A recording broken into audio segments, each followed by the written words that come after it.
This is Tom. I'm gonna I'm gonna be literally reading a book because I want to read a book. And why not make it a YouTube video? Because why not? So name of this book called Warriors Into the Wild by Erin Hunter, pseudonym for a bunch of authors.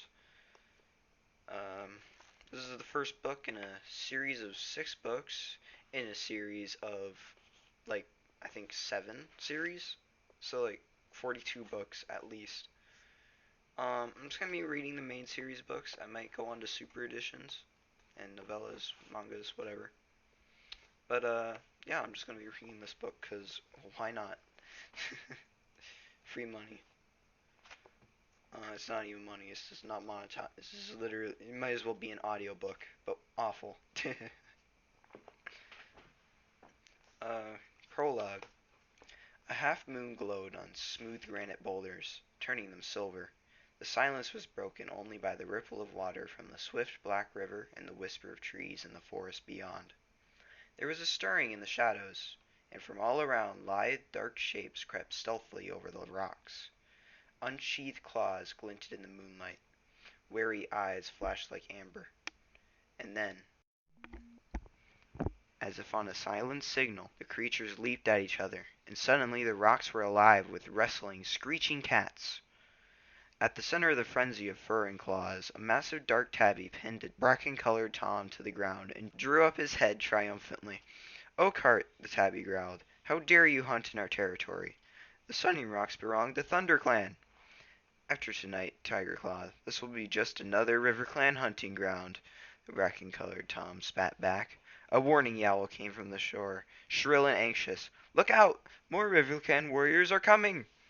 Tigerclaw turned to see sleek, wet bodies sliding out of the water below the rocks. The drenched RiverClan warriors bounded silently up the shore and hurled themselves into battle without even stopping to shake the water from their fur. The dark tabby glared down at Oakheart. "You may swim like otters, but you and your warriors do not belong in this forest." He drew back his lips and showed his teeth as the cat struggled beneath him. The desperate scream of a ThunderClan she-cat rose above the clamor. A wiry RiverClan Tom had pinned the brown warrior flat on her belly.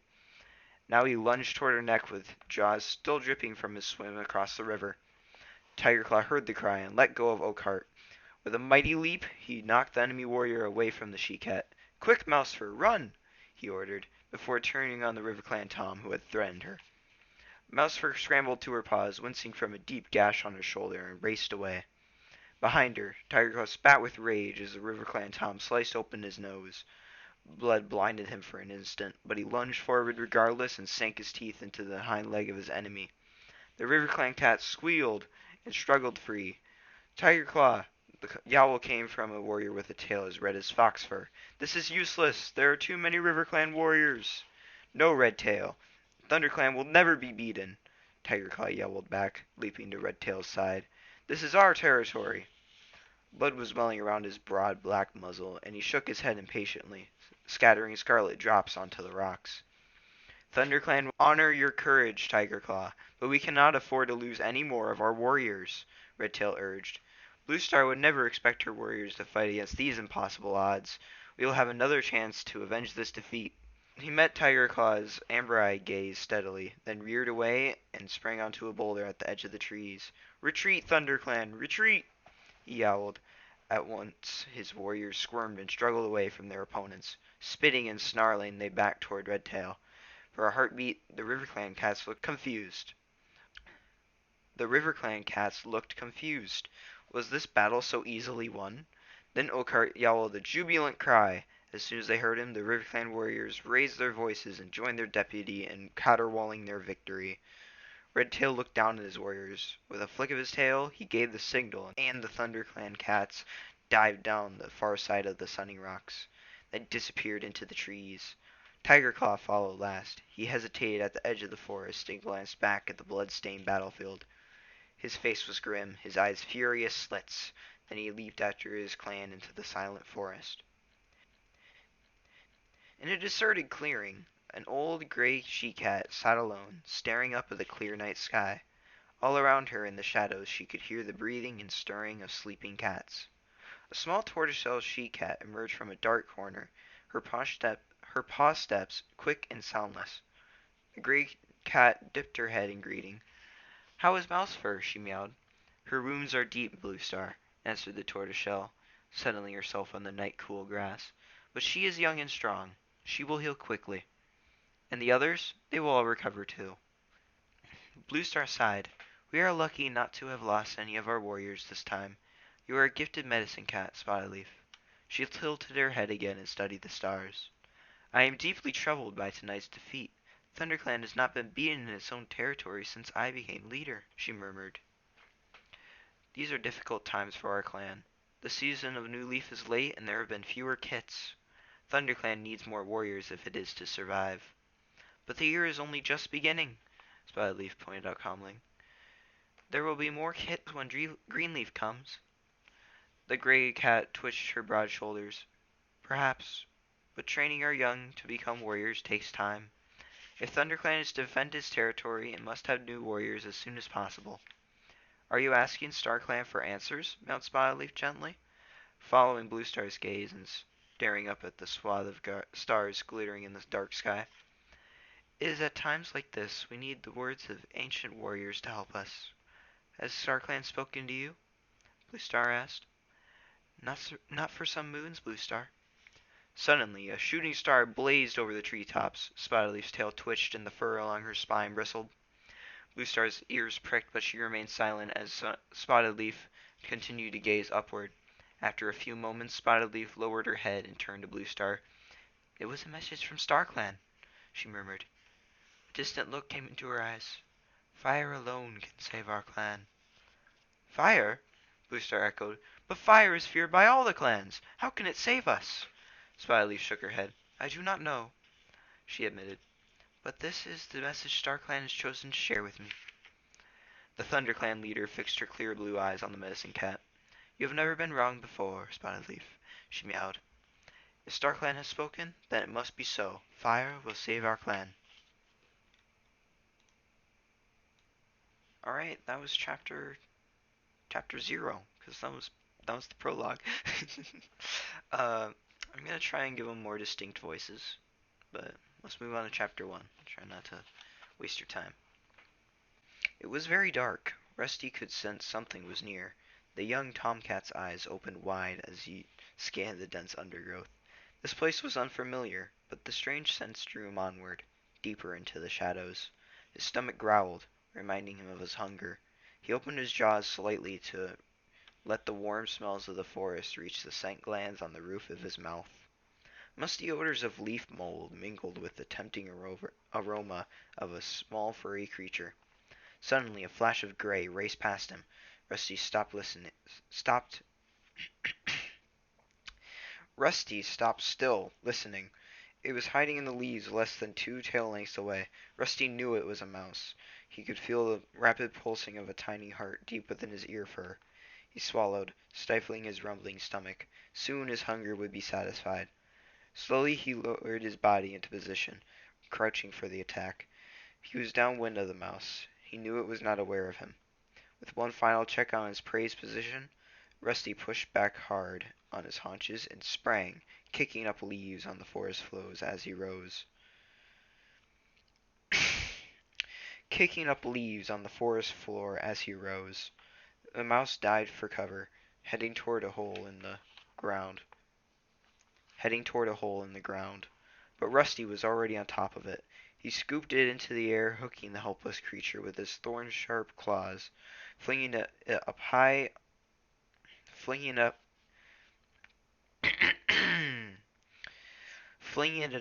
into an arc onto the leaf-covered ground. The mouse landed dazed, but alive. It tried to run, but Rusty snatched it up again. He tossed the mouse once more, this time a little farther away. The mouse managed to scramble a few paces before Rusty caught up with it. Suddenly a noise roared nearby. Rusty looked around, and as he did so, the mouse was able to pull away from his claws. When Rusty turned back, he saw it dart into the darkness among the tangled roots of a tree. Angry, Rusty gave up the hunt. He spun around, his green eyes glaring, intent on searching out the noise that had cost him his kill. The sound rattled on, becoming more familiar. Rusty blinked open his eyes. The forest had disappeared. He was inside a hot and airless kitchen, curled in his bed. Moonlight filtered through the window, casting shadows on the smooth, hard floor. The noise had been the rattle of hard, dried pellets of food as they were tipped into his dish. Rusty had been dreaming. Lifting his head, he rested his chin on the side of his bed. His collar rubbed uncomfortably around his neck. In his dream he had felt fresh air ruffling the soft fur where the collar usually pinched.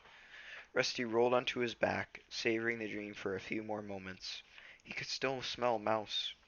It was the third time since full moon that he'd had that dream, and every time the mouse had escaped his grasp. He licked his lips. From his bed he could smell the bland odor of his food. His owners always refilled his dish before they went to bed. The dusty smell chased away the warm sense of his dreams. But the hunger rumbled on in his stomach, so Rusty stretched the sleep out of his limbs and padded across the kitchen floor to his dinner. The food felt dry and tasteless on his tongue. Rusty reluctantly swallowed one more mouthful. Then he turned away from the food dish and pushed his way through the cat flap, hoping that the smell of the garden would bring back the feelings from his dream. Outside, the moon was bright. It was raining lightly. Rusty stalked down the tiny garden, following the starlit gravel path, feeling the stones cold and sharp beneath his paws. He made his dirt beneath a large bush with glossy green leaves and heavy purple flowers. Their sickly sweet scent cloyed the damp air around him, and he curled his lip to drive the smell out of his nostrils. Afterward, Rusty settled down on top of one of the posts in the fence that marked the limits of his garden. It was a favorite spot of his, as he could see right into the neighboring gardens as well as into the dense green forest on the other side of the garden fence. The rain had stopped. Behind him, the close-cropped lawn was bathed in moonlight, but beyond his fence the woods were full of shadows. Rusty stretched his head forward to take a sniff of the damp air. His skin was warm and dry under his thick coat, but he could feel the weight of the raindrops that sparkled on his ginger fur. He heard his owners giving him one last call from the back door. If he went to them now, they would greet him with gentle words and caresses, and welcome him onto their bed, where he would curl, purring warm, in the crook of a bent knee. But this time Rusty ignored his owners' voices and turned his gaze back to the forest. The crisp smell of woods had grown fresher after the rain. Suddenly the fur on his spine prickled. Was something moving out there? Was something watching him? Rusty stared ahead, but it was impossible to see or smell anything up in the dark, tree-scented air. He lifted his chin boldly, stood up, and stretched, one paw gripping each corner of the fence post as he strained his legs and arched his back. He closed his eyes and breathed in the smell of woods once more. It seemed to promise him something, tempting him onward into the whispering shadows. Tensing his muscles, he crouched for a moment. Then he leaped lightly down and into the rough grass on the other side of the garden fence. As he landed, the bell on his collar rang out through the still night air. "Where are you off to, Rusty?" meowed a familiar voice behind him. Rusty looked up. A young black and white cat was balancing ungracefully on the fence. "Hello, Smudge," Rusty replied. "You're not going into the woods, are you?" Smudge's amber eyes were huge. "Just for a look," Rusty promised, shifting uncomfortably. "You wouldn't get me in there. It's dangerous." Smudge wrinkled his black nose with distaste. "Henry said he went into the woods once." The cat lifted his head and gestured with his nose over the rows of fences towards the garden where Henry lived. "That fat old tabby never went into the woods," Rusty scoffed. "He's hardly been beyond his own garden since his trip to the vet. All he wants to do is eat and sleep." "No, really, he caught a robin there," Smudge insisted. "Well, if he did, then it was before the vet. Now he complains about birds because they disturb his dozing. Well, anyway," Smudge went on, ignoring the scorn in Rusty's mew, "Henry told me there were all sorts of dangerous animals out there. Huge wildcats who eat live rabbits for breakfast and sharpen their claws on old bones. I'm only going for a look around," Rusty meowed. "I won't stay long." "Well, don't say I didn't warn you." purred Smudge. The black and white cat turned and plunged off the fence back down into his own garden. Rusty sat down in the coarse grass beyond the garden fence. He gave his burp. He gave his shoulder a nervous lick and wondered how much of Smudge's gossip was true. Suddenly, the movement of a tiny creature caught his eye. He watched it scuttle under some branches. Instinct made him drop into a low crouch. With one slow paw after another, he drew his body forward through the undergrowth. Ears pricked, nostrils flared, eyes unblinking, he moved toward the animal. He could see it clearly now, sitting up among the marred branches, nibbling on a large seed held between his paws. It was a mouse. Rusty rocked his haunches from side to side, preparing to leap. He held his breath in case his bell rang again. Excitement coursed through him, making his heart pound. This was even better than his dreams. Then a sudden noise of cracking twigs and crunching leaves made him jump. His bell jangled treacherously, and the mouse darted away into the thickest tangle of the bramble bush. Rusty stood very still and looked around. He could see the white tip of a red bushy tail through a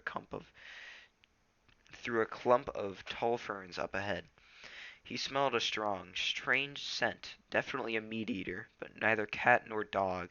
Distracted, Rusty forgot about the mouse and watched the red tail curiously. He wanted a better look. All of Rusty's senses strained ahead as he prowled forward. Then he detected another noise. It came from behind, but sounded muted and distant. He swiveled his ears backward to hear it better. Paw steps? He wondered, but he kept his eyes fixed on the strange red fur up ahead and continued to creep onward. It was only when the faint rustling behind him became a loud and fast approaching leaf crackle that Rusty realized he was in danger. The creature hit him like an explosion, and Rusty was thrown sideways into a clump of nettles.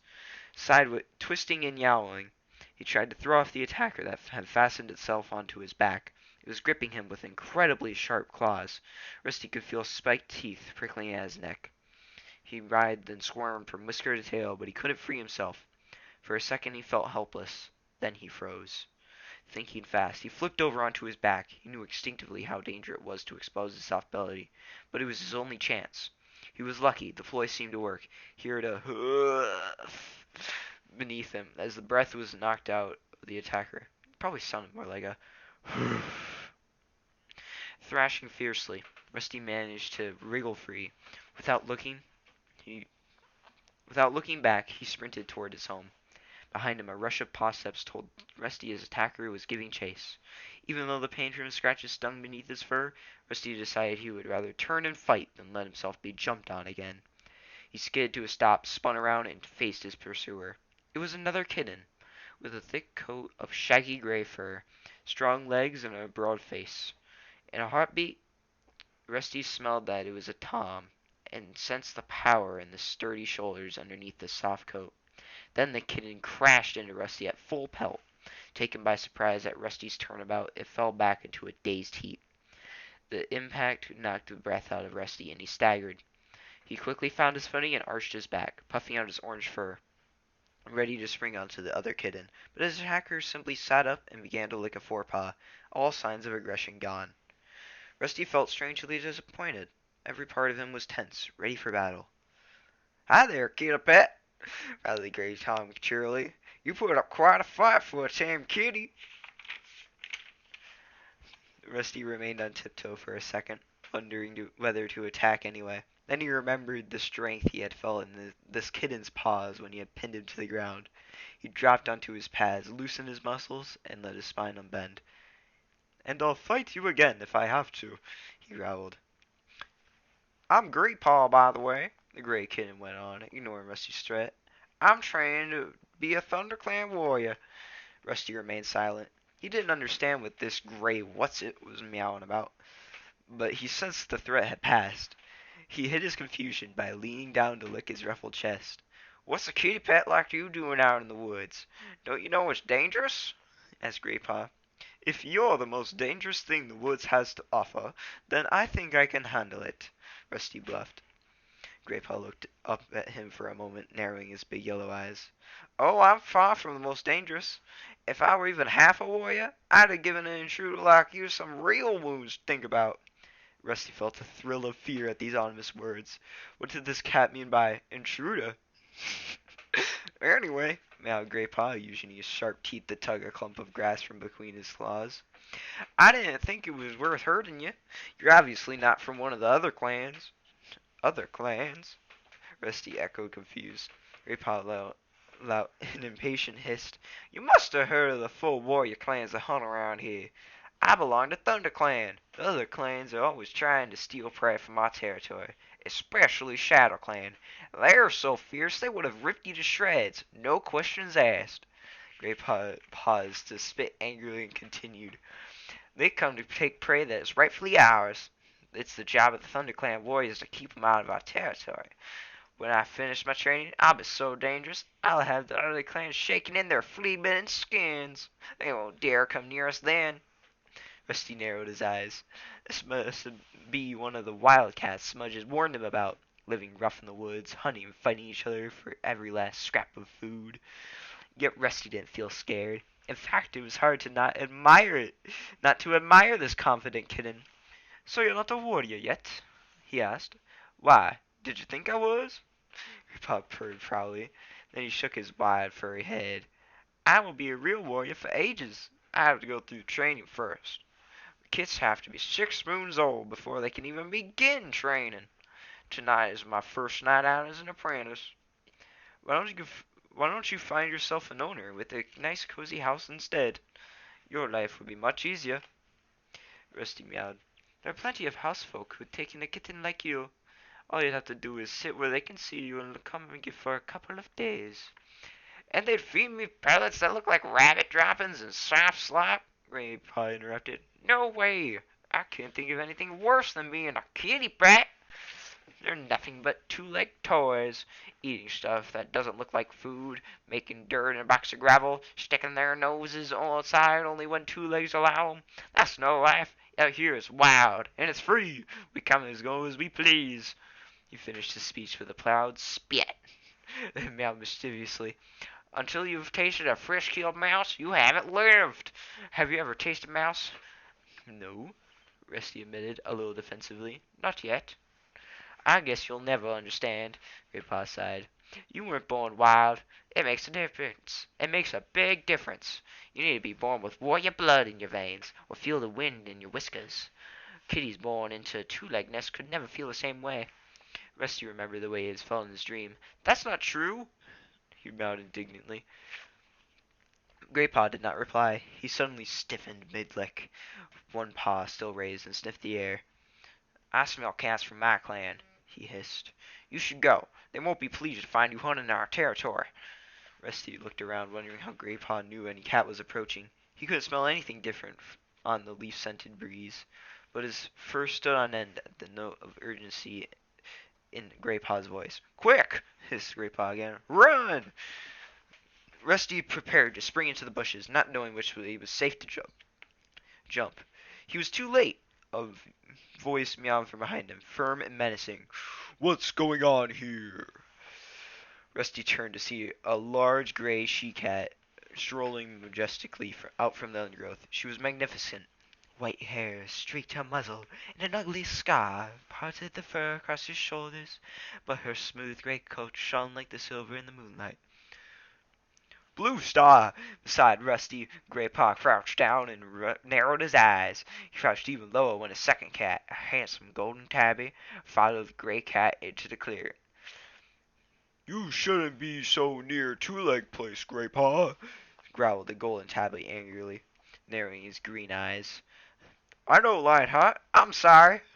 Grey Paw looked down at his paws. Rusty copied Grey Paw and crouched low to the forest floor, his ears twitching nervously. These cats had an air of strength he had never seen in any of his garden friends. Garden friends. Maybe what Smudge had warned him about was true. Who is this? Asked the she-cat. Rusty flinched as she turned her gaze on him. Her piercing blue eyes made him feel even more vulnerable. He's no threat, mewed Grey Paw quickly.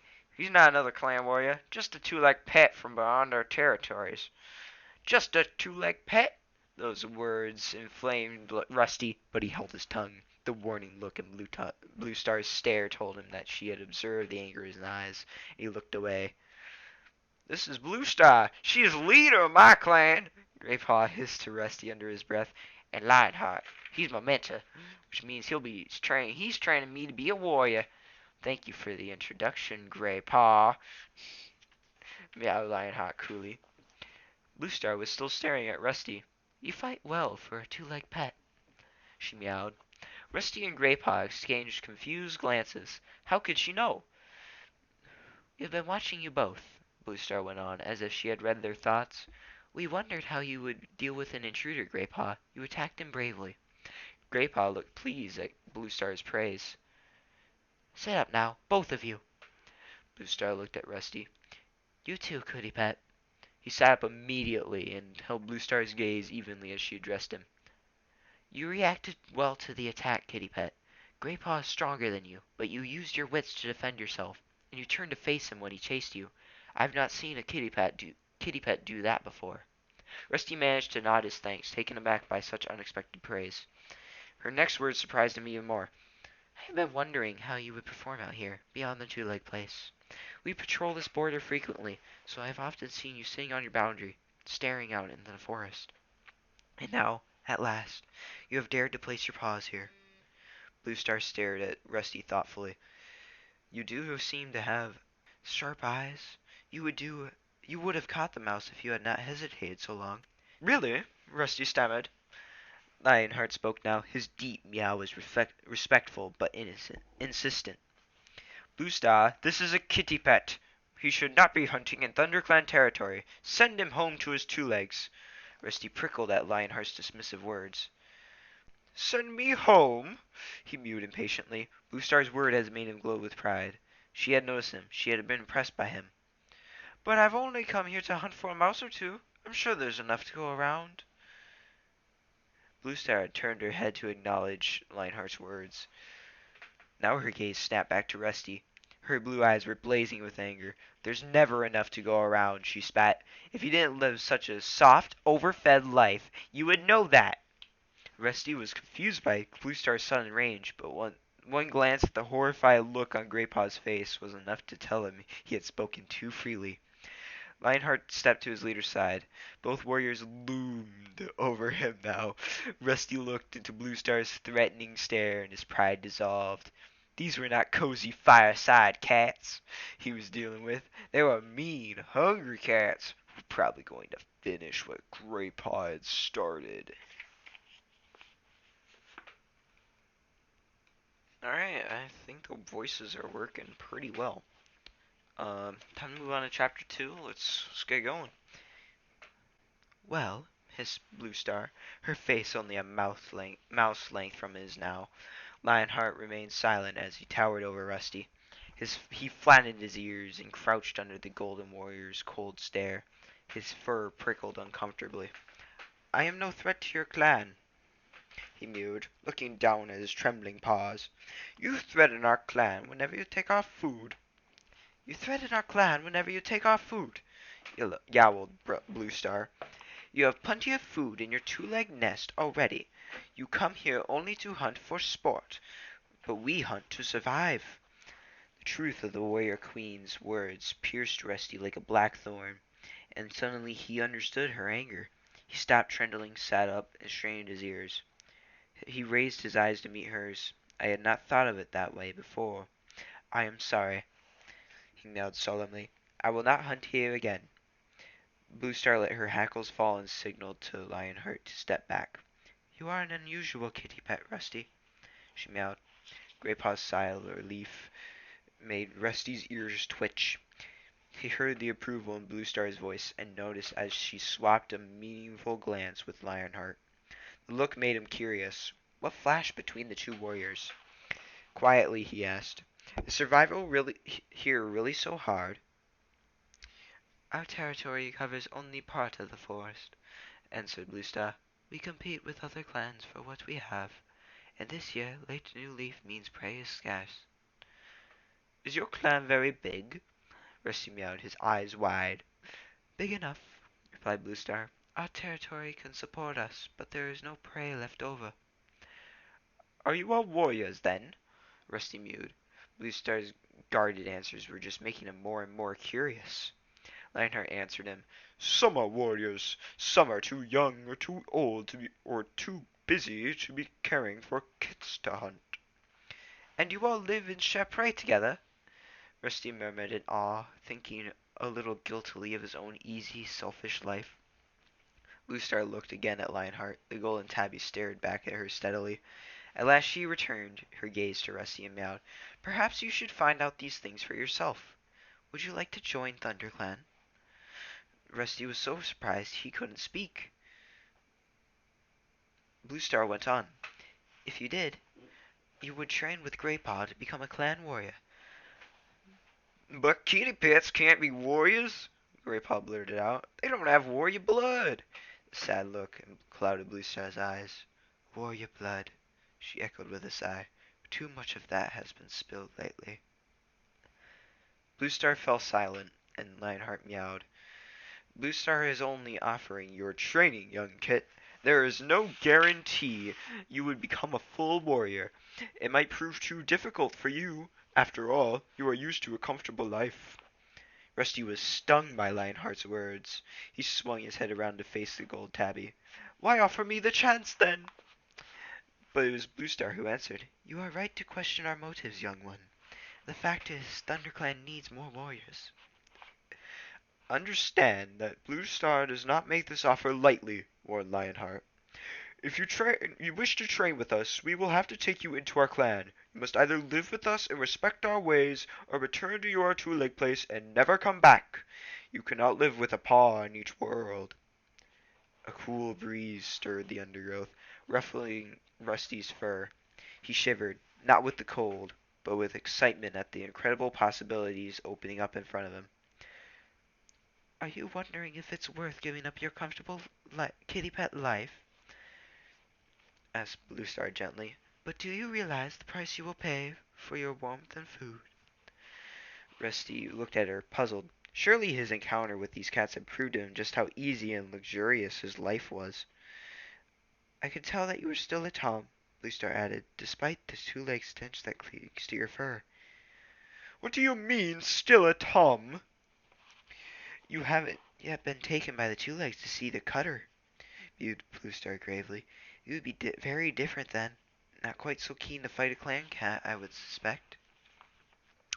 Rusty was confused. He suddenly thought of Henry, who became fat and lazy since his visit to the vet. Was that what Bluestar meant by the cutter? The clan may not be able to offer you such easy food or warmth, continued Bluestar. In the season of leaf bare, nights in the forest can be cruel. The clan will demand great loyalty and hard work. You will be expected to protect the clan with your life if necessary. And there are many mouths to feed, but the rewards are great. You will remain a Tom. You get to stay a guy. All right. You will be trained in the ways of the wild. You will learn what it is to be a real cat. The strength and the fellowship of the clan will always be with you, even when you hunt alone. Rusty's head reeled. Bluestar seems to be offering him the life he had lived so many times and so tantalizingly in his dreams. But could he live like that for real? Lionheart interrupted his thoughts. Come, Bluestar, let's not waste any more time here. We must be ready to join the other patrol at Moon High.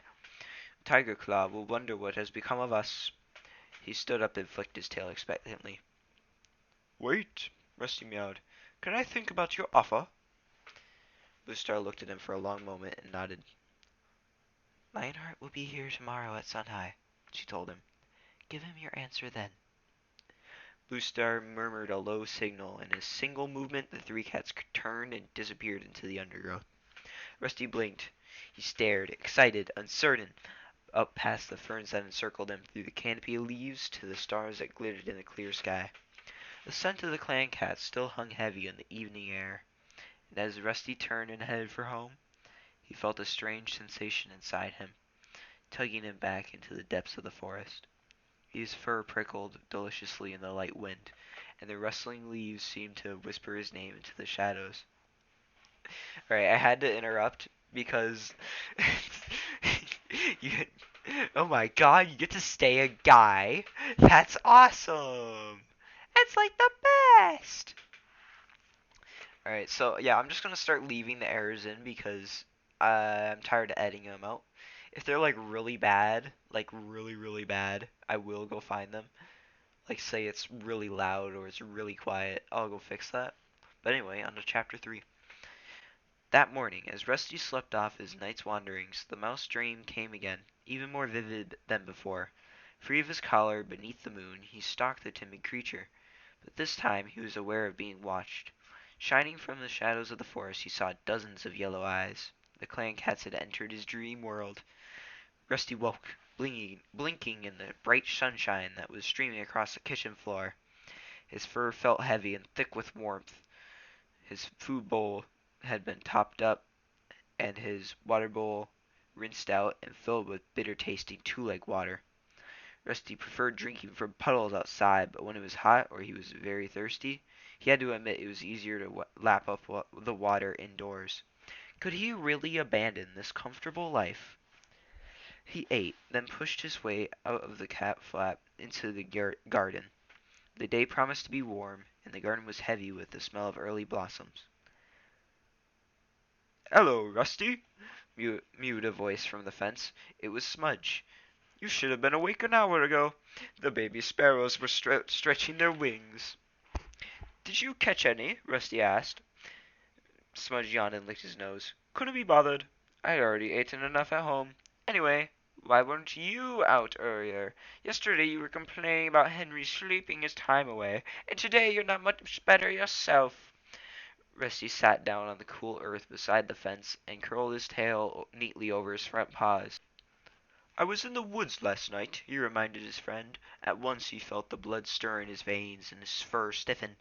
Smudge looked down at him, his eyes wide. "Oh, yes, I forgot. How was it? Did you catch anything? Or did anything catch you?" Rusty paused, not sure how to tell his old friend what had happened. "I met some wild cats," he began. "What?" Smudge was clearly shocked. "Did you get into a fight?" "Sort of." Rusty could feel the energy surging through his body again as he recalled the strength and power of the clan cats. "Were you hurt? What happened?"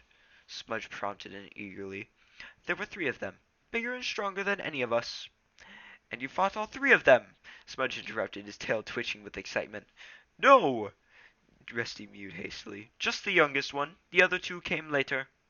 "How come they didn't shred you into pieces?" "They just wanted me to leave their territory. But then—" Rusty hesitated. "What?" mewed Smudge impatiently. "They asked me to join their clan." Smudge's whiskers quivered disbelievingly. "They did!" Rusty insisted. "Why would they do that?" "I don't know," Rusty admitted. "I think they need extra paws in their clan." "Sounds a bit odd to me," Smudge mewed doubtfully. "I wouldn't trust them if I were you." Rusty looked at Smudge. His black and white friend had never shown any interest in venturing into the woods. He was perfectly content living with his housefolk. He would never understand the restless longing that Rusty's dreams stirred in him night after night. "But I do trust them," Rusty purred softly, "and I have made up my mind. I'm going to join them." Smudge scrambled down the fence and stood in front of Rusty. "Please don't go, Rusty," he mewed in alarm. "Might never see you again." Rusty nudged him affectionately with his head. "Don't worry. My housefolk will get another cat. You'll get on with him fine." Oh my god, did he just fucking assume to be a guy? Oh! "You get along with everyone." "But it won't be the same," Smudge wailed. Rusty twitched his tail impatiently. "That's just the point. If I stay around here till they take me to the cutter, I won't be the same either." Smudge looked puzzled. "The cutter?" he echoed. "The vet," Rusty explained. "To be altered, like Henry was." Smudge shrugged. Smudge shrugged. Smudge shrugged. Smudge shrugged. Smudge shrugged. Smudge shrugged and stared down at his paws. "But Henry's all right," he mumbled. "I mean, I know he's a bit lazier now, but he's not unhappy. We could still have fun." Rusty felt his heart fill with sadness at the thought of leaving his friend. "I'm sorry, Smudge. I'll miss you, but I have to go."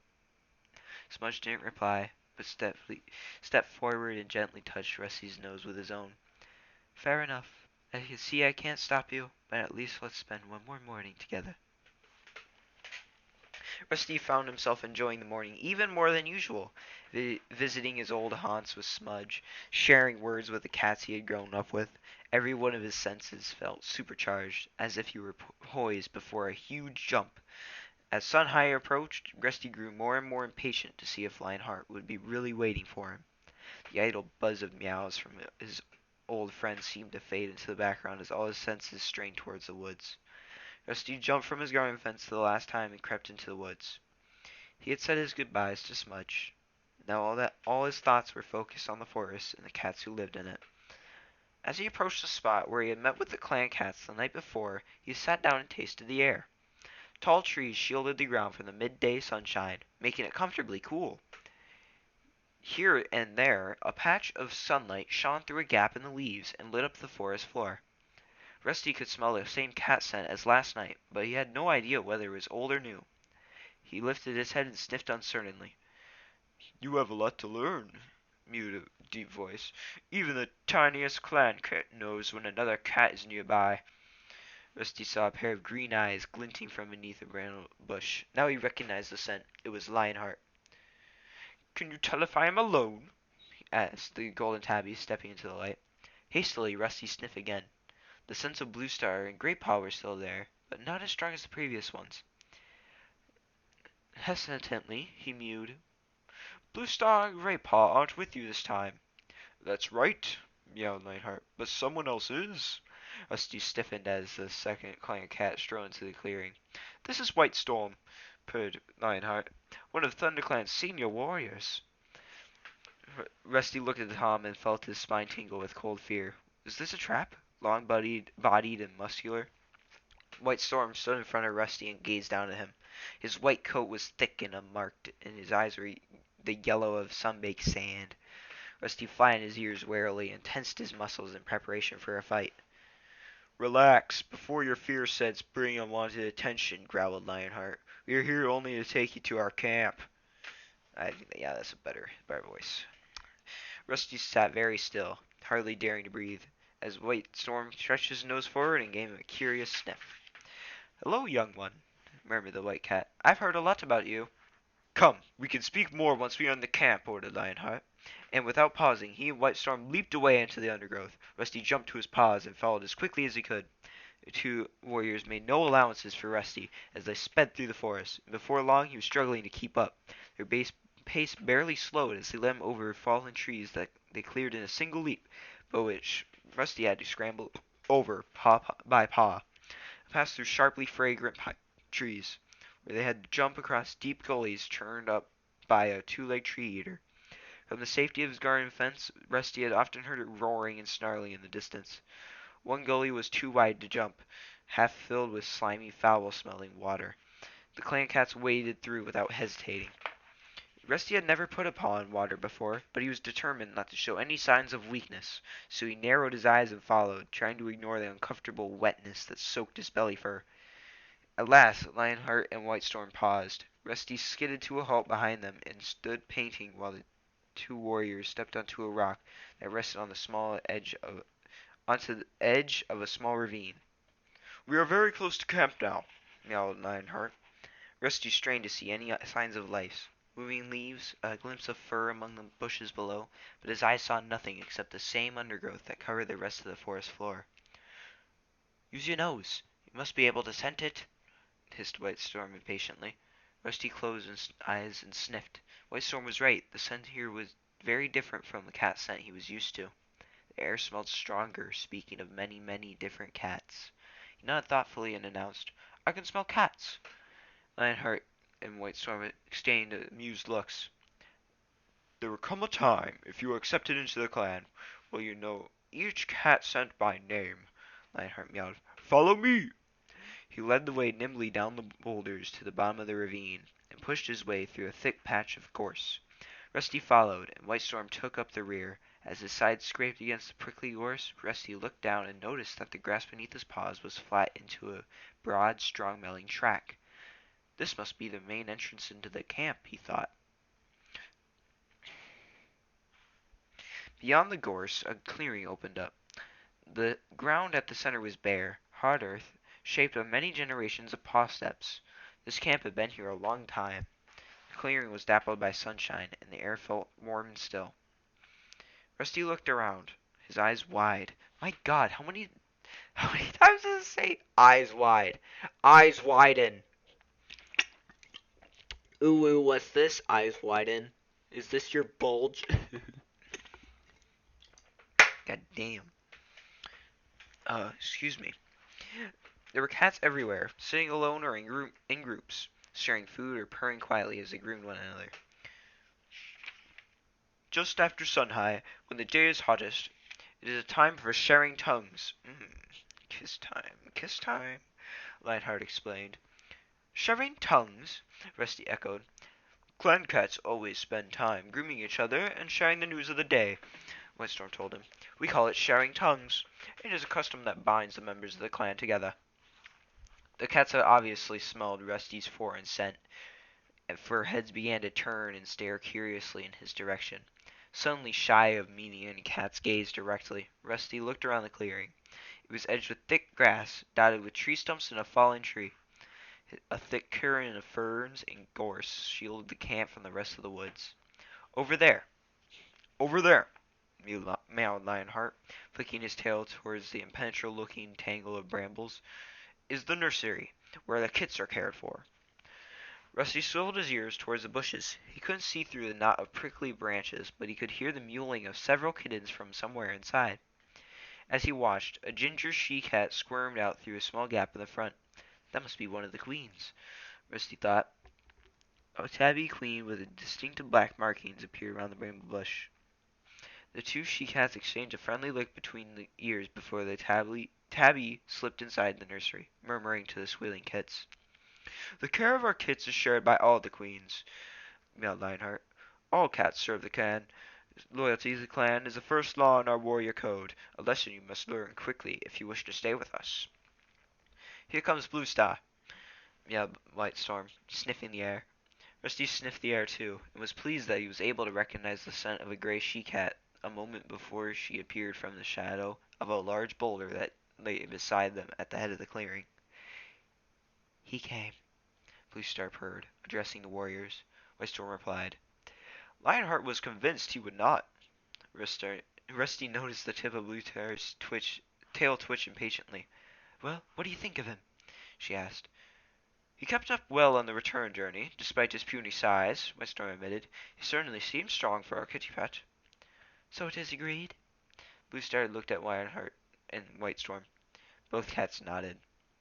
And I shall announce his arrival to the clan. Blue Star leaped up onto the boulder and yowled. Let all those cats old enough to catch their own prey join here beneath the high rock. Oh, fuck, I need to redo this because it's an important scene. Let all those cats old enough to catch their own prey join here beneath the high rock for a clan meeting. Her clear call brought all the cats trotting toward her, emerging like liquid shadows from the edges of the clearing. Rusty stayed where he was, flanked by Lionheart and Whitestorm. The other cats settled themselves below the high rock and looked expectantly up at their leader. Rusty felt a rush of relief as he recognized Graypaw's thick gray fur among the cats. Beside him sat a young tortoiseshell queen, her black-tipped tail tucked neatly over small white paws. A large dark gray tabby crouched behind them, black stripes on his fur looking like shadows on a moonlit forest floor. When the cats were still, Blue Star spoke. ThunderClan needs more warriors, she began. Never before have we had so few apprentices in training. It has been decided that ThunderClan will take in an outsider to train as a warrior. Rusty heard indignant mutterings erupt among the clan cats, but Blue Star silenced them with a firm yowl. I have found a cat who is willing to become an apprentice of ThunderClan.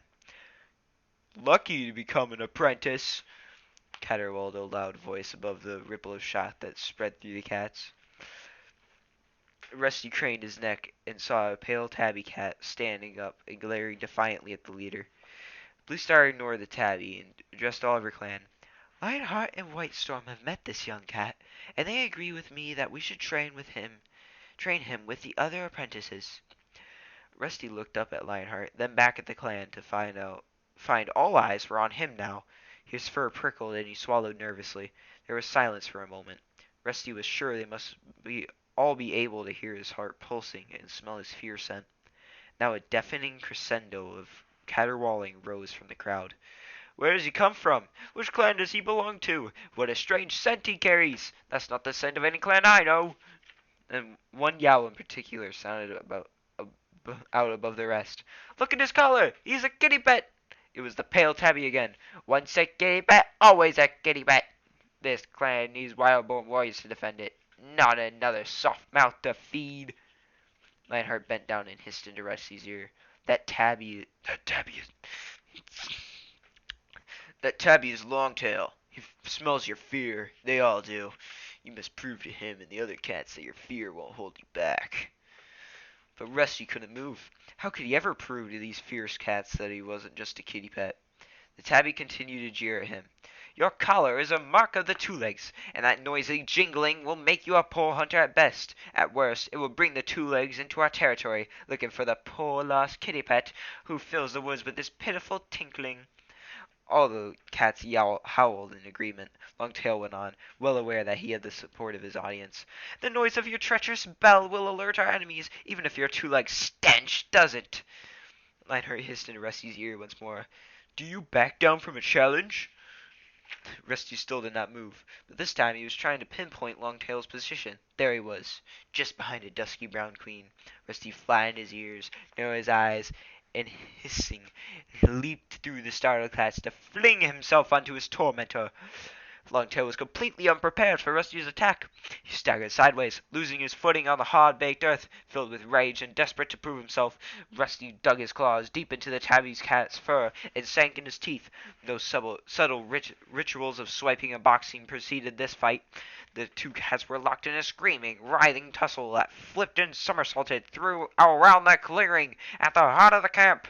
The other cats had to spring out of the way to avoid the screeching whirlwind of fur. As Rusty scratched and struggled, he was suddenly aware that he felt no fear, only exhilaration. Through the roaring of the blood in his ears, he could hear the cat around them wailing with excitement. Then Rusty felt his collar tighten around his neck. Longtail had gripped it between his teeth and was tugging and tugging hard. Rusty felt a terrible pressure at his throat. Unable to breathe, he started to panic. He writhed and twisted, but each movement only made the pressure worse. Retching and gulping for air, he summoned up all his strength and tried to pull away from Longtail's grip, and suddenly, with a loud snap, he was free. Longtail tumbled away from him. Rusty scrambled to his paws and looked around. Longtail was crouching 3 tail lengths away, and dangling from Longtail's mouth, Rusty saw his collar, mangled and broken. At once, Bluestar leaped down from the high rock and silenced the noisy crowd with a thunderous caterwaul. Rusty and Longtail remained fixed to the spot, gasping for breath. Clumps of fur hung from their ruffled coats. Rusty could feel a cut stinging above his eye. Longtail's left ear was badly torn, and blood dripped down his lean shoulders onto the dusty ground.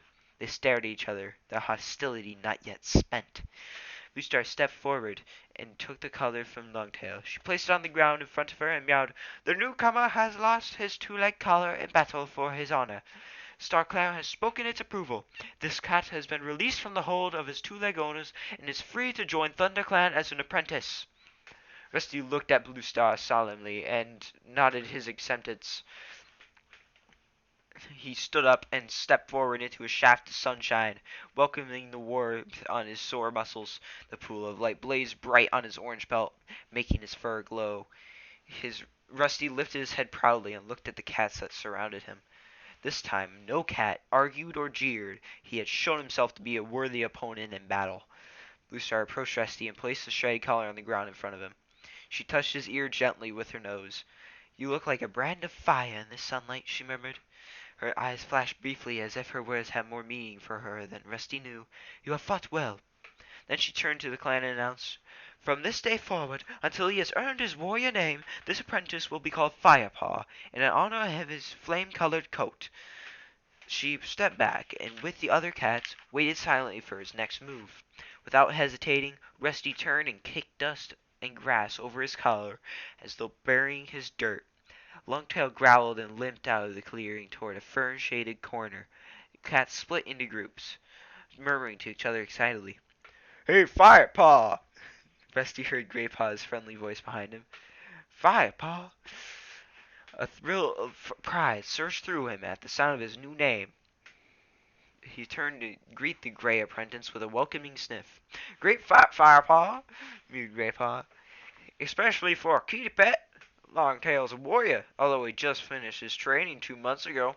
That scar you left on his ear won't let him forget you in a hurry. You spoiled his good looks, that for sure." "Thanks, Graypaw," Fire replied. "He put up quite a fight, though."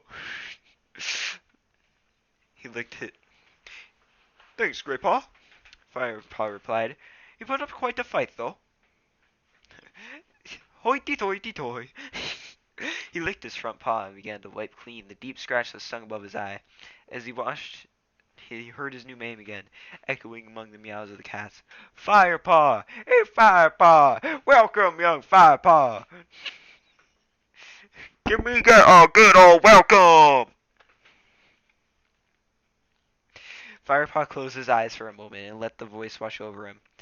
"Good name, too." "Good name, too," Graypaw mewed approvingly, jolting him awake. Firepaw looked around. Where did Longtail creep off to? I think he was heading towards Spotted Leaf's den. Graypaw tipped his head towards the fern-enclosed corner Longtail had disappeared to. "She's a medicine cat. Not bad looking either. Young and a lot prettier than most. I don't know if he's Australian or Texan, but one of the fucking two." A low yowl next to the two cats stopped Graypaw mid-speech. They both turned, and Firepaw recognized the powerful gray tabby cat who had sat behind Graypaw earlier. "Doc Stripe," mewed Graypaw, dipping his head respectfully. The sleek Tom looked at Firepaw for a moment. "Lucky your collar snapped when it did. Longtail is a young warrior, but I can't imagine him being beat by a kitty pet." He spat the word kitty pet scornfully, then turned and stalked off. "Now, Darkstripe," Graypaw hissed to Firepaw under his breath, "is neither young nor pretty." Firepaw was about to agree with his new friend when he was interrupted by a warning yowl from an old gray cat sitting at the edge of the clearing. "Smollett smells trouble," Graypaw meowed, immediately alert. Firepaw barely had time to look around before a young cat crashed through the bushes and into the camp. He was skinny, and apart from the white tip of his long thin tail, jet black from head to toe. Graypaw gasped. "That's Ravenpaw! Why is he alone? Where's Tigerclaw?" Firepaw looked at Ravenpaw staggering across the floor of the clearing. He was panting heavily. His coat was ruffled and dusty. His eyes were wild with fear. "Who are Ravenpaw and Tigerclaw?" Firepaw whispered to Graypaw as several other cats raced past him to greet the new arrival. "Ravenpaw is an apprentice. Tigerclaw is his mentor," Graypaw explained quickly. "Ravenpaw went out with Tigerclaw and Redtail at sunrise on a mission against RiverClan. Lucky furball." Redtail?" Firepaw echoed, thoroughly confused by all these names. Yeah, it's making it real easy for me trying to get all these voices. "Blue Star's deputy," hissed Graypaw. "But why on earth has Ravenclaw come back alone?" he added to himself. He lifted his head to listen to Blue Star as Blue Star stepped forward.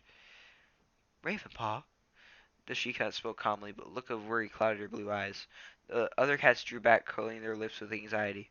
"What has happened?" Blue Star jumped onto the high rock and looked down at the trembling Cap. "Speak, Ravenpaw!" Ravenpaw was still struggling for breath, and his sides heaved fitfully while the dust around him turned red with blood.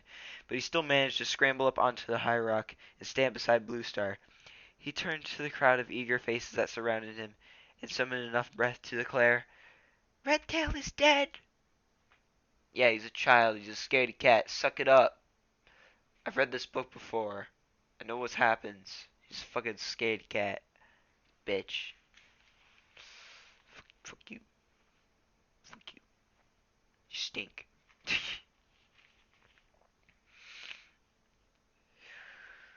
Chapter 4. Let me get a drink of a Sprite real quick. Now we're about to hit that 1 hour mark. Poggers. We still got 2 chapters to go before I'm done with this video. Shocked yowls rose from the clan cats and echoed through the forest. Ravenpaw staggered slightly. His right foreleg glistened, wet with blood that flowed from the deep gash on his shoulder. We met 5 RiverClan warriors beside the stream, not far from the Sunny Rocks, he went on shakily. Oakheart was among them. Oakheart? Greypaw gasped beside Firepaw. He's the deputy of RiverClan. He's one of the greatest warriors in the forest. Lucky Ravenpaw. Wish it could have been me. I'd have really. Greypaw was silenced by a fierce glance from the old Grey Tom, who had first sensed Ravenpaw's return. Firepaw turned his attention back to Ravenpaw. Redtail warned Oakheart to keep his hunting parties out of ThunderClan territory. He said the next RiverClan warrior to be caught in ThunderClan territory would be killed, but Oakheart would not back down. He said his clan had to be fed, whatever we threatened. Ravenpaw paused to wheeze for breath. His wound was still bleeding heavily, and he stood awkwardly to keep the weight off his shoulder. Page, come on, turn.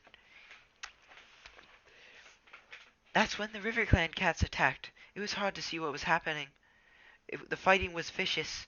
I saw Oakheart had Redtail pinned to the ground, but then Redtail.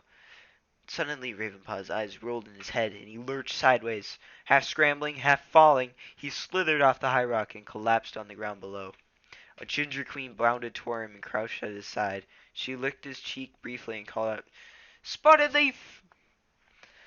Out of the fern-shaded corner trotted the pretty tortoiseshell Firepaw had noticed sitting beside Greypaw earlier. She hurried over to Ravenpaw and mewed for the queen to stand back. Then she used her small pink nose to roll the apprentice over so that she could take a good look at the wound. She glanced up and meowed, "It's all right to go with the father. His wounds aren't fatal, but they'll need to fetch some cobwebs to stop the bleeding." As Spotted Leaf sprinted back to her den, the hushed silence in the clearing was broken by a mournful howl. All eyes turned to the direction it had come from. A massive dark brown tabby staggered through the gorse tunnel. Between his sharp teeth the warrior held not prey, but the lifeless body of another cat. He dragged the tattered creature into the center of the clearing. Firepaw craned his neck and glimpsed a flash of bright ginger tail hanging limply in the dust. Shock rippled through the clan like a chill breeze. Beside Firepaw, Greypaw dropped into a crouch as Grease swept over him. "Redtail!" "How did this happen, Tigerclaw?" demanded Bluestar from her position on the high rock. Tigerclaw let the scruff of Redtail's neck fall from his mouth. He looked steadily back at Bluestar. "He died with honor, struck down by Oakheart. I couldn't save him, but I managed to... I don't like that voice. I need a new one. Redo. He died with honor, struck down by Oakheart. I couldn't save him, but I managed to take Oakheart's life while he was still gloating over his victory." Tigerstar's voice was strong and deep. "Redtail's death was not in vain, for I doubt we'll see RiverClan hunters in our territory again." Firepaw glanced at Greypaw. The apprentice's eyes were dark with sadness. After a moment's pause, several of the other cats moved forward to lick Redtail's bedraggled fur. They purred hushed phrases to the dead warrior.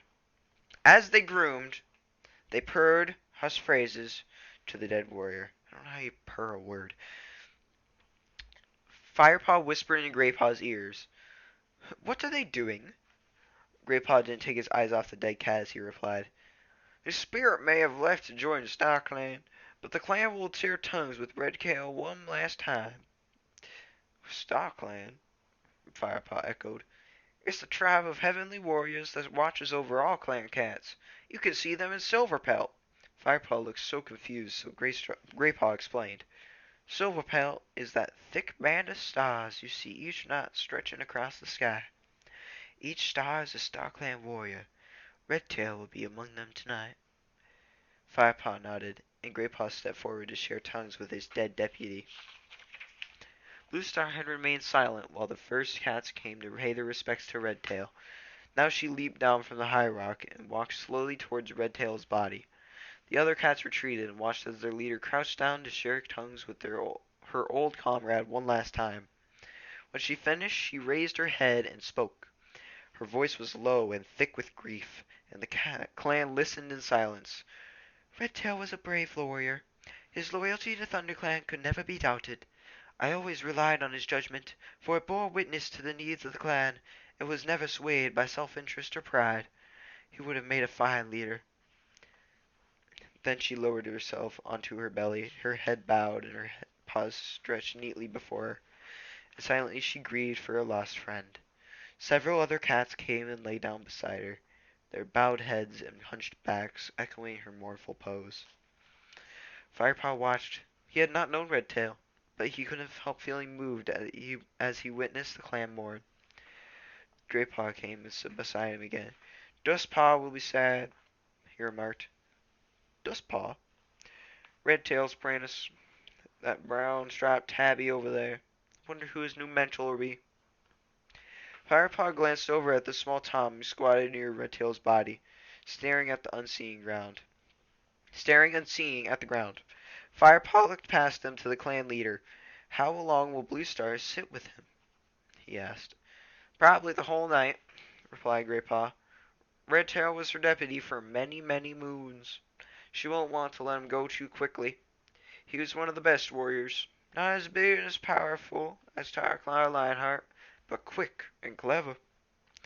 Firepaw looked at Tigerclaw, admiring the strength that swelled in his powerful muscles and broad head. His massive body showed signs of his warrior life. One of his ears was split into a deep V shape, and a thick scar sliced the bridge of his nose. Ah, we saw that earlier. Nice. Saw that scar earlier. Nice.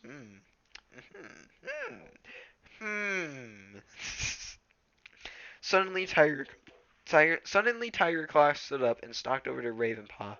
Spotted Leaf was crouching beside Tigerclaw's wounded apprentice, using her teeth and front paws to press wads of cobweb onto his shoulder wound. Firepaw leaned toward Greypaw and asked, "What's Spotted Leaf doing? Stopping the bleed? Stopping the bleeding. It looks like a nasty cut." And Ravenpaw seemed really shaken up. He's always been a bit jumpy, but I never seen him this bad before. Let's go and see if he's woken up yet. They made their way through the grieving cats toward the spot where Ravenpaw lay and settled themselves a respectful distance away to wait until Tigerclaw had finished speaking.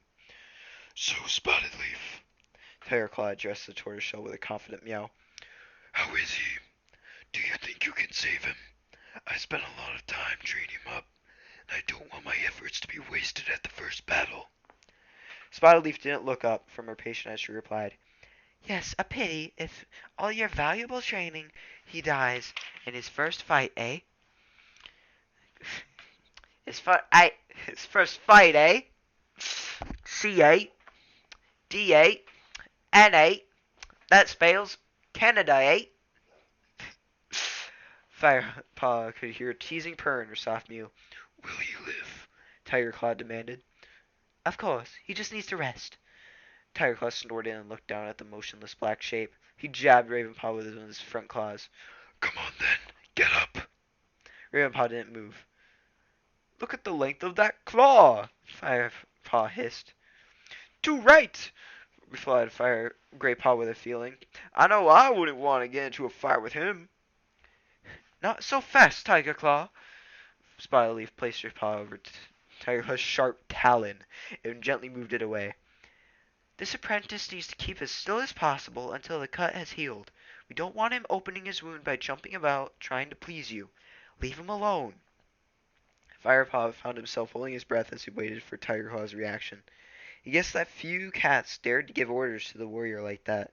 The big tabby stiffened, seemed about to speak when Spotted Leaf mewed teasingly. Even you know better than to argue with a medicine cat, Tigerclaw. Tigerclaw's eyes flashed with the little tortoiseshell's words. I wouldn't dare argue with you, dear Spotted Leaf, he purred. He turned to leave and caught sight of Greypaw and Firepaw. Who's this? He asked Greypaw, towering above them. He's the new apprentice, Greypaw mewed. He smells like a kitty pet, snorted the warrior. I was a house cat, Firepaw mewed boldly. But I'm going to be trained to be a warrior. Tigerclaw looked at him with a sudden interest. Ah, yes, now I remember. Blue Star mentioned she had stumbled across some stray kitty pet. So she's actually going to try you out, is she? Firepaw sat up very straight, anxious to impress this distinguished clan warrior. That's right, he mewed respectfully. Tiger Claw eyed him thoughtfully. Then I shall watch your progress with interest. Firepaw puffed his chest out proudly as Tiger Claw stalked away. Do you think he liked me?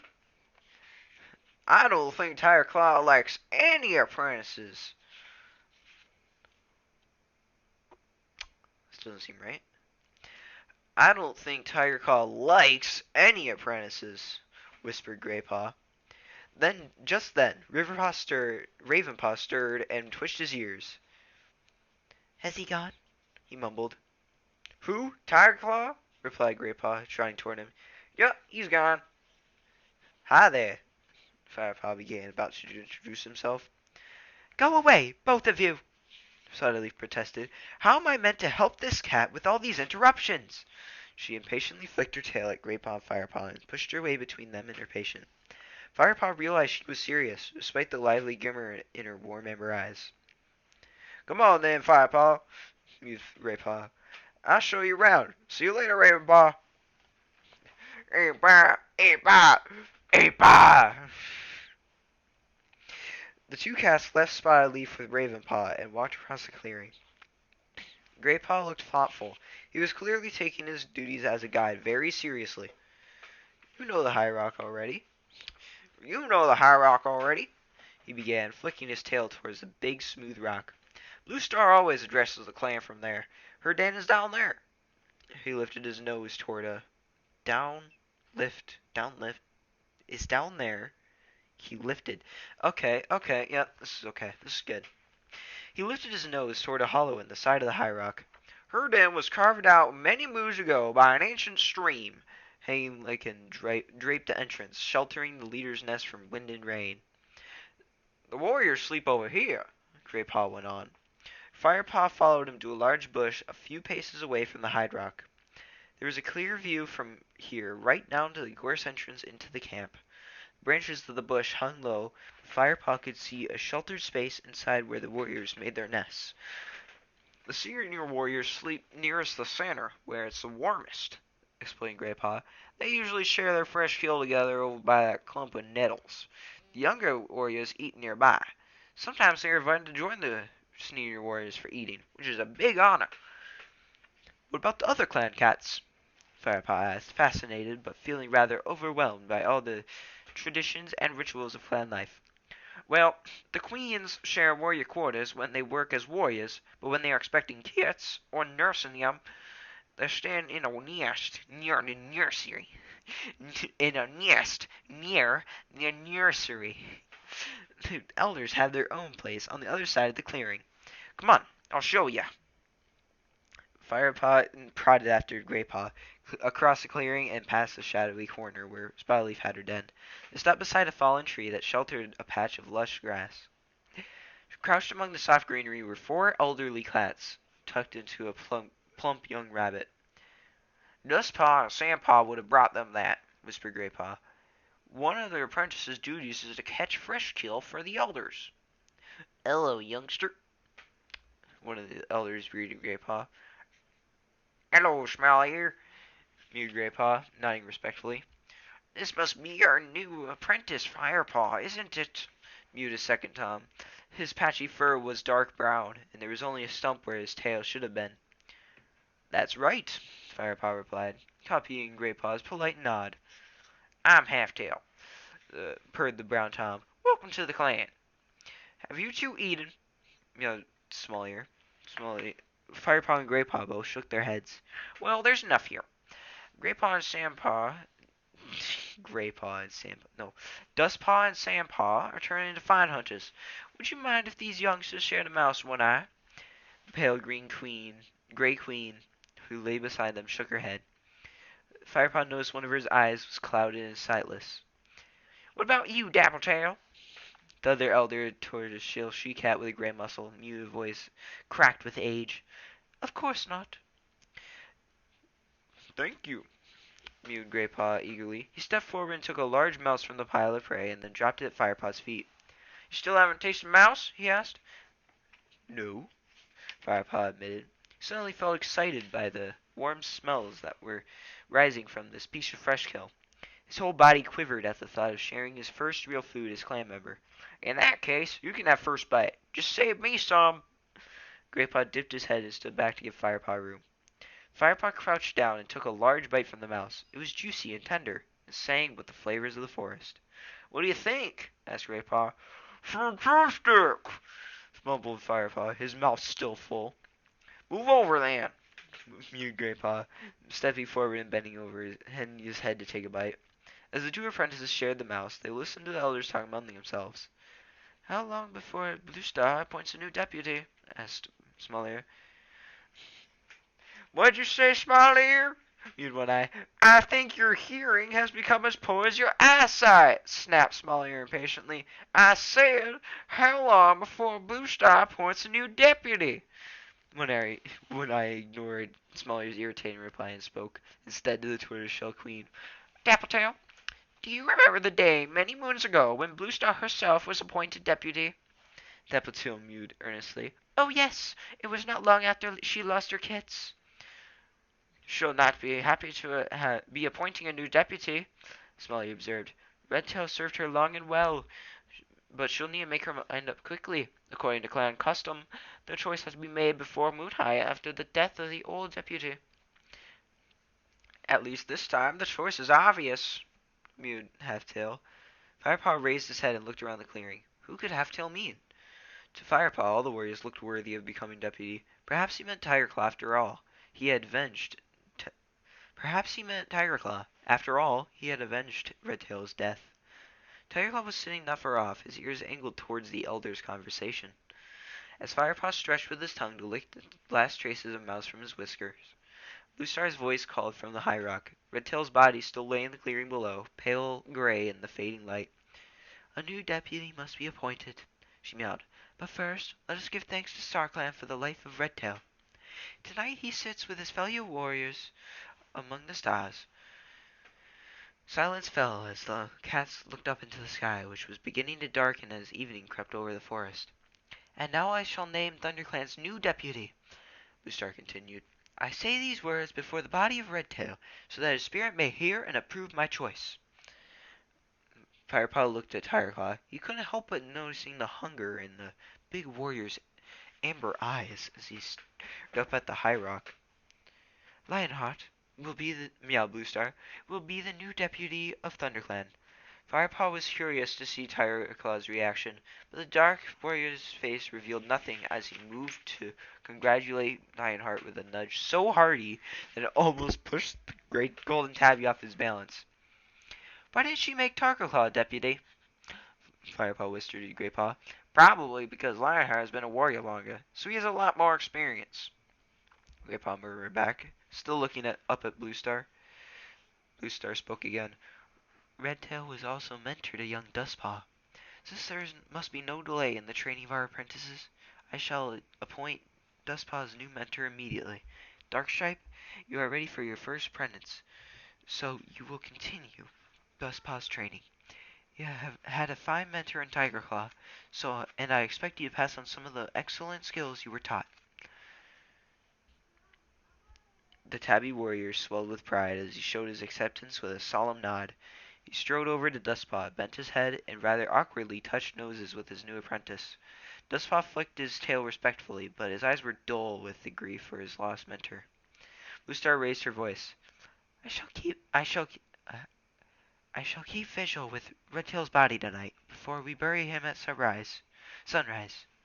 She jumped down from the high rock and walked over to lie beside Redtail's body once more. Many of the other cats joined her, Dustpaw and Small Ear among them. Should we sit with them too? Firepaw suggested. He had to admit the idea didn't appeal to him much. It had been a busy day, and he was beginning to feel tired.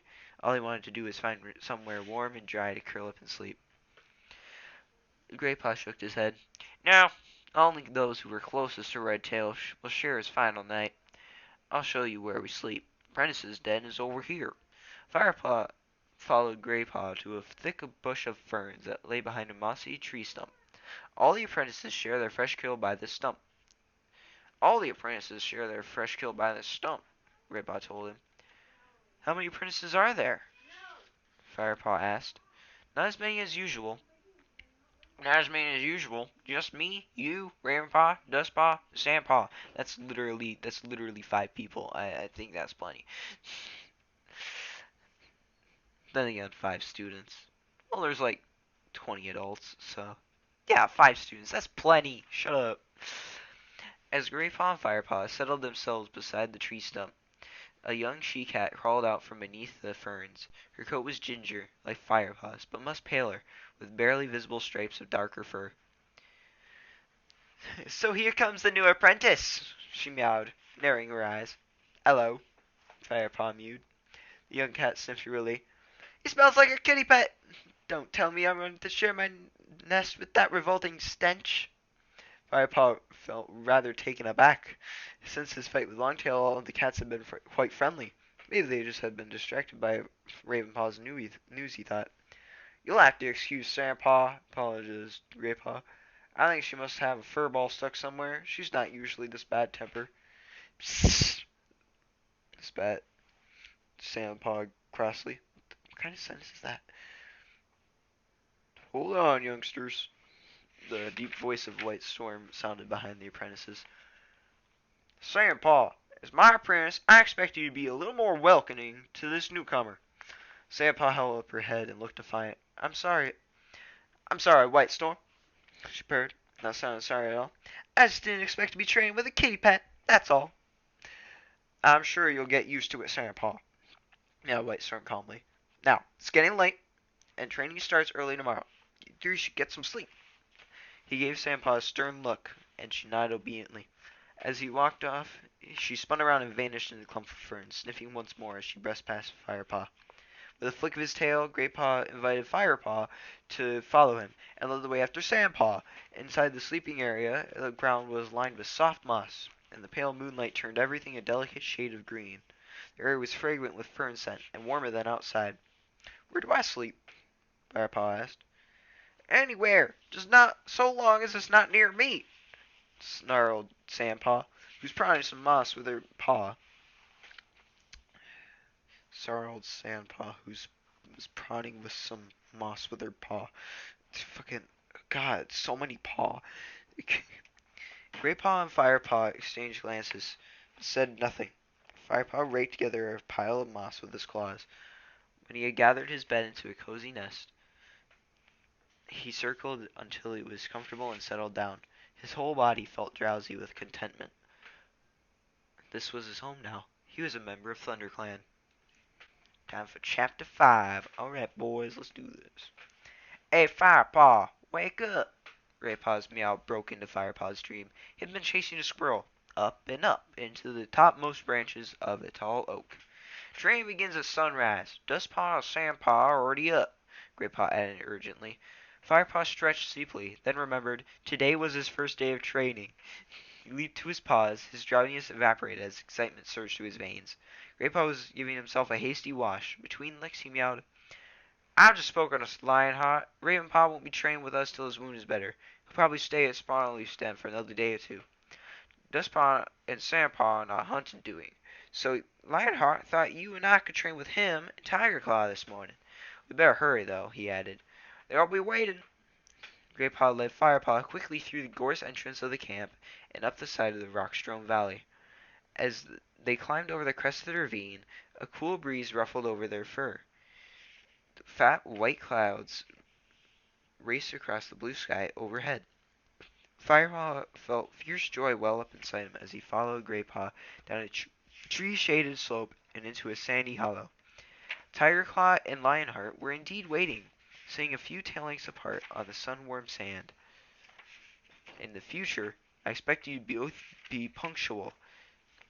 In future, I expect you both to be punctual, growled Tigerclaw. Don't be too severe, Tigerclaw. It was a busy night last night. I expect they were tired, yelled Lionheart gently. You have not yet been assigned a mentor, Firepaw, he went on. For now, Tigerclaw and I will share your training. Firepaw nodded enthusiastically, his tail head high, unable to disguise his delight at having two, su- having two such great warriors as his mentors, Come, yelled come. meowed Tigerheart impatiently. Today we are going to Today we are going to show you the edges of our territory so that you know where you will be hunting and what boundaries you need to protect. Graypaw, it won't do you any harm to remind yourself of the clan's outer limits. Without another word, Tigerclaw leaped up and bounded out of the sandy hollow. Lionheart nodded to Graypaw, and they took off with equal speed. Firepaw scrambled after them, his paws slipping on the soft sand. I need a drink after that. Oh my god. Such a big paragraph with that voice. You try and talk with Batman voice for a long time. It's not easy. I just don't remember how much this guy talks. So I hope I don't die. I don't have to change it. I hope so. I might end up changing it though.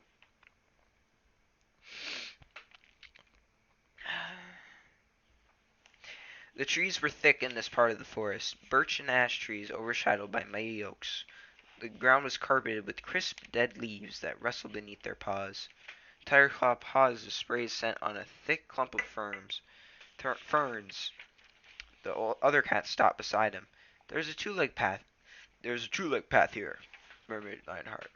Use your nose, Firepaw. Can you smell anything? Firepaw sniffed. There was a faint scent of two-leg, and a stronger smell of a dog, familiar to him from his old home. A two-leg has walked his dog along here, but they are gone now. He mewed. Oh, okay. A two-leg has walked his dog along here, but they are gone now. He mewed. Good, meowed Lionheart. Do you think it is safe to cross? Firepaw sniffed again. The odors were weak and seemed overlaid with fresher forest smells. Yes, he replied. Tigerclaw nodded, and the four cats stalked out from beneath the ferns and crossed the sharp stones to the narrow two-leg path. The trees beyond were pine. They grew tall and straight, row after row. It was easy to walk silently here. The ground was thick with layers of dead needles, which prickled against Firepaw's pads, but felt spongy underneath. There was no undergrowth here to hide in, and Firepaw sensed tension in the other cats as they stalked unprotected between the tree trunks.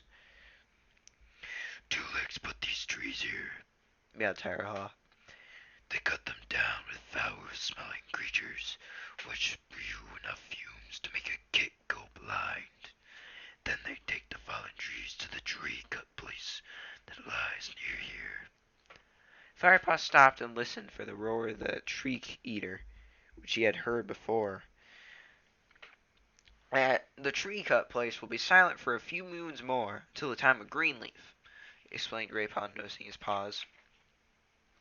The cats padded on through the pine forest. Two Leg place lies in that direction, meowed Tigerclaw, flicking his thick tail to one side. No doubt you can smell it, Firepaw. Today, however, we will head the other way. Eventually they reached another two-leg path that marked the far edge of the pine forest. They quickly crossed over into the safe bushes of the oak woods beyond, but Firepaw still sensed anxiety in the other cats. We're approaching RiverClan territory, whispered Graypaw. The sun and rocks are over there. He pointed with his soft muzzle to a treeless mound of boulders. Firepaw felt his fur stand on end. This is where Redtail had been slain. Lionheart stopped by a flat gray rock. This is the boundary between ThunderClan and RiverClan territory. RiverClan rules the hunting grounds besides the Great River, he meowed. Breathe deeply, Firepaw. Firepaw. The pungent smell of unfamiliar cats hit the roof of Firepaw's mouth. He was surprised how different it smelled from the warm cat scents of the ThunderClan camp, and he was also surprised to realize just how familiar and comforting the ThunderClan scent seemed to him already. That is the smell of RiverClan, Tigerclaw growled beside him. Remember it well. It will be the strongest at the boundary, because their warriors will have marked the trees along here. With these words, the dark tabby lifted his tail and sprayed his own mark on the flat rock. They should stop using spray. That's gross. Like, I know they're pissing on it, but sprayed? Don't say spray. We'll follow this boundary line as it leads straight to Four Trees, Lionheart meowed. He set off quickly, away from Sunny Rocks, followed by Tigerclaw. Graypaw and Firepaw trotted after them. What is Four Trees? Firepaw panted. It is where the territories of all four clans meet, replied Graypaw. There are 4 great oaks there, as old as the clans. Be quiet! Ordered Tigerclaw. Don't forget how close we are to enemy territory. The 2 apprentices fell silent, and Firepaw concentrated on walking silently. They crossed a shallow stream, keeping their paws dry by leaping from boulder to boulder across the pebbly riverbed. By the time they reached Four Trees, Firepaw was feeling completely out of breath, and his paws ached. He wasn't used to traveling so far and so fast. He was quite relieved when Lionheart and Tigerclaw led them out of the thick woods and stopped at the brow of a bush-covered slope. It was sun-high now. The clouds had cleared and the wind had dropped. Below, in the dazzling sunlight, stood 4 enormous oaks, their green crowns reaching almost to the top of the steep slope. As Graypaw told you, meowed Lionheart to Firepaw, this is Four Trees, where the territories of all 4 clans meet. Wind Clan governs the high ground ahead of us, where the sun sets. We won't be able to catch their scent today, the wind is blowing toward them, but you'll learn it soon enough. And Shadow Clan holds power over there, in the darkest part of the... And Shadow Clan holds power over there, in the darkest part of the forest, added Graypaw, flicking his head sideways. The elders say that the cold winds from the north blow over the Shadow Clans and chill their hearts. So many clans! Firefly exclaimed. And so well organized, he added to himself, remembering Smudge's lurid tales of wildcats wreaking terror in the forest. You see now why prey is so precious, meowed Lionheart. Why we must fight to protect what little we have. But that seems foolish. Why can't the clans work together and share their hunting grounds, instead of fighting each other? Firepaw suggested boldly. A shocked silence greeted his words. Tigerclaw was the first to reply.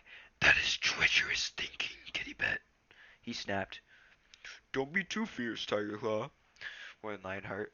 The ways of the clan are new to this apprentice. He looked at Firepaw. You speak from your heart, young Firepaw. This will make you a stronger warrior one day. Tigerclaw growled. or it might make him to give in to Kitty Pet weakness right at the moment of attack. Lionheart glanced briefly at Tigerclaw before he continued. The 4 clans do come together peacefully, in a gathering each moon.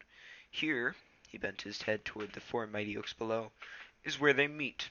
The truce lasts for as long as the moon is at its fullest. Then there must be a meeting very soon, Firepaw suggested, remembering how bright the moonlight had been the night before. Indeed there is, answered Lionheart, sounding impressed. Tonight, in fact. The gatherings are very important because they allow the clans to come together in peace for one night, but you must understand that longer alliances bring more trouble than they're worth. It is our clan loyalty that makes us strong, Tigerclaw meowed in agreement.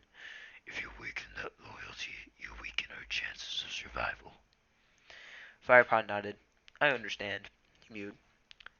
Come on, Meowed Lionheart, standing up. let's keep moving. They paced along the ridge of the valley where 4 trees stood. Now they were heading away from the sun as it began to sink in the afternoon sky.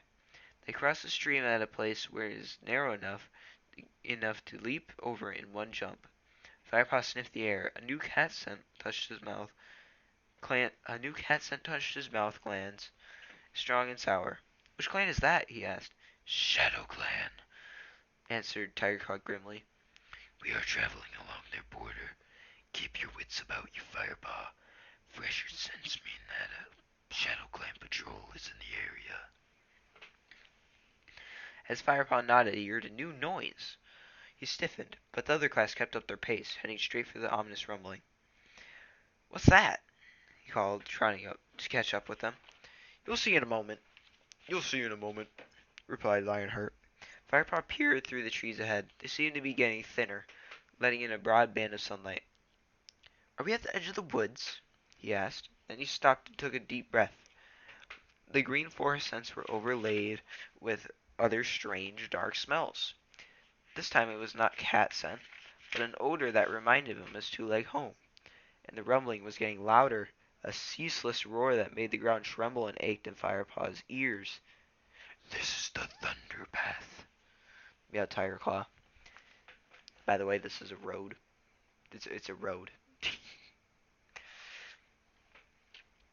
Ever stand next to a highway? Like, fucking Christ, the cars are loud.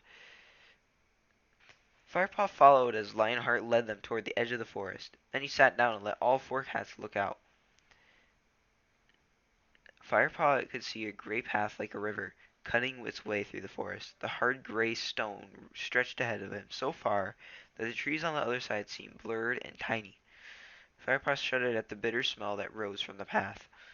The next moment he leaped back, his fur bristling, as a gigantic monster roared past. It's a car. Calm down. There's no monsters. Trust me, there's no monsters. You don't have to be scared. The branches of the trees on either side flapped madly in the wind that chased the speeding monster. Firepaw stared around at the other cats, his eyes wide. Goddamn fucking eyes wide. Unable to speak. He had seen paths like this before near his old two-leg home, but never this wide, nor with monsters so swift and fierce. Scared me too the first time, remarked Graypaw, but at least it helps keep Shadow Clan warriors from crossing into our territory. Thunderpath runs for many paw steps along our boundary line. And don't worry, those monsters never seem to leave the Thunderpath. You're fine as long as you don't go too near. It's time we return to camp, yelled Lionheart. You have seen all our boundaries now, but we'll avoid snake rocks, even though the way around is longer. An untrained apprentice would be easy prey for a snake. They call it an adder, but it's a snake. Trust me. I don't know why they called it an adder, but fucking pug. And I expect you were getting tired, Firepaw. Firepaw couldn't help but feeling relieved at the thought of returning to camp. His head was spinning with all the new smells and sights. And Lionheart was right. He was tired and hungry. He fell in behind Graypaw as the cats turned away from the Thunderpath and headed back into the forest. The dewy scents of evening filled the air as Firepaw made his way through the gorse entrance into the ThunderClan camp. ThunderClan Feshkill was waiting for them. Firepaw and Graypaw took their share from the pile that lay in the shady part of the clearing and carried it to the tree stump outside their quarters. Dustpaw and Sandpaw were already there, munching hungrily. "Hi there, kitty pet," mewed Dustpaw, narrowing his eyes scornfully at Firepaw. "Enjoy the food we caught for you." "Who knows? You might even learn to catch your own one day," sneered Sandpaw. "Are you two still on hunting duty?" asked Graypaw innocently. "Never mind. We've been patrolling our territory borders. You'll be glad to know all is safe." "I'm sure the other clans were terrified when they smelled you two coming," yowled Dustpaw. "They didn't even dare show their faces," retorted Graypaw, unable to hide his anger. "Well, we'll ask them tonight, when we see them at the clan gathering," mewed Sandpaw. "Are you going?" Firepaw blurted out, impressed in spite of the apprentice's hostility. "Of course," replied Dustpaw loftily. "It's a great honor, you know. But don't worry, we'll tell you all about it in the morning." Graypaw ignored Dustpaw's gloating and started eating his fresh kill. Firepaw was hungry too and crouched down to eat. He couldn't help feeling a twinge of envy that Dustpaw and Sandpaw were actually going to meet the other clans tonight. A loud call from Blue Star made Firepaw look up. He watched several of the other clan warriors and elders gather in the clearing. It was time for the clan party to leave for the gathering. Dustpaw and Sandpaw leaped to their feet and trotted off to join the other cats. "Bye, you two," called Sandpaw over his shoulder. "Have a nice, quiet evening." The assembled cats stalked out of the camp entrance in single file, with Blue Star at the head. Her fur glowed like silver in the moonlight, and she looked calm and confident as she led her clan to the brief truce between old enemies. Have you ever been to a gathering?" Firepaw asked Graypaw wistfully. "Not yet," replied Graypaw, crunching loudly on a mouse bone. "But it won't be long now. Just you wait. All the apprentices got to go sometime. The two apprentices ate the rest of their meal in silence. When they had finished, Graypaw wandered over to Firepaw and began to groom his head. Together they washed, sharing tongues as Firepaw had seen the other cats do when he first arrived. Then, tired after the long trek, they pushed their way into their den. They settled down in their nest and quickly fell asleep. The following morning, Graypaw and Firepaw arrived early at the sandy hollow. They had crept out before Sandpaw and Dustpaw woke. Firepaw had been eager to hear about the gathering, but Graypaw had dragged him away. "You'll hear all about it later if I know those two," he had mewed. "You'll hear all about it later if I know those two," he had mewed. It promised to be another warm day, and this time Ravenpaw came to join them. Thanks to Spotted Leaf, his wound was healing well. Graypaw played around, scooping leaves into the air and leaping after them. Firepaw watched his tail twitching with amusement. Ravenpaw sat quietly at one side of the hollow, looking tense and unhappy. "Cheer up, Ravenpaw," called Graypaw. "I know you don't like training, but you're not usually this miserable." The sense of Lionheart and Tireclaw warned the apprentices of their approach, and Ravenpaw mewed hastily. "I suppose I'm just worried about my shoulder getting hurt again." At that moment, Tireclaw emerged from the bushes, closely followed by Lionheart. "Warriors should suffer their pain silently," growled Tireclaw. He looked Ravenclaw straight in the eye. "You need to learn to hold your tongue." Ravenpaw flinched and dropped his eyes to the ground. "Tireclaw's a bit grumpy today," Graypaw whispered in Firepaw's ear. Lionheart glanced at his apprentice sternly and announced, Today we are going to practice stalking. "Now, is there a big difference between creeping up on a rabbit and creeping up on a mouse? Can any of you tell me why?" Firepaw had no idea, and Ravenpaw seemed to have taken Tireclaw's comment to heart and was holding his tongue. "Come on," snorted Tireclaw impatiently. It was Graypaw who answered, "Because a rabbit will smell you before he sees you, but a mouse will feel your paw steps through the ground before he even smells you." "Exactly, Graypaw. So what must you bear in mind when hunting mice?" "Step lightly," Firepaw suggested. Lionheart looked approvingly at him. "Quite right, Firepaw. You must take all your weight into your haunches so that your paws make no impact on the forest floor. Let's try it." Firepaw watched as Graypaw and Ravenpaw immediately dropped into a stalking crouch. "Nicely done, Graypaw," meowed Lionheart as the two apprentices began to move forward stealthily. "Keep your rear down, Ravenpaw. You look like a duck," spat Tigerclaw. "Now you try it, Firepaw." Firepaw crouched down and began to creep across the forest floor. He felt himself fall instinctively into the right position.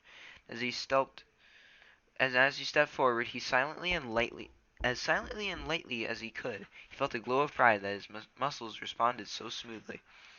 "Well, it's obvious you know nothing but softness," growled Tigerclaw. "You stalk like a lumbering kitty pet. Do you think dinner is gonna come lie down in your food dish and wait to be eaten?" Firepaw sat up quickly as Tigerclaw spoke, a little taken aback by his harsh words. He listened carefully to the warrior, determined to get everything right. "His pace and forward movement will come later, but his crouch is perfectly balanced," Lionheart pointed out mildly. "Which is better than Ravenpaw, I suppose," complained Tigerclaw. He cast a scornful look at the black cat. "Even after 2 months of training, you're still putting on your weight on your left side." Ravenpaw looked even more dejected, and Firepaw couldn't stop himself from blurting out, "His injuring is bothering him, that's all." Tigerclaw whipped his head around and glared at Firepaw. "Injuries are a fact of life. You should be able to adapt. Improvise, adapt, overcome. Even you, Firepaw, you have learned something this morning. If Ravenpaw picked up things as quickly as you, he'd be a credit to me instead of an embarrassment. Imagine being shown up by a kitty pet." He spat angrily at his apprentice. Firepaw felt his fur prickle with discomfort. He couldn't meet Ravenpaw's eyes, so he looked down at his paws. "Well, I'm more lopsided than a one-legged badger," Grandpa, breaking off from his careful stalking to stagger comically across the clearing. I think I'll have to settle for hunting stupid mice. They won't stand a chance. I just wander up to them and sit on them until they surrender. Concentrate, young Graypaw. This is no time for your jokes, meowed Lionheart sternly. Perhaps you might focus your mind better if you try out your stalking for real. All three apprentices looked up brightly. I want each one of you to try catching real prey, meowed Lionheart. Ravenpaw, you will look beside the owl tree. Graypaw, there might be something in that big bramble patch over there. And you, Firepaw, follow the rabbit track over that rise, and you'll find a dry bed of a winter stream. You may find something there. The three apprentices bounded away, even Ravenpaw finding some extra energy for this challenge. With the blood pounding in his ears, Firepaw crept slowly up over the rise. Sure enough, a stream bed cut through the trees ahead of him. In leaf fall, he guessed it would carry the rainwater away from the forest and into the great river that cut through RiverClan territory. Now it was dry. Firepaw crept quietly down the bank and crouched on its sandy floor. Every sense felt on fire with tension. Suddenly he scanned the empty stream for signs of life. He watched for any tiny movement, his mouth open so he could pick up the smallest scent. His ears twisted forward. Then he smelled mouse. He recognized the odor instantly, remembering his first taste the night before. Wild energy surged through him, but he remained motionless, trying desperately to pinpoint the prey. He strained his ears forward until he picked up the rapid pulsing of a tiny mouse heart. Then a flash of brown caught his eye. The creature was scrambling through the long grass that draped the edges of the stream. Firepaw shifted closer, remembering to keep his weight on his haunches until he was within striking distance. Then he pushed back hard on his hind paws and sprang, kicking up sand as he rose. The mouse raced away, but Firepaw was quicker. He scooped it up in the air with one paw, threw it on the sandy stream bed, and lunged on top of it. He killed it quickly with one sharp bite. Firepaw carefully lifted the warm body between his teeth and returned with his tail held high to the hollow where Thunderclaw and Lionheart waited. He had made his first kill. He was a true ThunderClan apprentice now. Early morning sunlight streamed down onto the forest floor as Firepaw roamed in search of prey. 2 moons had passed since he had begun his training. He felt at ease in this environment now. His senses had awoken and educated in the ways of the woods. Firepaw paused to sniff the earth and the cold, blind things that moved within it. He caught the scent of a two-leg that had wandered the forest recently. Now that Greenleaf was fully here, leaves were thick on the branches and tiny creatures were busy beneath a carpet of leaf mold. Firepaw made a lean, strong shape as he moved silently through the trees, all his senses alert for the scent trail that would end in a swift kill. Today he had been sent on his first solo task. He was determined to do well, even if his task was only to bring back a fresh kill for the clan. He headed for the stream that he had crossed on that first trek through ThunderClan hunting grounds. It gurgled and spattered as it ran downhill over the smooth, round pebbles. Firepaw paused briefly to lap at the cold, clear water, then lifted his head and tasted the air again for any scent of prey.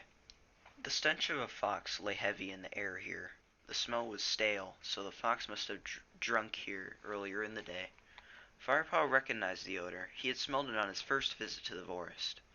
Since then, Lionheart had taught him it was fox scent, but apart from the glimpse of the fox's brush he had caught on that first outing, Firepaw had still never seen one properly. He struggled to screen out the fox stench and concentrate on prey scent. Suddenly his whiskers prickled as he honed in on the warm blood beat of prey, a water vole, busy about its nest. A moment later he saw the vole. The fat brown body was darting back and forth along the bank as it gathered grass stalks. Firepaw's mouth watered in anticipation. His last meal had been many hours ago, but he dared not hunt for himself until the clan had been fed. He remembered the words repeated by Lionheart and Tigerclaw time and time again. The clan must be fed first. Dropping into a crouch, Firepaw began to stalk the little creature. His orange belly fur brushed against the damp grass. He crept closer, his eyes never leaving his prey. Almost there. Another moment and he would be near enough to spring. Suddenly there was a loud rustle in the ferns behind him. The water vole's ears twitched, and it disappeared down a hole in the bank. Firepaw felt the hackles rising along his spine. Whatever had ruined his first good chance of catching prey would have to pay. He sniffed the air. He could tell it was a cat, but he realized with a jolt that he couldn't identify which clan it belonged to. The stale stench of fox still confused his smell sense. A growl rose in his throat as he began doubling back in a wide circle. He pricked up his ears, and opened his eyes wide, seeking out any movement. He heard the undergrowth rustle again. It was louder now, off to one side. Firepaw edged closer. He could see the ferns moving, but the fronds still hid the enemy from view. A twig snapped with a sharp cracking noise. From the noise it's making, it must be big, Firepaw thought, preparing himself for a fierce battle. He leaped for the trunk of an ash and climbed swiftly and silently up to an overhanging branch. Below him, the invisible warrior came closer, and closer still. Firepaw held his breath, judging his moment as the ferns were pushed aside and a large grayish shape emerged. Grrrr! The battle cry rumbled in Firepaw's throat. Claws unsheathed, he launched himself at the enemy and landed squarely on a set of furry, muscular shoulders. He dug in hard, gripping with thorn-sharp claws, ready to deal out a powerful warning bite. What was that? The body below him shot straight up in the air, carrying him with it. Great Paw! Firepaw recognized the astonished voice and caught his friend's familiar smell. He was too fired up to loosen his grip. Ambush! Meow! Spat Greypaw, not realizing that the gripping onto his back was Firepaw. He rolled over and over in an attempt to dislodge his attacker. Oof! Firepaw rolled with him, squashed and flattened beneath the heavy body. It's me, Firepaw! He yelled as he struggled to pull through and sheathe his claws. Rolling away, he sprang to his feet and gave himself a shake, which rippled all the way along his body to the end of his tail. Greypaw, it's me, he repeated. I thought you were an enemy warrior. Greypaw rose to his feet. He winced and shook himself. I felt like it, he grumbled, twisting his head to lick his sore shoulders. You've raked me to shreds. Sorry, Firepaw mumbled. But what was I supposed to think, with you creeping up on me like that? Creeping up? Greypaw's eyes were round with indignation. That was my best stealth crouch. Stealth? You still stalk like a lopsided badger, Firepaw teased. He flattened his ears playfully. Greypaw gave a hiss of delight.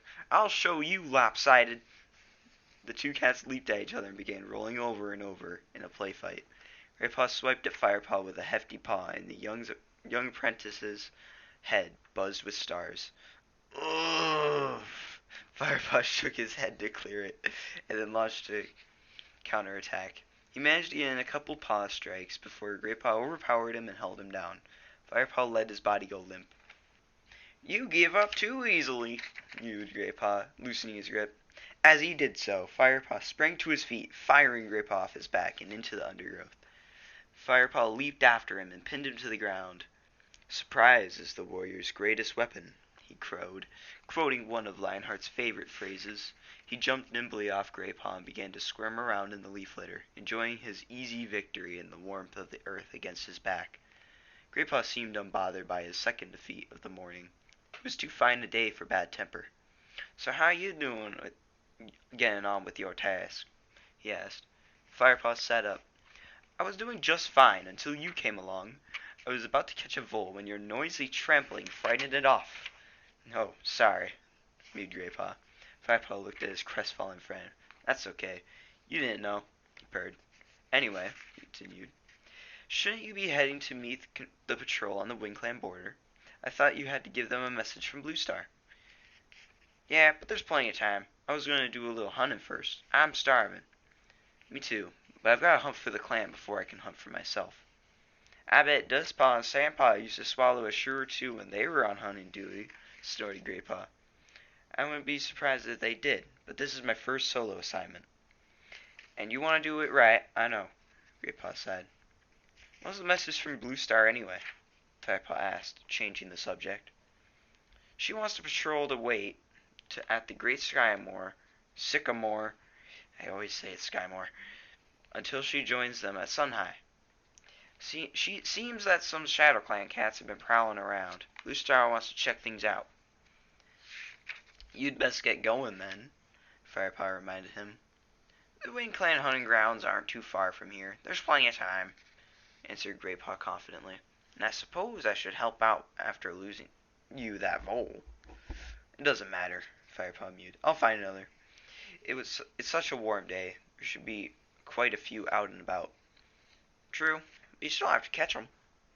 Greypaw nibbled at a front claw, stripping off a piece of the outer sheath thoughtfully. You know, I could take you until way past Sunhigh, maybe even until sunset. Firepaw nodded without enthusiasm as his belly gave a rumble. He would probably have to make 3 or 4 hunting trips before he had caught enough prey. Silverpelt would be in the sky before he got a chance to eat. Greypaw stroked his whiskers. Come on, I'll help you get started. I owe you that at least. We should be able to catch a couple of voles before I have to get going. Firepaw followed Greypaw upstream, glad of the company and the help. A fox stench was still in the air, but suddenly it smelled stronger. Firepaw paused. Can you smell that? He asked. Greypaw stopped and sniffed in the air too. Fox. Yeah, I smelled it earlier. Doesn't it smell fresher to you now, though? Firepaw asked. Greypaw sniffed again and opened his mouth slightly. You're right, he murmured, lowering his voice. He swiveled his head to look across the stream at the bushes in the woods beyond. Look, he whispered. Firepaw looked. He saw something red and thick-haired moving among the bushes. It stepped into a clearing in the undergrowth, and Firepaw saw a low body, glinting red in the dappled sunlight. Its tail was heavily furred, and it had a long, narrow snout. So that's a fox? Firepaw whispered. What an ugly muzzle. You could say that again, agreed Greypaw. I was following one of those when we first met, whispered Firepaw. More likely it was following you, you idiot, hissed Greypaw. Never trust a fox. Looks like a dog, behaves like a cat. We must warn the queens that one has strayed into our territory. Foxes are as bad as badgers when it comes to killing young kids. I'm just glad he didn't catch up with the one they saw last time. He'd have made mouse meat out of a tiny scrap like you. Firepaw looked a little put out, and Greypaw added, You stand a better chance these days, though. Anyway, Blue Star will probably send a warrior to scare it off, put the queen's mind at rest. The fox had not noticed them, so the 2 apprentices continued along the stream. So what does a badger look like? Firepaw asked as it prowled along, sniffing to either side. Black and white, short legs. You'll know them when you meet one. They're bad-tempered, lumbering animals. They're less likely to raid the nursery than a fox, but they have a vicious bite. How do you think old Halftail earned his name? He hasn't been able to climb a tree since a badger bit his tail off. Why not? Scared of falling. A cat needs his tail if he wants to land on his feet. It helps him spin in midair. Firepaw nodded in understanding. As Firepaw had predicted, hunting was good that day. Before long, Greypaw had pounced on a small mouse, and Firepaw had caught a thrush. He quickly took its life. No time to practice killing techniques today. There were too many hungry mouths waiting back at camp. Firepaw kicked earth over the prey so it would be safe from predators until he came back for it. Suddenly a squirrel broke cover. Firepaw burst in action. After it! He called, pelting at full stretch over the springy woodland floor with Greypaw at his heels. They slid to a halt as the squirrel scampered upward into a birch. Lost it! Greypaw growled in disappointment. Panting, the 2 cats stopped to catch their breath. The acrid stench that hit their mouths and noses surprised them. The Thunder Path, Firepaw mewed. I didn't realize we'd come so far. The 2 cats edged forward to peer out of the forest at the great dark path. It was the first time they had been here alone. A trail of noisy creatures growled along the hard surface, their dead eyes staring straight ahead. Yuck! Greypaw snorted. Those monsters really stink! Firepaw twitched his ears in agreement. The choking smells made his throat sting. Have you ever been across the Thunder Path? He mewed. Greypaw shook his head. Firepaw took a step out of the cover of the forest. A border of oily grass lay between the trees and the Thunder Path. He crept slowly out onto it, and then shrank back as a stinking monster hurled past. Hey, where are you going? Graypaw mewed. Firepaw didn't reply. He waited there till there were no monsters in sight. Then he edged forward again, across the grass, right to the edge of the path. Cautiously, he reached out a paw to touch it. It felt warm, almost sticky, heated by the sun. He looked up, staring across the thunder path. Was that a pair of eyes glinting out of the forest on the other side? He sniffed the air, but smelled nothing except the stench of the great gray path. The eyes on the other side were still shining in the shadows. Then they blinked, slowly. Firepaw was sure now. It was the Shadow Clan warrior, and he was staring straight at him. Firepaw!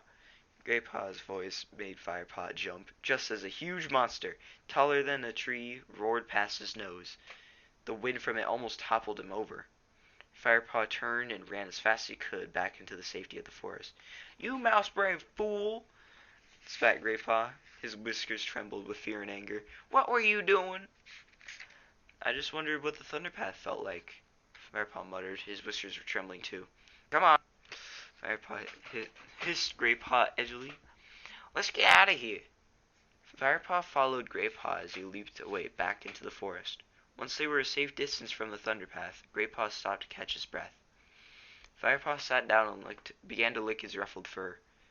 I think I saw a Shadow Clan warrior, he mewed between licks, in the forest on the other side of the Thunderpath. A Shadow Clan warrior? Echoed Graypaw, his eyes wide. Really? I'm pretty sure. Well, it's a good thing that monster came past when it did, retorted Graypaw. When there's one Shadow Clan warrior, there's more, and we're no match for them yet. We better get out of here. He looked up at the sun, which was almost directly overhead. I better get a move on if I want to meet that patrol on time, he mewed. See you later. He sprang away into the undergrowth, calling as he went. You never know. Lionheart might let me come and help you with hunting once I've delivered this message. Firepaw watched him go. He envied Graypaw, wishing he were off to join a warrior patrol. But at least he'd have something to tell Dustpaw and Sandpaw when he returned to camp. Today he had seen his first Shadow Clan warrior. I've toned down Graypaw's accent, southern accent. Yeehaw! Don't you know what you're doing, mate? Chapter 7. Firepaw retraced his steps and headed back toward the stream. He thought of those eyes burning from the darkness of the Shadow Clan territory. Suddenly he caught a faint smell on the breeze. A stranger! Perhaps that Shadow Clan warrior. Instantly a growl rumbled in Firepaw's throat.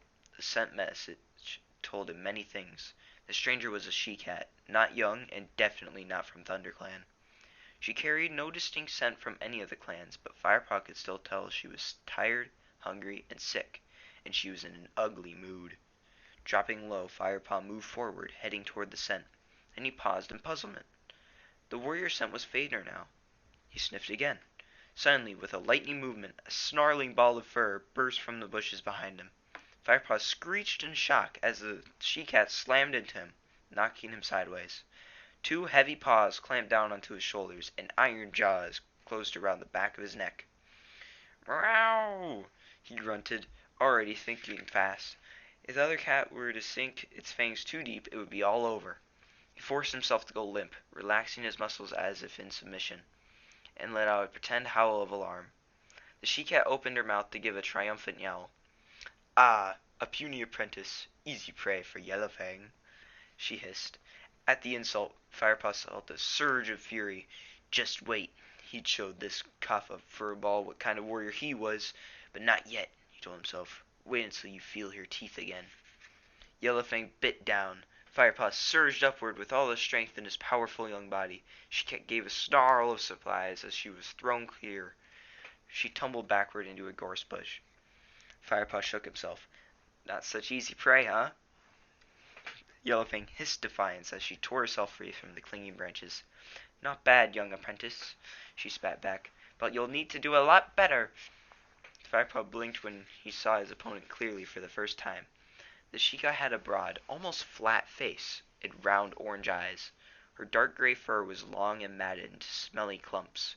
Her ears were torn and ragged, and her muzzle was traced with the scars of many old battles. Firepaw stood his ground. He puffed out his chest and glared a challenge into the intruder's face. "You're in ThunderClan's hunting ground. Move on."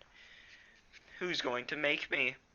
Yellowfang drew back her lip defiantly, exposing stained and broken teeth. "I will hunt, then I will leave. Or maybe I'll just stay a while." "Enough talk." Firepaw spat, feeling the stir of ancient cat spirits deep inside him. There was no trace of house cat in him now. His warrior blood was up. He was itching to fight, to defend his territory and protect his clan. Yellowfang seemed to sense the change in him. Her fierce orange eyes sparkled with new respect. Dipping her head and breaking eye contact, she started to back off. "No need to be hasty now," she purred in a silky tone. Firepaw wasn't fooled by her trickery. Claws extended, fur on end, he leaped forward, his war cry ringing out. "Grrrr!" That's a good war cry.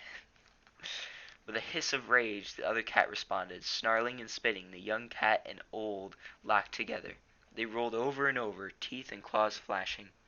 Ears pressed flat to his head, Firepaw fought to get a grip. But the she-cat's clumpy fur snagged in his claws, and he couldn't break through to skin. Then Yellowfang reared up on her back legs. With her filthy tail bristling, she looked even bigger. Firepaw sensed Yellowfang's huge jaws lunging toward him. He leaned backward just in time. Snap! Bared teeth closed on the air next to his ear. Instinctively, Firepaw lashed out with a backswipe. His paw caught the side of Yellowfang's head. The force of it sent shock waves up his front leg. Yow! Stunned, Yellowfang dropped onto four paws. She shook her head to clear it. In the single heartbeat before the she-cat recovered, Firepaw saw his chance. He threw himself forward, crouching low, and clamped his jaws tight on Yellowfang's back leg. Urgh. The taste of the matted fur was horrible, but he chopped down hard. Yow, yow, yow, yow, yow! Yellowfang screamed in agony and whipped around to snap at Firepaw's tail. Her teeth connected and pain lanced up Firepaw's spine, but it only made him angrier. He ripped his tail from his opponent's grip and lashed it back and forth in rage. Yellowfang crouched, ready for a fresh attack. Her breath seemed to wheeze up from her foul-smelling lungs. Is this like a smoker homeless person? What the fuck? The scent blasted up Firepaw's nose. Up close, the message of desperation and weakness, and the aching void of the she-cat's hunger, was almost painful. Something stirred inside him, an unwarrior-like feeling he didn't want. Pity. He tried not to dwell on this instinct. He knew his loyalty must be to his clan, but he couldn't shake free of it. "You speak from your heart, young Firepaw." Lionheart's words echoed in his head once more. "This will make you a strong warrior one day." Then Tireclaw's warning rang in his ears. "Or it might make him give in to kitty pet weakness right at the moment of attack." Yellowfang lunged forward, and Firepaw jerked instantly back into aggression. The bigger cat tried to reach up onto his shoulders and get a killing grip, but this time she was hammered by her wounded leg. "Gruff!" Firepaw arched his spine, but Yellowfang managed to dig in her claws and hung on tight. The bigger cat's weight forced him to the ground. Firepaw tasted earth on his tongue and spouted a mouthful of grit. Puh! He twisted nimbly to avoid Yellowfang's thrashing back legs and the thorn-sharp claws that were trying to rake at his soft underbelly. Over and over they rolled, biting and snapping. Moments later they broke apart. Firepaw was gasping for breath now, but he sensed that Yellowfang was weakening. The she-cat was badly wounded, and her back legs could barely support her scrawny body. "Had enough yet?" Firepaw growled. If the intruder gave way, he let her go with just a warning bite to remember him by. "Never!" Yellowfang hissed back bravely, but her injured leg gave way and she slumped to the ground. She tried to get up and failed. Her eyes were dull as she hissed up at Firepaw. "If I weren't so hungry and tired, I'd have shredded you into mouse dust." The she-cat's mouth twisted in pain and defiance. "Finish me off. I won't stop you." Firepaw hesitated. He'd never killed another cat before. Perhaps in the heat of battle he would, but a mercy killing in cold blood, this was something very different. "What are you waiting for?" Yellowfang taunted. "You're dithering like a kitty pet." Firepaw smarted at the she-cat's word. Could she smell the scent of two legs on him, even now, after all this time? "I'm an apprentice warrior of ThunderClan," he snapped. Yellowfang narrowed her eyes. She'd seen Firepaw flinch at her words and knew she'd hit a nerve. Ha! She snorted. Don't tell me ThunderClan is so desperate they have to recruit kitty pets now. ThunderClan is not desperate, hissed Firepaw. Prove it then. Act like a warrior and finish me off. You'll be doing me a favor. Firepaw stared at her. He would not be goaded into killing this miserable creature. He felt his muscles relax as curiosity pricked him. How had a clan cat gotten in such a state? ThunderClan elders were looked at better than kits. You seem to be in an awful hurry to die, he meowed. Yeah, well that's my business, mouse fodder, Yellowfang snapped. What's your problem, kitty? Are you trying to talk me to death? Her words were brave, but Firepaw could smell the hunger and sickness that were coming off the other cat in waves. She was going to die anyway if she didn't eat soon, and since she could hardly hunt for herself, perhaps he should kill her now. The two cats looked at each other, uncertainty in both their gazes. Wait here, Firepaw ordered at last. Yellowfang seemed to deflate. Her ankles smoothed out and her tail lost its gorse bush stiffness. Are you kidding, kitty? I'm not going anywhere, she grunted, limping painfully toward its patch of soft heather. She flopped down and began licking her leg wound. Firepaw glanced briefly over his shoulder at her and hissed quietly in exasperation before heading for the trees. As he padded silently through the ferns, sun-warmed odors filled his nose, and he caught the sour reek of a long-dead rat. He heard the scratching of insects beneath bark, the rustle of furry things scurrying over leaves. His first thought had been to go and dig up the thrush he had killed earlier, but that would take too long. Maybe he should go and scoop up the rat carcass. Easy meat, but a starving cat needed fresh kill. Only when times were very hard would a warrior eat crow food. Just then he paused, scenting a young rabbit ahead. A few more steps and he saw it. Flying himself down, he stalked the creature. He was barely a mouse length away before it detected him. By then it was too late. The white bobtail darting away sent the thrill of the chase surging through Firepaw's veins. A rush of speed, a flash of claws, and he had it. He held the wriggling body fast and finished it off quickly. Yellowfang looked up tiredly as Firepaw dropped the rabbit on the ground beside her. Grizzled jaw dropped. Well, hello again, kitty. I thought you'd gone to fetch your little warrior friends. Yeah, well, I might still do that. And don't call me kitty, Firepaw growled, shoving the rabbit nearer with his nose. He felt embarrassed by his kindness. Look, if you don't want this... Ah, no. Yellowfang meowed hastily. I do want it.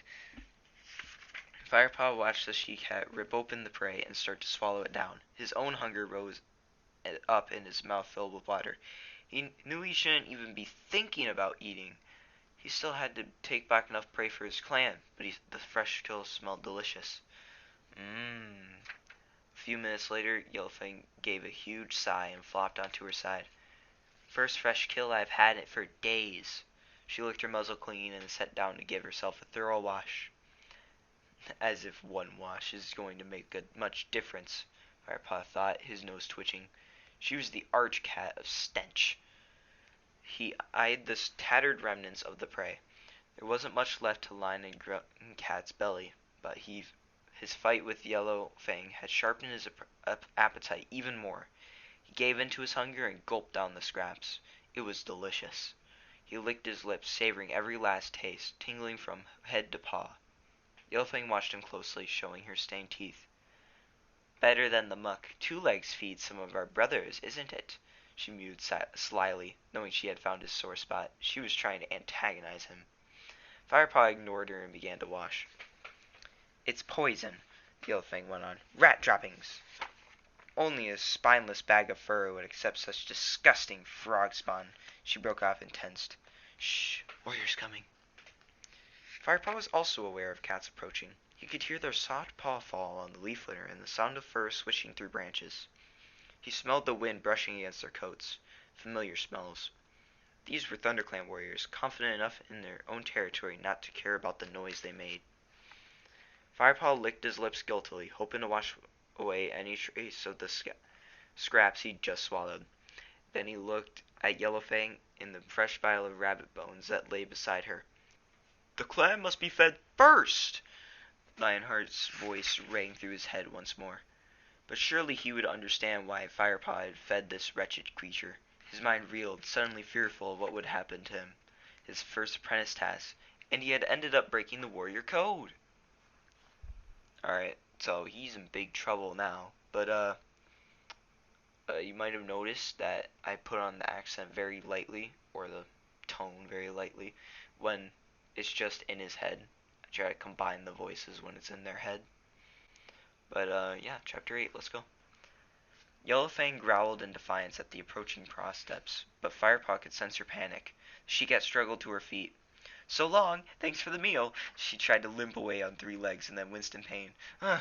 This leg's stiffened up while I've been resting. Now it was too late for her to run. Silent shadows slipped out of the trees, and in a heartbeat the ThunderClan patrol had encircled Firepaw and Yellowfang. Firepaw recognized them. Tigerclaw, Darkstripe, Willowpaw, and Bluestar, all of them lean and hard-muscled. Firepaw smelled Yellowfang's fear at the sight of them. Greypaw followed close behind. He bounded out of the bushes and stood behind the warrior patrol. Firepaw mewed a hasty greeting to his clan, but only Greypaw returned it. "Hi, Firepaw!" he called out. "Silence!" Tigerclaw growled. Firepaw glanced at Yellowfang and groaned inwardly. He could still smell the fear scent on her, but instead of cowering submission, the scruffy creature was glaring in defiance. "Firepaw," Bluestar's question was cool and measured, "what have we here? An enemy warrior, and recently fed, by the smell of you both." Her eyes burned into him, and Firepaw dropped his head. "She was weak and hungry," he began. "And what about you? Was your hunger so bad that you had to feed yourself before you had gathered prey for your clan?" Bluestar went on. "I assume that you have a very good reason for breaking the warrior code." Firepaw was not fooled by the leader's soft tone. Bluestar was furious, and rightly so. He crouched lower to the ground. Before he could speak, there was a loud hiss from Tigerclaw. "Once a kitty pet, always a kitty pet." Bluestar ignored Tigerclaw and looked instead at Yellowfang. Suddenly she looked surprised. "Well, well, Firepaw, it seems you have captured us a ShadowClan cat, and one I know well. You are ShadowClan's medicine cat, aren't you?" She meowed to Yellowfang. "What are you doing so far into ThunderClan territory?" "I was the ShadowClan medicine cat. Now I choose to travel alone," hissed Yellowfang.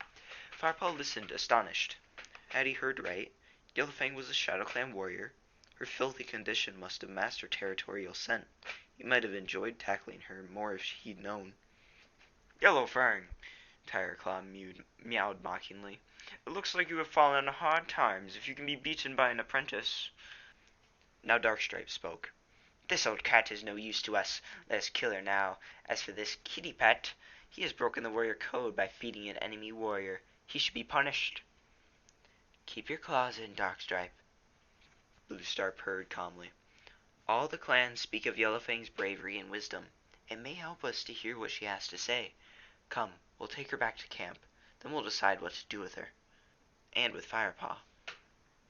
"Can you walk?" she asked Yellowfang. "Or do you need help?" "I've still got 3 good legs," the grizzled she-cat snapped back, limping forward.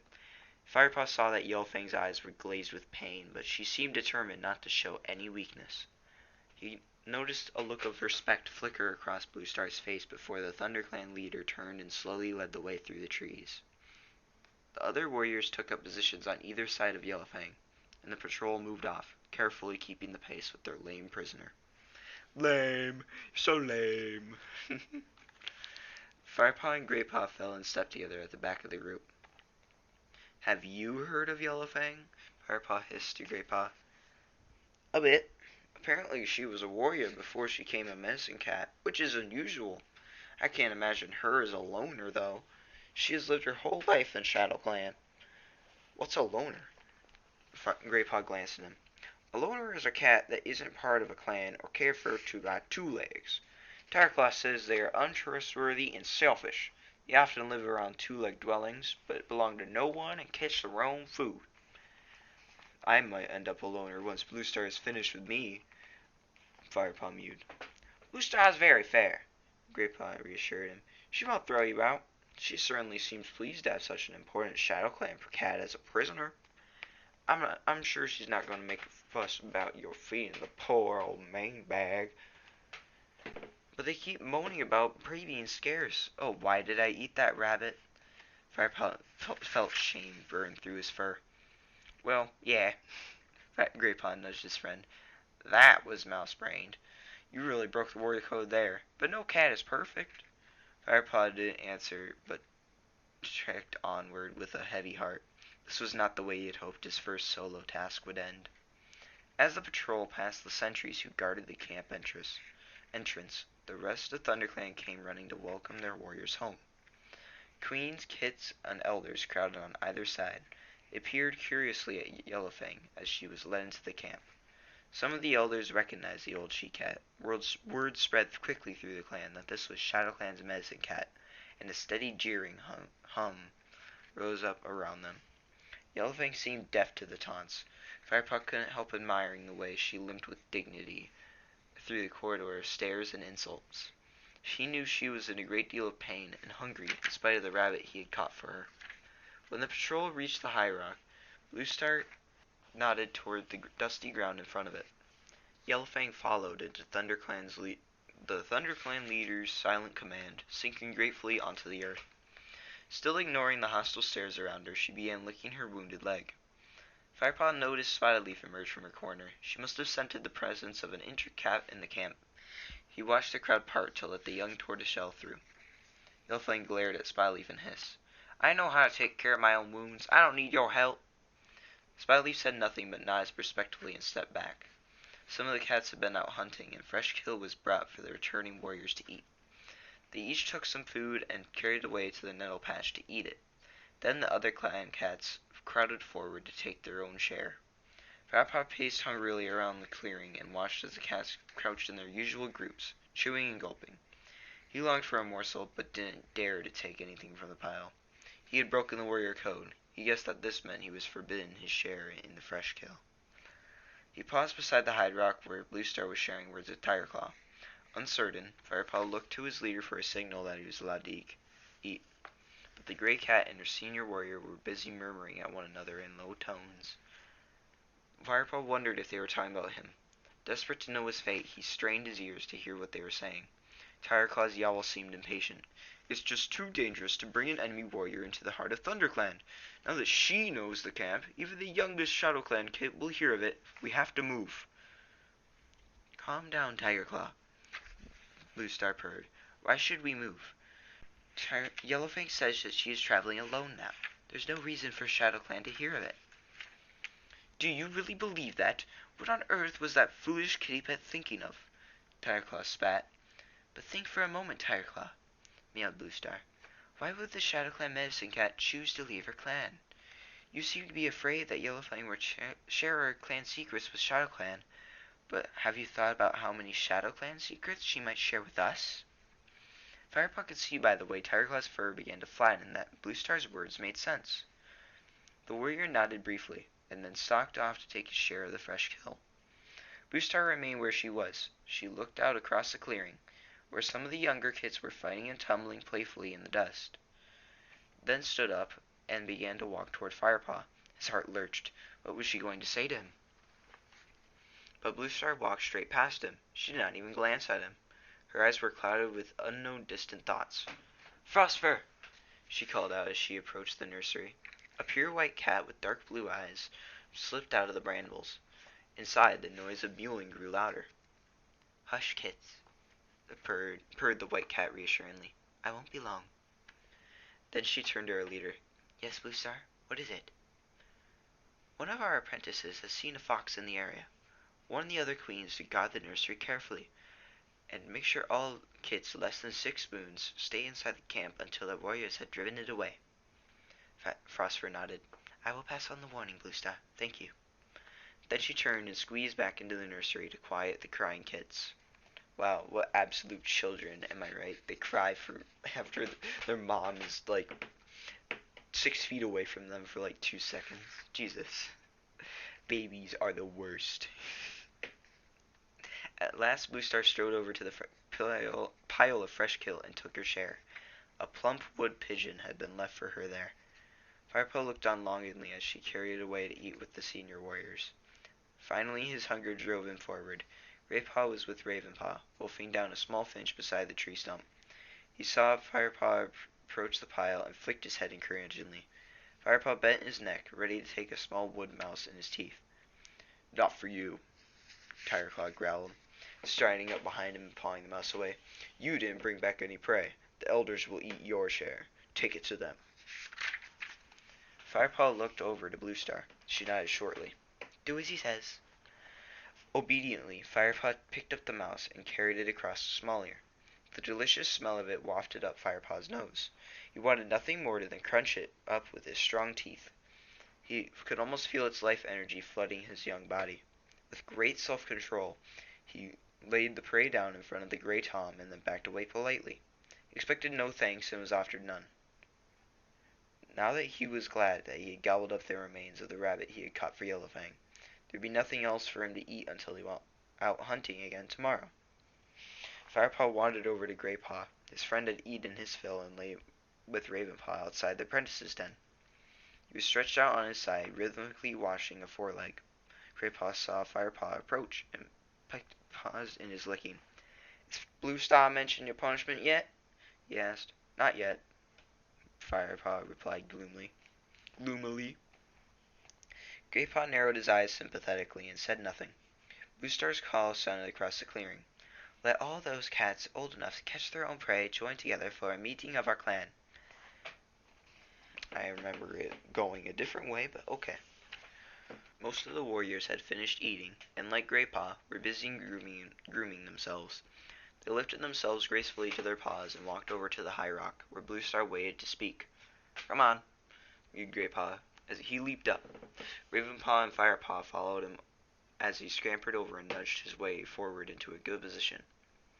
"I'm sure you've all heard about the prisoner we brought back with us today," Bluestar began, "but there is something else you need to know."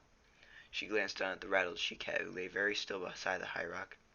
"Can you hear me from there?" she asked. "I may be old, but I'm not deaf yet," Yellowfang spat in reply. Bluestar ignored the prisoner's hostile tone and continued. "I'm afraid I have some very grave news. Today I traveled with a patrol into WindClan territory. The air was filled with the scent of ShadowClan. Almost every tree has been sprayed by ShadowClan warriors, and we met no WindClan cats even though we journeyed deep into their heartland." Her words were met with silence. Firepaw saw confusion in the faces of the clan cats. "Do you mean ShadowClan has chased them out?" called Small-Ear hesitantly. "We can't be sure," Bluestar meowed. "Certainly the scent of ShadowClan was everywhere. We found blood, too, and fur.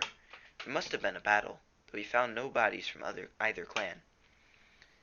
A shocked yowl rose from the cloud in a single voice. Firepaw felt the cats around him stiffen with shock and fury. Never before had one clan driven another from its hunting grounds. "How can WindClan have been driven out?" One-Eye croaked hoarsely. "ShadowClan is fierce, but WindClan is many. They have lived in the uplands for generations. Why have they been chased out now?" She shook her head anxiously, her whiskers trembling. "I don't know the answers to any of your questions," meowed Bluestar. "It is well known that ShadowClan has recently appointed a new leader following the death of Ragged Star. Their new leader, Broken Star, gave no hint of any threat when we met him at the last gathering." "Perhaps Yellowfang has answers," snarled Darkstripe. "After all, she is of ShadowClan." "I am no traitor. Nothing would make me share the secrets of ShadowClan with a brute like you," growled Yellowfang, glaring aggressively at Darkstripe. The ThunderClan warrior moved forward, ears flat, eyes closed to slits, ready for a fight. "Stop!" yowled Bluestar. Darkstripe immediately halted in his tracks, even though Yellowfang goaded him on with blazing eyes and a ferocious hiss. "That's enough!" Bluestar growled. "This situation is too serious for us to be fighting among ourselves. ThunderClan must prepare itself. From this moonrise onward, warriors will travel in larger groups. Other clan members will remain close to the camp. Patrols will travel the boundary edges more frequently, and all the kits must stay in the nursery." The cats below nodded in agreement. Bluestar continued. "Our need for warriors is our greatest obstacle. We shall get around this by speeding up the training of our apprentices. They need to be ready even sooner to fight for our clan." Firepaw saw Dustpaw and Sandpaw exchanged a thrilled glance. Graypaw was gazing up at Bluestar, his eyes wide with excitement. Ravenpaw just shuffled his paws anxiously. The black apprentice's wide eyes showed worry rather than excitement. Bluestar went on. One young cat has been sharing mentors with Graypaw and Ravenpaw. By teaching him, I shall speed up the training of all 3 apprentices. She paused and looked down at her clan. I shall take on Firepaw as my own apprentice. Firepaw opened his eyes wide in amazement. Bluestar was to be his mentor. Beside him, Graypaw gasped, unable to hide his surprise. What an honor! It's been moons since Bluestar had an apprentice. Usually she only trains only the kits of deputies. Then a familiar voice rose from the front of the crowd. It was Tireclaw. So Firepaw is to be rewarded, not punished, for feeding an enemy warrior when he should have been feeding his own clan. Firepaw is my apprentice now. I will deal with him, answered Bluestar. She stared into Tireclaw's fierce eyes for a moment before lifting her head to address the whole clan once more. Yellowfang will be allowed to stay here until she has recovered her strength. We are warriors, not savages. She is to be treated with respect and courtesy. But the clan cannot support Yellowfang, Darkstripe protested. We have too many mouths to feed already. Yeah, Graypaw whispered into Firepaw's ears, and some of them are bigger than others. I don't need anyone to care for me, spat Yellowfang, and I'll split open anyone who tries. Friendly, isn't she? Graypaw murmured. Firepaw flicked the tip of his tail in silent agreement. There were muffled meows from the other warriors as they grudgingly recognized the enemy warrior's fighting spirit. Bluestar ignored the murmuring. We shall kill 2 prey with 1 blow, as it were. Firepaw, as punishment for breaking the warrior code, it will be your responsibility to care for Yellowfang. You will hunt for her and tend her wounds. You will fetch bedding and clear away her dirt. Yes, Bluestar, mewed Firepaw, his head bowed in submission. Clear away her dirt, he thought to himself. Ugh. Mocking yells came from Dustpaw and Sandpaw. Good idea, hissed Dustpaw. Firepaw had better get good at cracking fleas. And hunting, added Sandpaw. That sack of bones is going to need feeding up. Enough, Bluestar interrupted them. I hope Firepaw will find no shame in caring for Yellowfang. She is a healer, and she is his elder. For those reasons alone, he should respect her. She shot a sharp glance at Dustpaw and Sandpaw. And there is no humiliation in caring for another cat when she is unable to take care of herself. The meeting is over. I would like to speak with my senior warriors alone now. With that, she jumped down from the high rock and marched toward her den. Lionheart followed her. The other clan cats had begun to move away from the high rock. 1 or 2 congratulated Firepaw on being chosen as Bluestar's apprentice. Others mockingly wished him luck looking after Yellowfang. Firepaw felt so dazed by Bluestar's announcement that he just nodded blankly. Longtail padded up to him. The V-shaped nick that Firepaw had cut into the tip of his ear still showed. The young warrior drew back his whiskers into an ugly snarl. Well, I hope you'll think twice about bringing strays back into the camp next time, he sneered. Like I said, outsiders always bring trouble. Alright, let me just get a drink of water before we read chapter 9.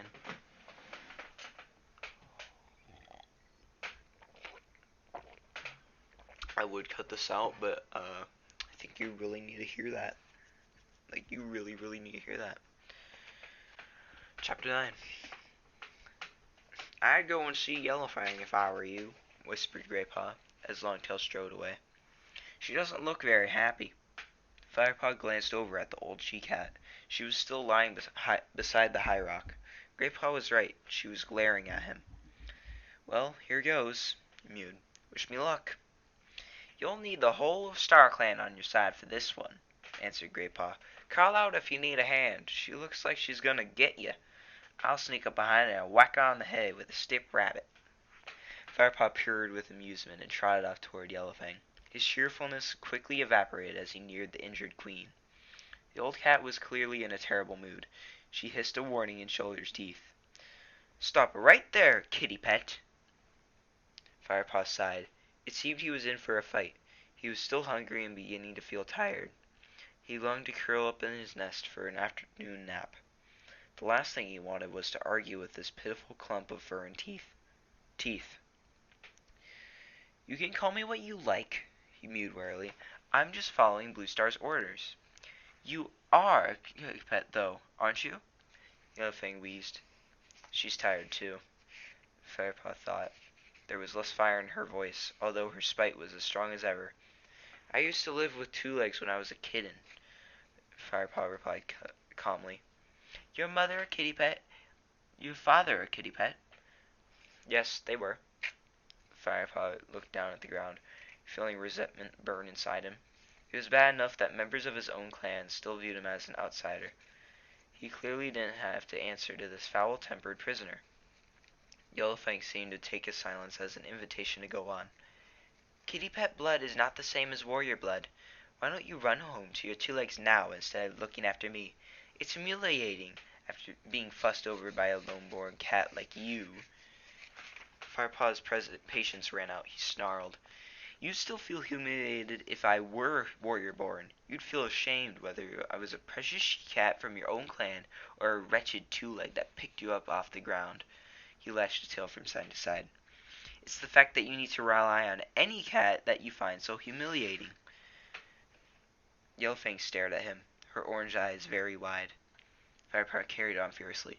You're just going to have to get used to being cared for until you are well enough to look after yourself, you spiteful old bone bag. I'm going to use that insult. You spiteful old bone bag. He stopped as Yellowfang began to make a low, harsh, wheezing sound. Alarmed, Firepaw took a step toward her. The she-cat was trembling all over, and her eyes had narrowed into tiny slits. Was she having some kind of fit? Look, I didn't mean... he began before he suddenly realized that she was laughing. She mewed, a purr rumbling up from deep inside her chest. Firepaw didn't know what to do. You have spirit, kitty pet, Yellowfang croaked, stopping at last. Now, I'm tired and my leg hurts. I need sleep and something to put on this wound. Go and find that pretty little medicine cat of yours and ask her for some herbs.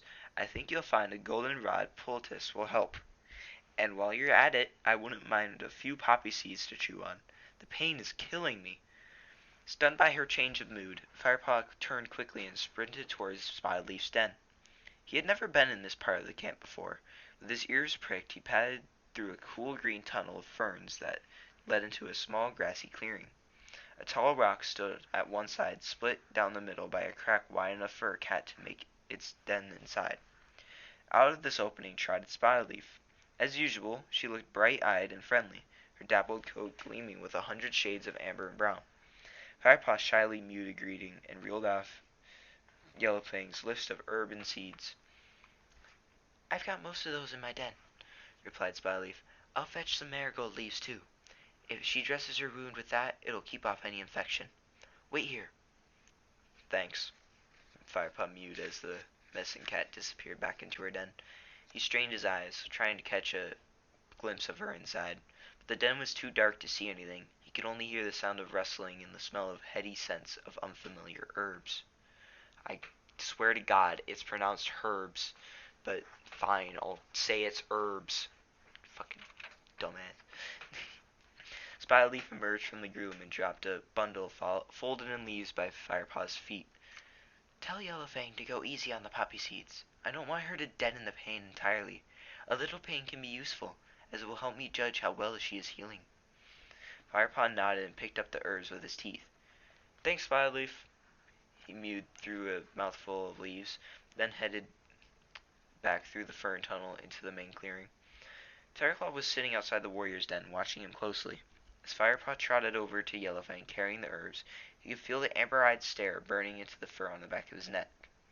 He turned his head and looked at Tigerclaw curiously. The warrior narrowed his eyes and looked away. Firepaw dropped a bundle beside Yellowfang. Good, she meowed. Now, before you leave me in peace, find me something to eat. I'm starving. The sun had risen 3 times since Yellowfang had entered the camp. Firepaw had woke early and nudged Graypaw, who was still asleep beside him, his nose tucked under his thick tail. Wake up, Firepaw mewed, or you'll be late for training. Graypaw lifted his head sleepily and growled in reluctant agreement. Firepaw prodded Ravenpaw. The black cat opened his eyes immediately and leaped to his feet. What is it? He mewed, looking around wildly. Calm down, Ravenpaw. It's time for training soon. Firepaw soothed.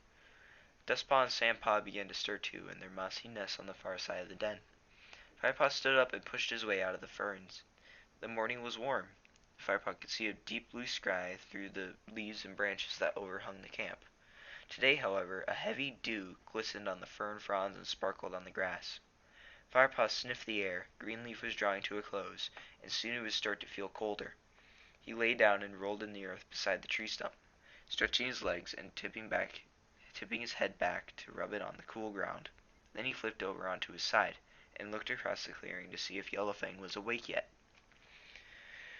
She had been given a resting place at the other end of the fallen tree where the elders gathered to eat.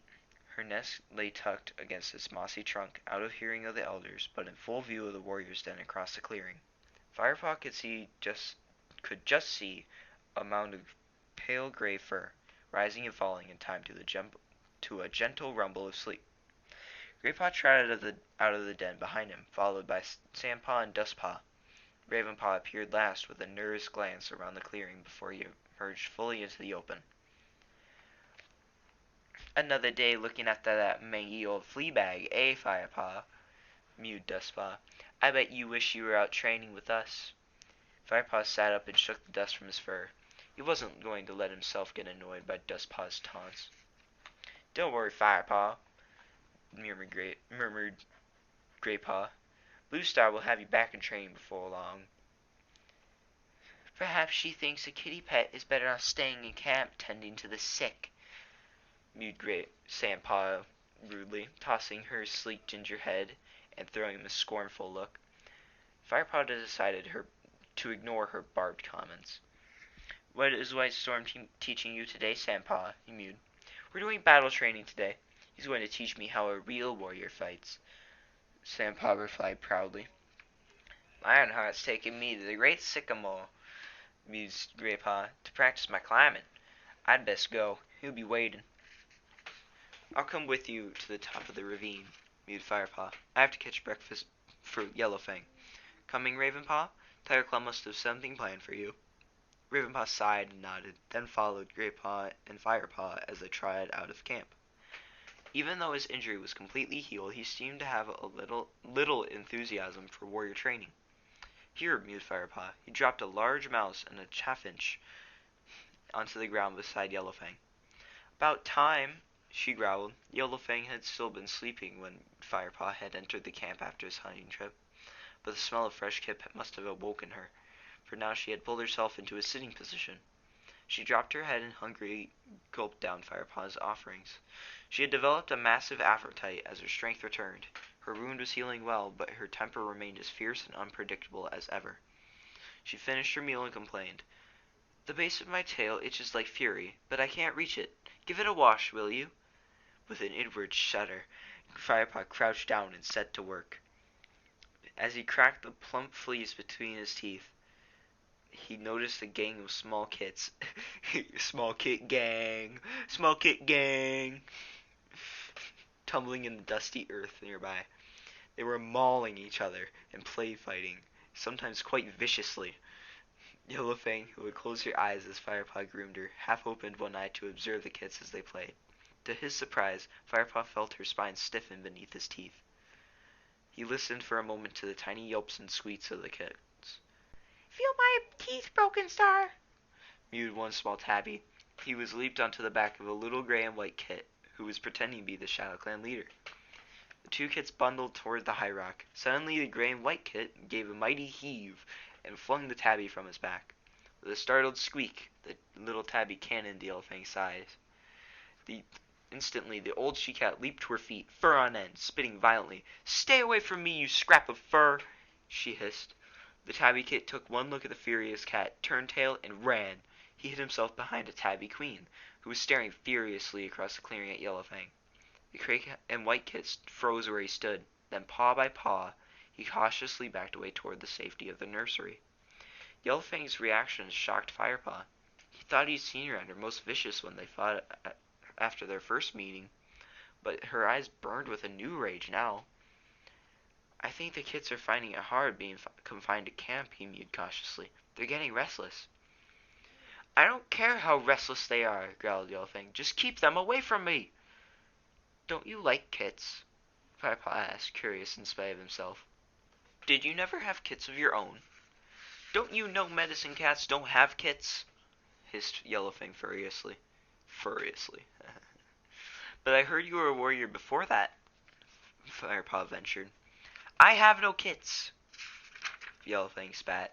She snatched her tail away from him and sat up. Anyway, her voice suddenly lowered, and she sounded almost wistful. Accidents seem to happen to kits when I'm around them. Her orange eyes clouded with emotion. She laid her chin flat on her forepaws and stared ahead. Firepaw watched her shoulders sink as she released a long, silent sigh. Firepaw looked at her cautiously. What could she mean? Was the old she-cat being serious? It was hard to tell. Yellowfang seemed to swing from mood to mood so quickly. He shrugged to himself and went on with the grooming. There are a couple of ticks I couldn't pull out, he told her when she had finished. I should hope you didn't even try, you idiot, she snapped Yellowfang. I don't want any tick heads embedded in my rear, thank you very much. Ask Spotted for a little mouse bile to rub on them. A splash of that in their breathing holes should loosen their grip, and they'll soon loosen their grip. I'll get some now, Firepaw offered. He was glad of a chance to get away from the grumpy cat for a while, and it was certainly no hardship to go and see Spotted again. He walked toward the fern tunnel. Cats crossed the clearing around him, carrying sticks and twigs in their teeth. While he had been grooming Yellowfang, the camp had grown active. It had been like this every day since Blue Star had announced WindClan's disappearance.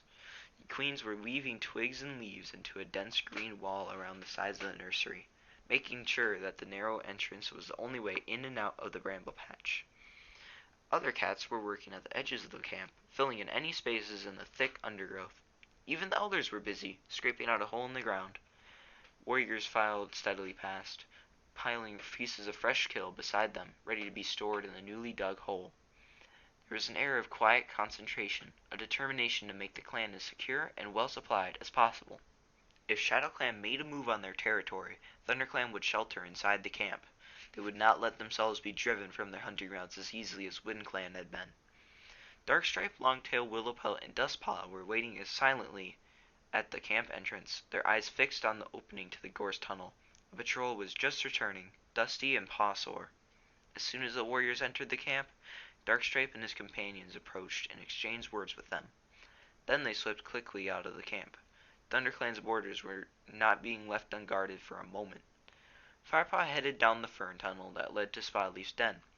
As he entered the clearing, he could see Spotledleaf was preparing some sweet-smelling herbs. Can I have some mouse bile for Yellowfang's ticks? Firepaw mewed. In a moment, replied Spotledleaf, pawing 2 piles of herbs together and mixing the fragrant heap with one delicately extended claw. Busy? Firepaw asked, settling down on a warm patch of earth. I want to be prepared for any casualties, Spotledleaf murmured, glancing up at him with her clear amber eyes. Firepaw met her gaze for a moment, then looked away, an uncomfortable feeling prickling his fur. Spotledleaf turned her attention back to the herbs. Firepaw waited, happy to sit quietly and watch her at work. Right, she mewed at last. What is it you wanted? Mouse bile? Yes, please. Firepaw stood up and stretched each back leg in turn. The sun had warmed his fur and made him feel sleepy. Spotleaf bounded into her den and brought something out. She held it gingerly in her mouth. It was a small wad of moss dangling on the end of the thin strip of bark. She passed it to Firepaw. He tasted her warm, sweet breath as he took the bark strip between his teeth. The moss is soaked in bile, Spotleaf explained. Don't get any in your mouth, or you'll have a foul taste for days. Press it onto ticks and then wash your paws in a stream, not with your tongue. Firepaw nodded and trotted back to Yellowfang, feeling suddenly cheerful and tingling with energy. Hold still, he mewed to the old she-cat. Carefully he used his forepaws to press the moss onto each tick. You may as well clear away my dirt now your paws are already foul, she meowed when she had finished. I'm going to take a nap, she yawned, revealing her blackened and broken teeth. The warmth of the day was making her sleepy too. Then you can go and do whatever it is you apprentices do, she murmured.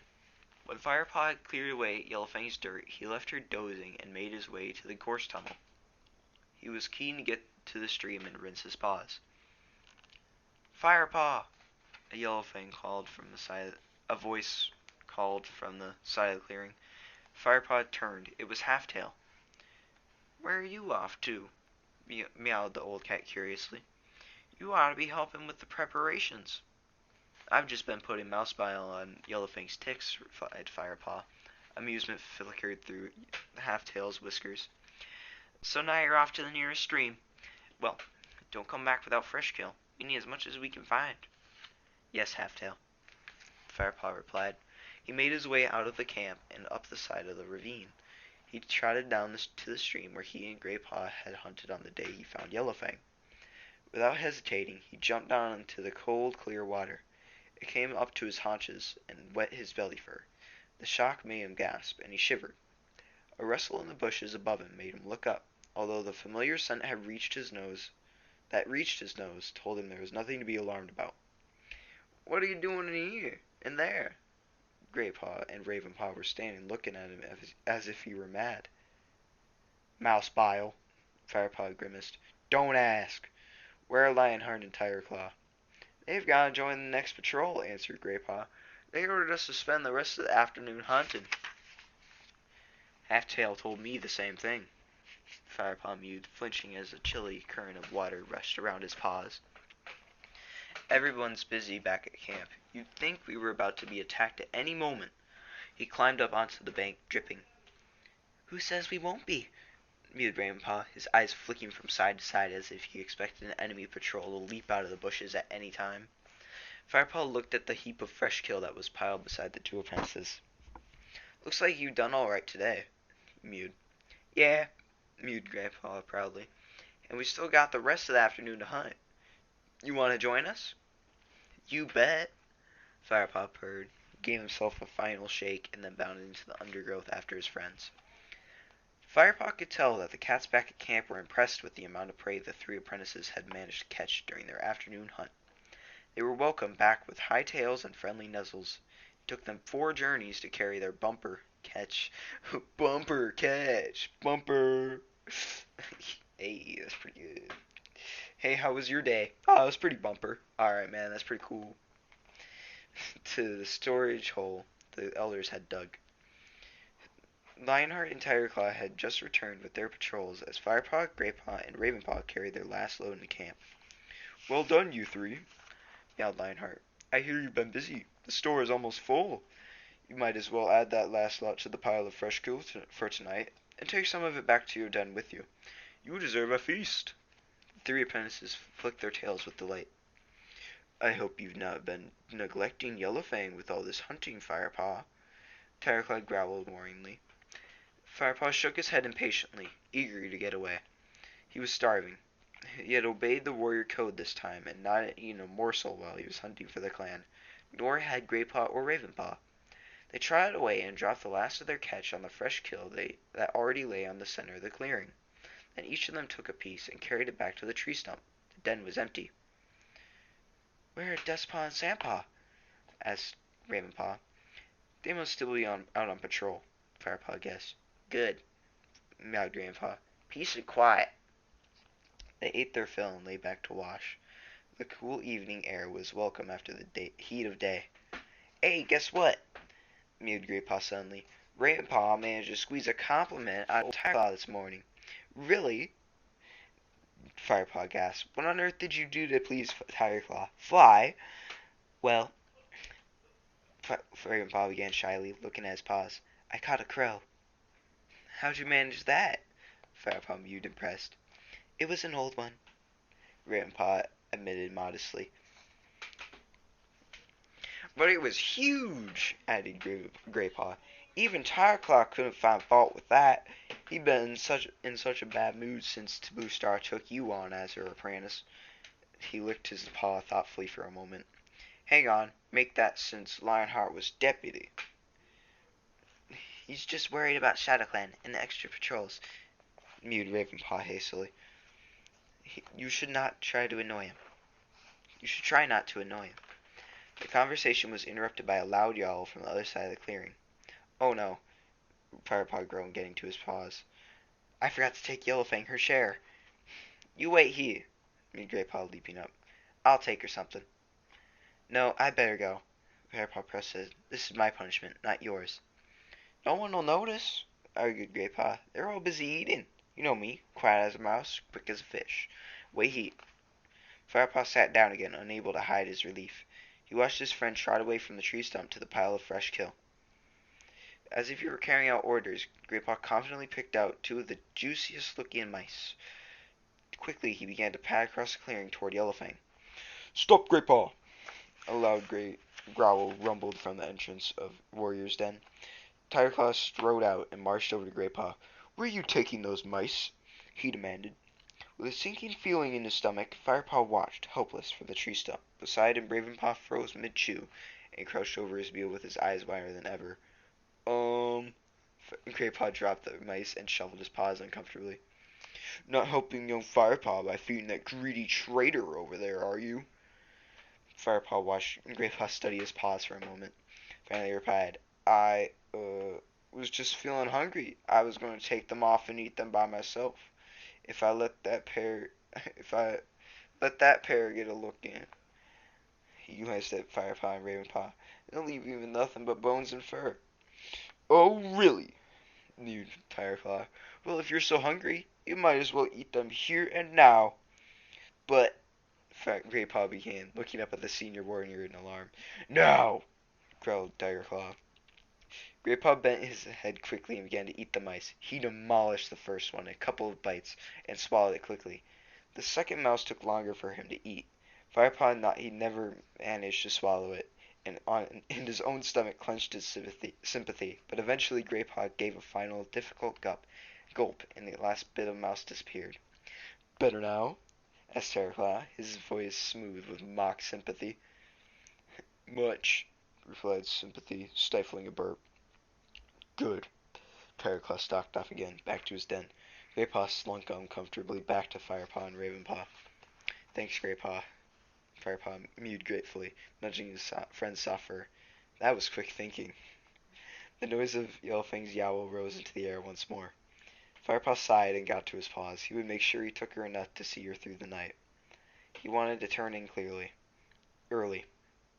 His stomach was full and his paws were tired. "Are you okay, Greypaw?" he asked as he turned to leave. "Oh," moaned Greypaw. He was hunched into a low crouch, squinting with pain. "I've eaten too much." "Go and see Spotted Leaf," Firepaw suggested. "I'm sure she'll find something to help." "I hope so," mewed Greypaw, tottering slowly away. Firepaw wanted to watch him go, until another angry yowl from Yellowfang sent him sprinting across the clearing. Uh, my voice for Ravenpaw might be confusing you. It's this one. It's he's not a girl. I just needed I need like a voice that demonstrated like scaredy cat. I needed something like that. So I try and do that. Chapter 10. By the following morning, a thin drizzle soaked the treetops and dripped down into the camp. Firepaw woke up feeling damp. It had been an uncomfortable night. He stood up and shook himself vigorously, fluffing out his fur. Then he left the apprentice's den and trotted across the clearing to Yellowfang's nest. Yellowfang was just stirring. She lifted her head and squinted at Firepaw as he approached. "My bones ache this morning. Has it been raining all night?" "Since just after moon high," Firepaw replied. He reached out and prodded her mossy nest cautiously. "Your bedding is soaking wet. Why don't you move nearer to the nursery? It's more sheltered there." "What, and be kept awake all night by those mewling kits? I'd rather get wet," Yellowfang growled. Firepaw watched her circle stiffly on her mossy bed. "Then at least let me fetch you some dry bedding," he offered, keen to drop the subject of kits if it upset the old she-cat so much. "Thank you, Firepaw," replied Yellowfang quietly, settling down again. Firepaw felt stunned. He wondered if Yellowfang was feeling all right. It was the first time she had thanked him for anything, and the first time she had not called him kitty pet. "Well, don't just stand there like a startled squirrel. Go and fetch some moss," she snapped. Firepaw's whiskers twitched with amusement. This was more like the Yellowfang he was used to. He nodded and sprinted off. He almost crashed into Speckletail in the middle of the clearing. This was the queen who had watched Yellowfang's angry outburst at the tabby kit the day before. Starry Speckletail, Firepaw mewed, are you on your way to see Yellowfang? What would I want with that unnatural creature?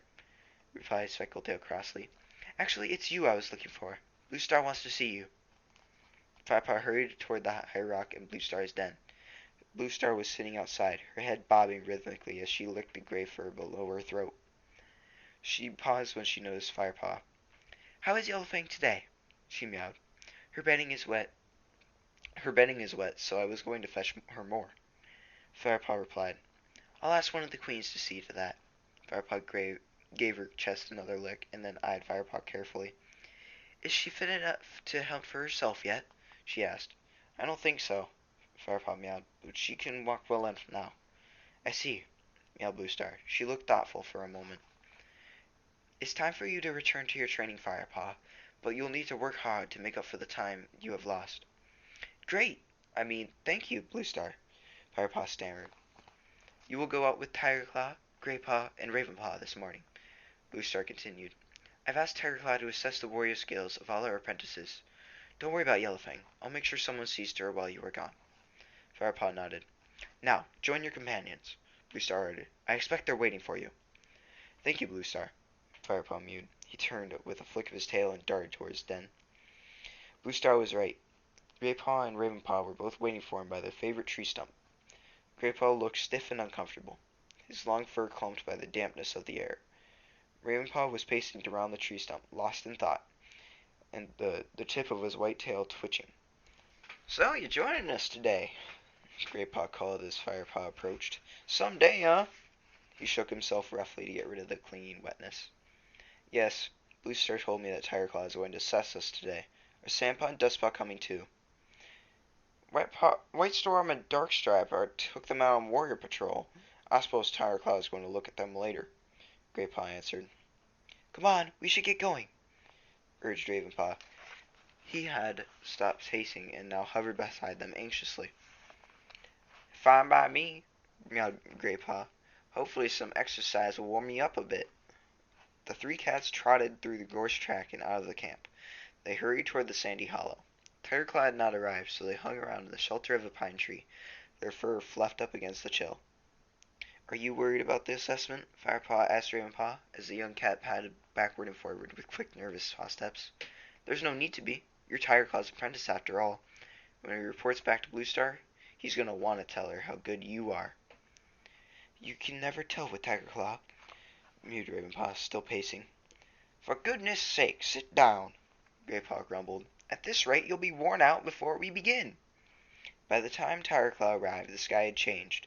The clouds looked less like thick gray fur and more like the soft white balls of down that queens used to line the nests of their newborns. Blue skies couldn't be far behind, but the breeze that brought the softer clouds carried a fresh chill. Tigerclaw greeted them briskly and launched straight into the exercise details. Lionheart and I have spent the last few weeks trying to teach you how to hunt decently, he meowed. Today you'll have the chance to show me how much you have learned. Each of you will take a different route and hunt as much prey as possible, and whatever you catch will be added to the supplies in the camp. The three apprentices looked at one another, nervous and excited.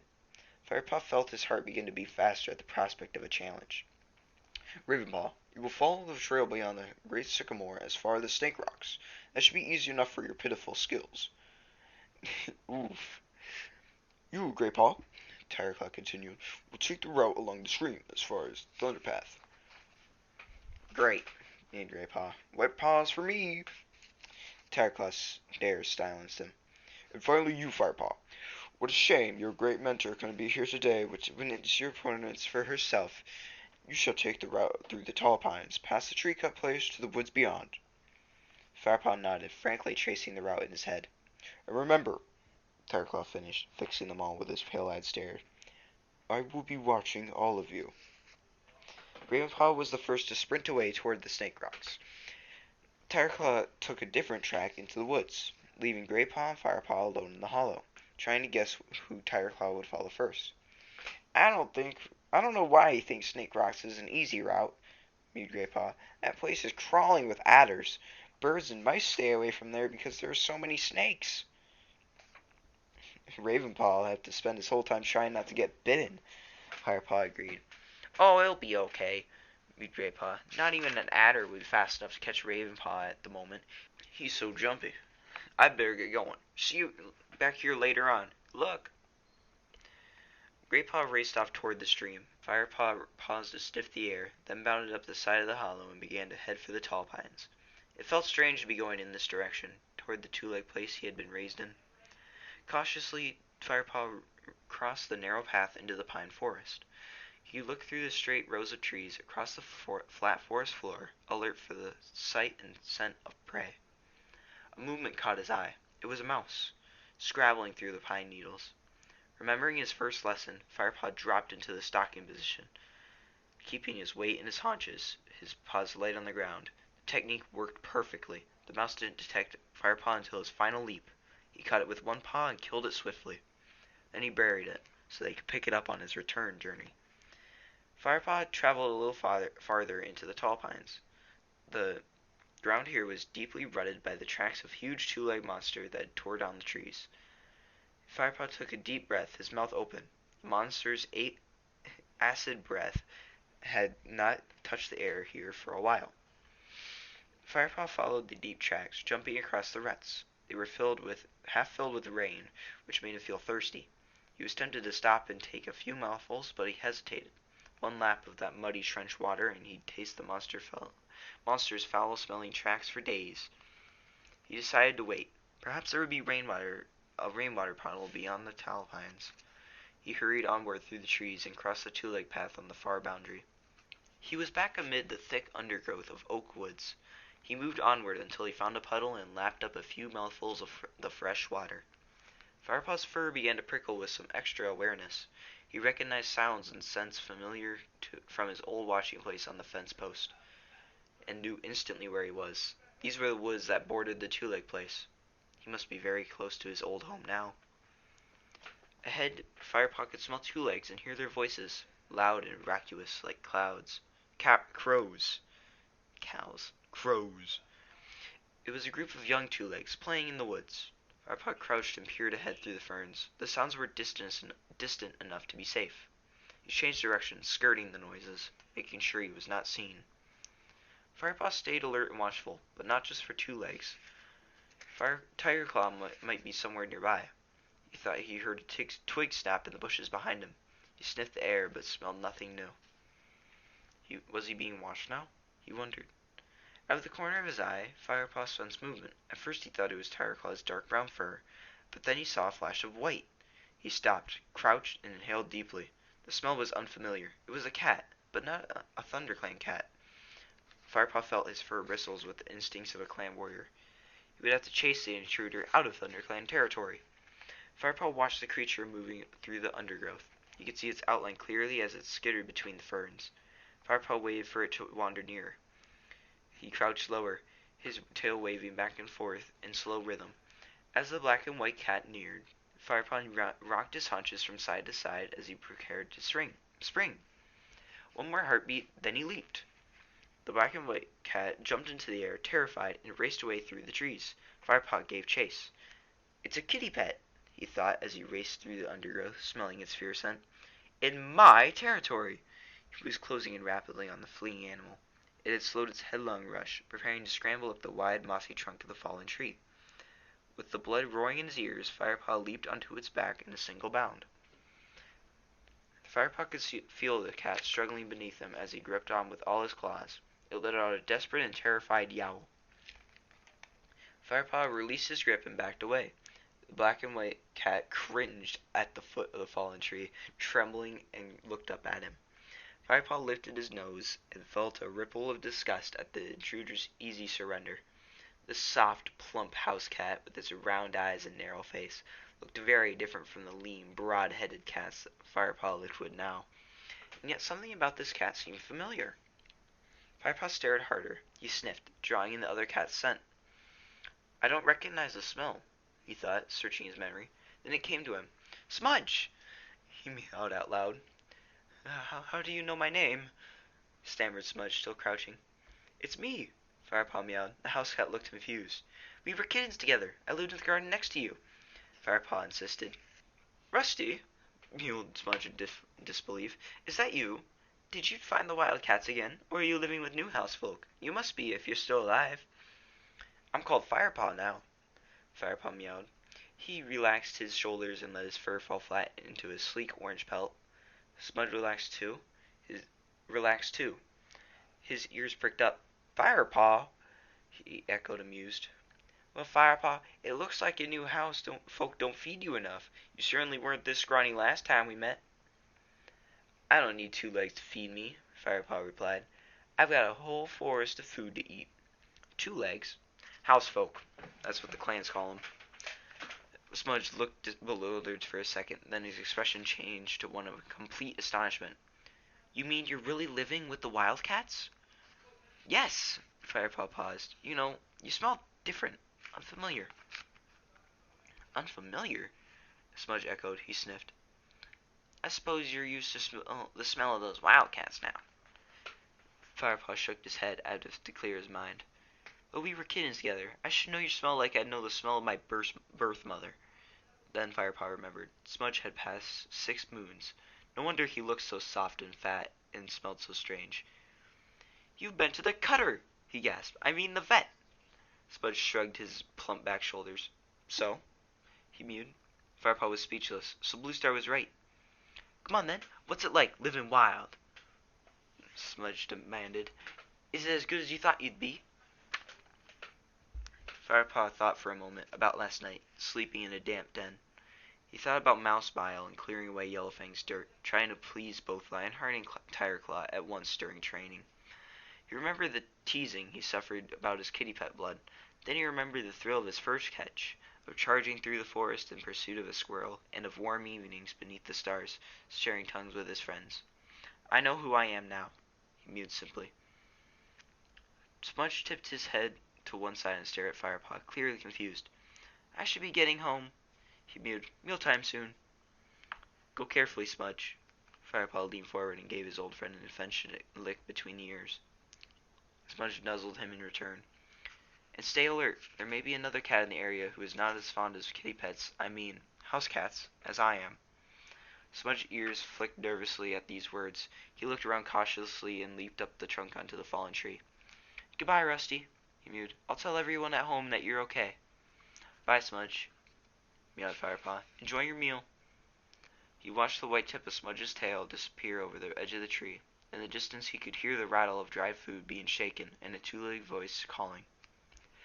Firepaw turned, his tail high, and started back toward his own home, sniffing the air as he went. I'll find a finch or two here, he decided. Then I'll catch something else on the way back through the pines. He felt bursting with energy after meeting Smudge and realizing just how lucky he was to live in the clan. He looked up at the branches above him and began to stalk silently across the forest floor, every sense alert. Now he just needed to impress Blue Star and Tigerclaw, and the day would be perfect. Chapter 11. Firepaw returned with a chaffinch gripped firmly between his teeth. He dropped it in front of Tigerclaw, who stood waiting in the hollow. You're the first one back, meowed the warrior. Yeah, but I've got loads more prey to fetch, Firepaw mewed quickly. I buried it back. I know exactly what you did, Tigerclaw growled. I've been watching you. A swish of bushes announced Graypaw's return. He was carrying a small squirrel in his mouth, which he dropped beside Firepaw's chaffinch. Yuck, he spat. Squirrels are too furry. I'll be picking hairs out of my teeth all evening. Tigerclaw paid no attention to Graypaw's grumbling. Ravenpaw's late, he observed. We'll give him a bit longer, and then return to camp. But what if he's been bitten by an adder? Firepaw protested. Then it's his own fault, Tigerclaw replied coldly. There's no room for fools in ThunderClan.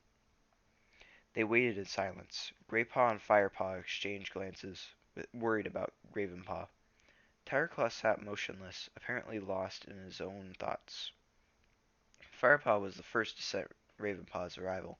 He jumped to his paws as the black cat leaped into the clearing, looking unusually pleased with himself. Dangling from his mouth was the long diamond-patterned body of an adder. Ravenpaw, are you okay? Firepaw called. Hey!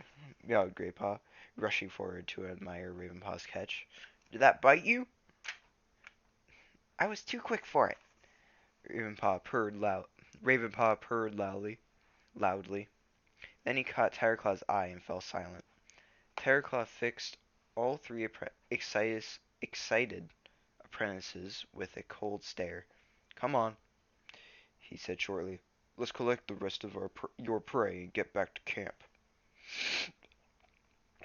Firepaw, Graypaw, and Ravenpaw entered the camp, strolling behind Tigerclaw.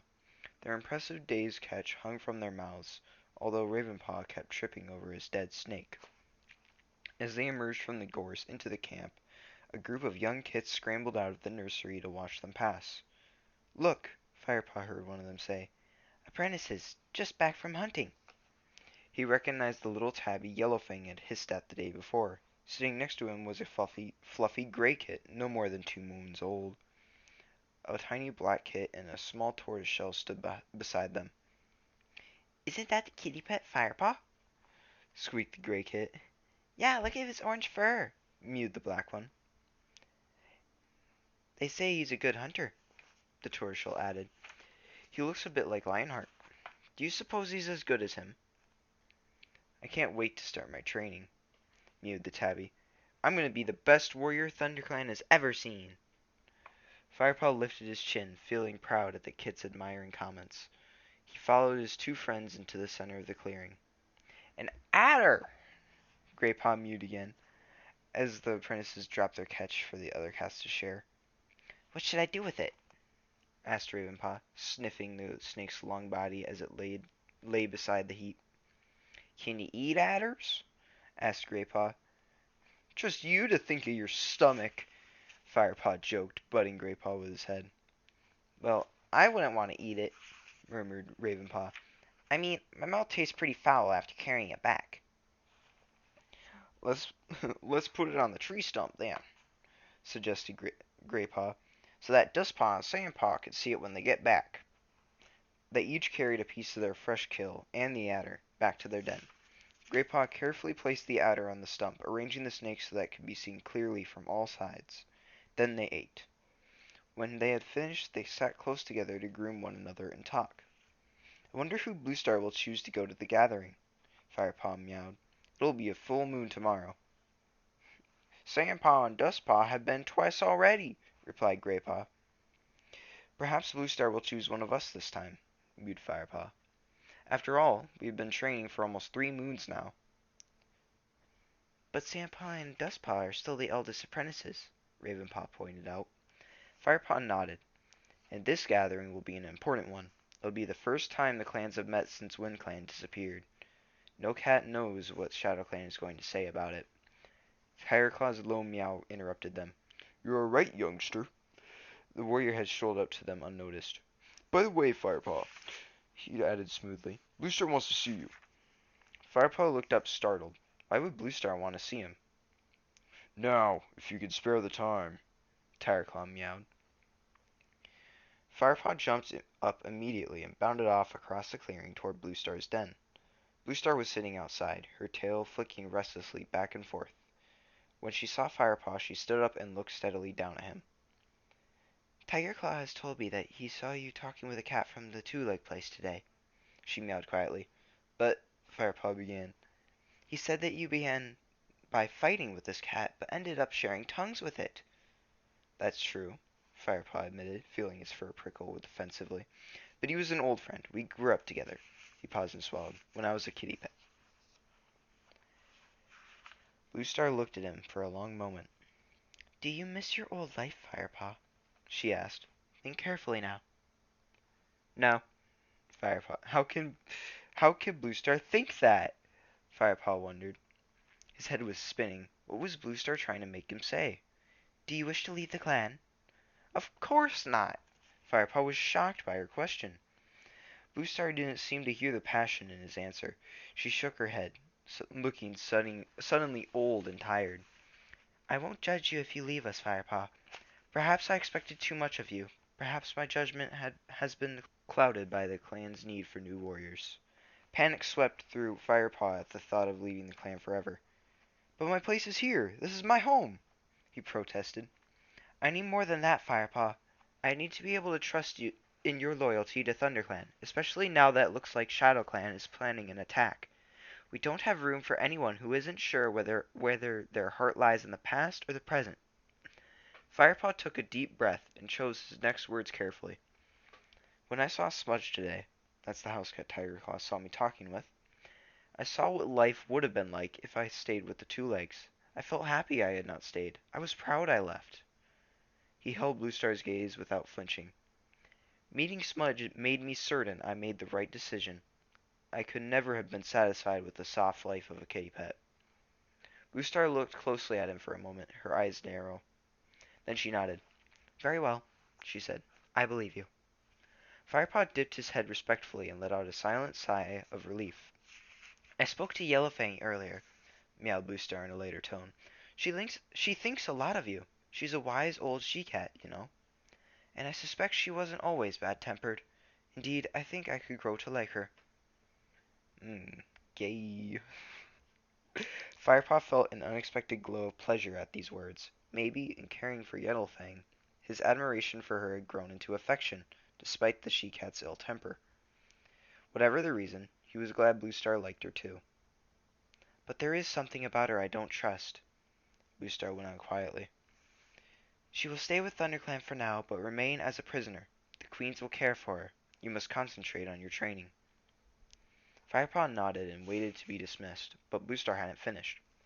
Firepaw, although you showed bad judgment today in talking to a house cat, Tigerclaw was impressed by your hunting skills. In fact, he reported that you all did well. I am pleased with your progress. You will come to the gathering. All three of you. Firepaw could hardly stand still. His body tingled with excitement. The gathering! What about Sandpaw and Dustpaw? He mewed. They will remain behind and guard the camp, replied Bluestar. Now you may go. She flicked her long tail to show he was dismissed and returned to her grooming. Graypaw and Ravenpaw looked stunned to see Firepaw bounding happily toward them. They had been waiting nervously for him beside the tree stump. Firepaw sat down and looked at his friends. Well? Graypaw demanded. What did she say? Tigerclaw told us you'd been sharing tongues with a kitty pet this morning, burst out Ravenpaw. Are you in trouble? No, although Bluestar wasn't pleased, Firepaw admitted ruefully. She thought I might want to leave ThunderClan. You don't you? You don't, do you? Asked Ravenpaw. Of course he doesn't, mewed Graypaw. Firepaw gave his gray friend, I almost read gay, an affectionate swipe. Maybe it is gay. Yeah, you'd hate that. You need me to catch mice for you. All you can catch these days are hairy old squirrels. Graypaw dodged out of the way of Firepaw's blow and reared up on his back legs to retaliate. You'll never guess what else she said, Firepaw went on. He was too excited to waste time play fighting. Graypaw immediately dropped back onto all four paws. What? He asked. We're going to the gathering. Graypaw let out a yowl of delight and bounded up onto the tree stump. One of his back paws knocked the adder flying. It hit Ravenpaw on the head and wrapped itself around his neck. Ravenpaw spat with alarm and surprise and then turned on Graypaw. Watch it! He hissed crossly. He shook the adder onto the ground. Scared it might try to bite you? Firepaw teased. He crouched down hissing and sidled up to Ravenpaw. Ravenpaw twitched his whiskers and retorted. Some snake you'd make! He leaped onto Firepaw and rolled him easily onto his back. Graypaw reached down from the tree stump and gave Ravenpaw's tail a tug. As Ravenpaw turned to thump Graypaw with his soft forepaw, Firepaw jumped to his feet and leaped into them both, sending Graypaw flying from the stump. All three cats tumbled into the dirt and tussled on the ground. Finally, they fell apart and settled themselves panting beside the tree stump. Are Sandpaw and Dustpaw coming too? Puffed Graypaw. Nope, Firepaw replied, unable to disguise the note of triumph in his voice. They have to stay behind and guard the camp. Ooh, let me tell them, begged Graypaw. I can't wait to see the looks on their faces. Me neither, Firepaw agreed. I can't believe we're going instead of them, especially after Tigerclaw saw me with Smudge today. That was just bad luck, answered Graypaw. We all caught a load of prey in the assessment. That must be what decided it. I wonder what the gathering will be like, mewed Ravenpaw. It'll be fantastic, Greypaw replied confidently. I bet all the great warriors will be there. Clawface, Stonefur. But Firepaw wasn't listening anymore. Instead, he found himself thinking about Tireclaw and Smudge. Greypaw was right. It was bad luck that the great warrior had been observing him when he had met his old friend. Why couldn't he have been watching Greypaw or Ravenpaw instead? In fact, it was bad luck that Tireclaw had sent him so near the two-legged place at all. Suddenly a dark thought entered Firepaw's mind. Why had Tireclaw sent him so near his old haunts? Had he wanted to test him? Could it be the great dark warrior didn't trust his loyalty to ThunderClan? Ravenpaw's voice is difficult. Yeah, I don't know why it's so difficult. Chapter 12. Firepaw peered over the brow of a bush-covered slope. Greypaw and Ravenpaw crouched beside him. Next to them a group of ThunderClan elders, queens, and warriors waited in the undergrowth for Bluestar to give the signal. Firepaw had not been to this place since his first journey with Lionheart and Tireclaw. The steep-sided glade looked different now. The rich greenness of the woods had been bleached away by the cold light of the full moon, and the leaves on the trees glowed silver. At the bottom stood the large oaks that marked where the corner of each clan's territory touched the other three. The air was thick with the warm scents of cats from the other clans. Firepaw could see them quite clearly in the moonlight, moving about below in the grassy clearing that lay between the four oaks. In the center of the clearing, a large jagged rock rose from the forest floor like a broken tooth. "Look at all those cats down there," hissed Ravenpaw under his breath. "There's Crooked Star," Greypaw hissed back. "RiverClan's leader." "Where?" Firepaw mewed, nudging Greypaw impatiently. "That light-colored tabby, beside the great rock." Firepaw followed Greypaw's nod and saw a huge Tom, even bigger than Lionheart, sitting at the center of the clearing. His striped coat shone pale in the moonlight. Even from this distance, his old face showed the signs of a harsh life, and his mouth looked twisted, as if it had once been broken and had healed badly. "Hey," mewed Greypaw, "did you see Sandpaw spit when I told her I hoped she'd have a nice evening at home?" "You bet," Firepaw purred. Ravenpaw interrupted them with a muffled growl. "Look, there's Broken Star, ShadowClan's leader," he hissed. Firepaw looked down at the dark brown tabby. His fur was unusually long, and his face was broad and flattened. There was a stillness in the way he sat and stared around him that made Firepaw's fur prickle uncomfortably.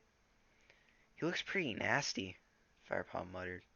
"Yeah," agreed Greypaw. "He's certainly got a reputation among all the clans for not suffering fools gladly. And he's not been leader for that long. 4 moons, ever since his father, Ragged-Star, died."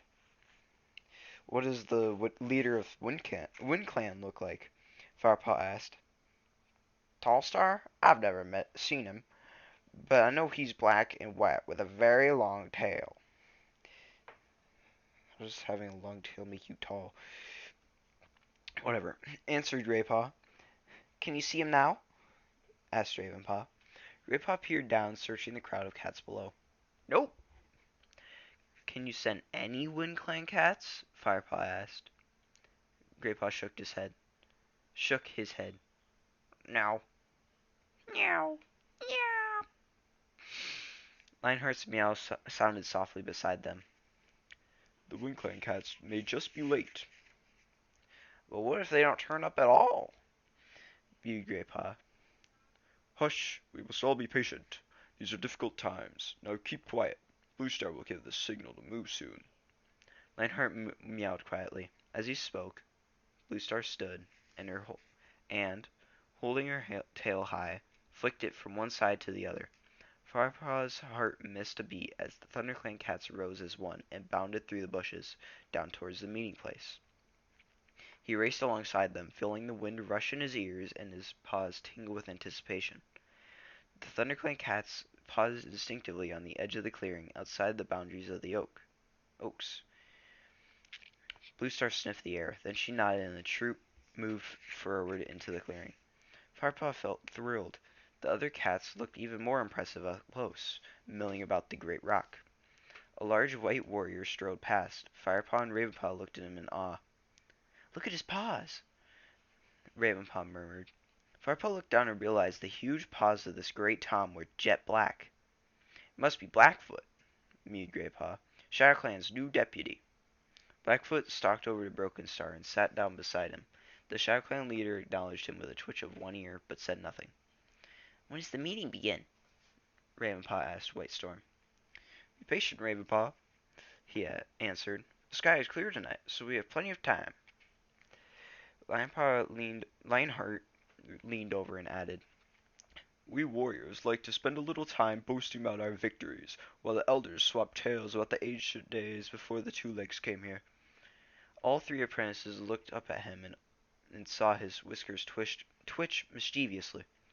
Dappletail, One Eye, and Small Ear headed straight off toward a group of elderly cats who were settling themselves below one of the oak trees. Whitestorm and Lionheart strolled over to another pair of warriors whom Firepaw did not know. He sniffed the air and recognized their scent as RiverClan.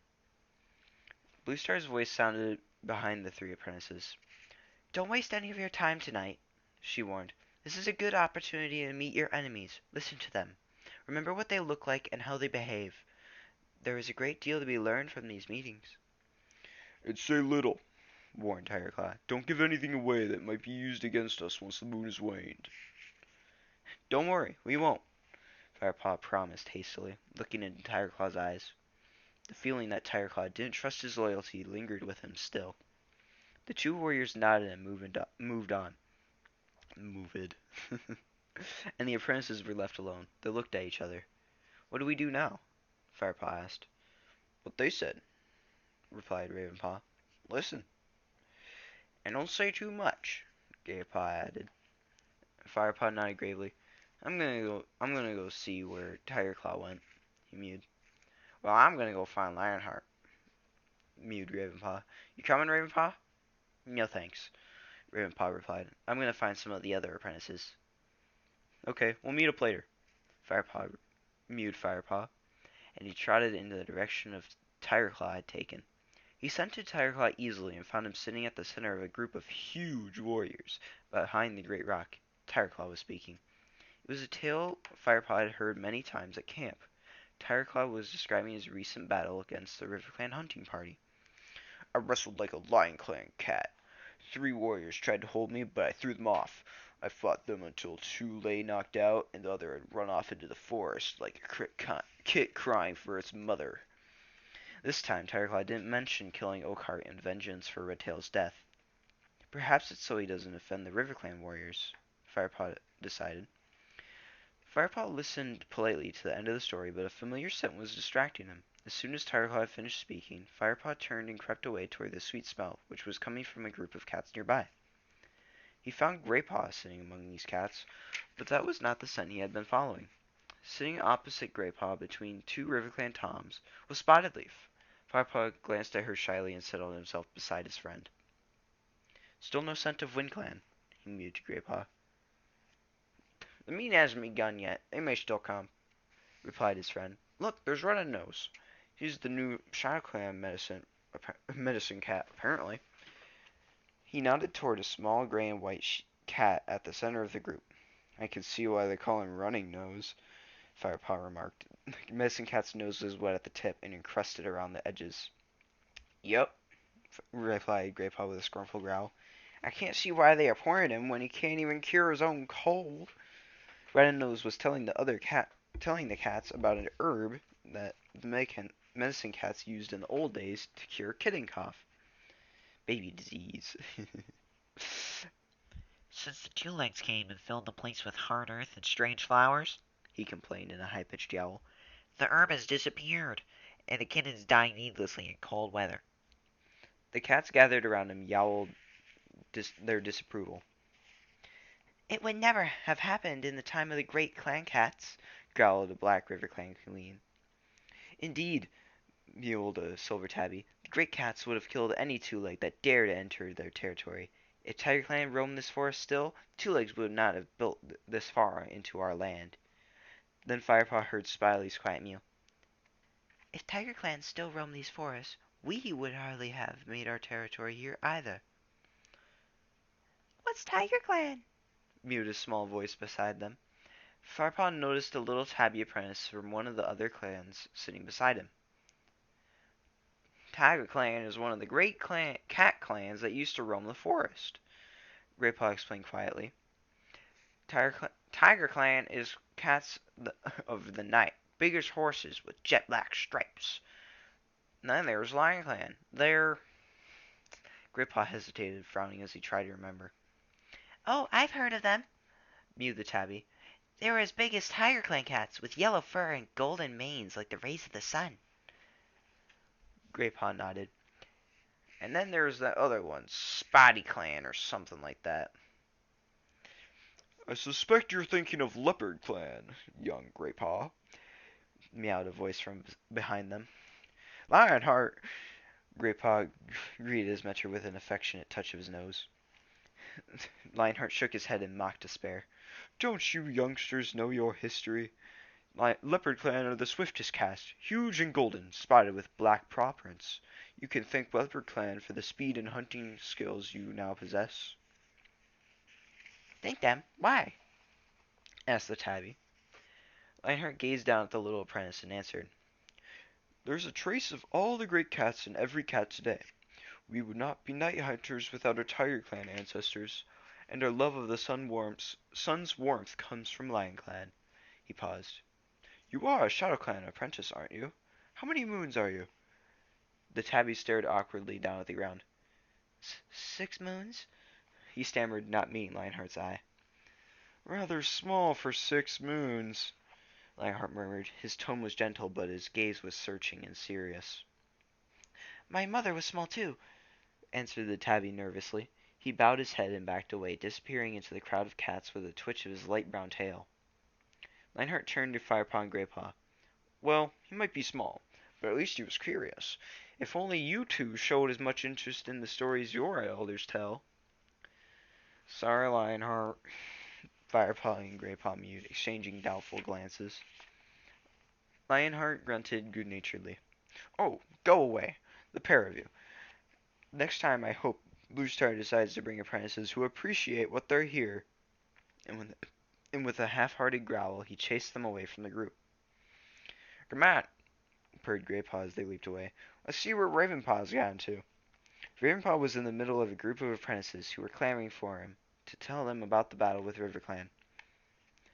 Go on, Ravenpaw, tell us what happened, called a pretty black and white she-cat. Ravenpaw shyly shuffled his paws and looked at his head. Shook his head. Looked at his own head. Come on, Ravenpaw! Ravenpaw looked around aside Firepaw and Graypaw at the edge of the crowd. Firepaw nodded encouragingly. Ravenpaw flicked his tail in acknowledgement and began his story. He stumbled a bit at first, but as he continued, the tremor disappeared from his voice, and his audience leaned in, their eyes growing wider. Fur was flying everywhere. Blood spattered the leaves of the bramble bushes, bright red against green. I'd just fought off a huge warrior and sent him squealing into the bushes when the ground shook. I heard a warrior scream. It was Oakheart. Redtail raced past me, his mouth dripping blood and his fur torn. Oakheart is dead! He howled. Then he rushed off to help Tigerclaw as he fought another warrior. Who would have thought Ravenpaw was such a good storyteller? Graypaw murmured to Firepaw, sounding impressed. But Firepaw was thinking of something else. What was it Ravenpaw said? That Redtail had killed Oakheart? But according to Tigerclaw, Oakheart had killed Redtail and he, Tigerclaw, had killed Oakheart in revenge. If Redtail killed Oakheart, who killed Redtail? Firepaw hissed to Graypaw. If who did what? Graypaw echoed absent-mindedly.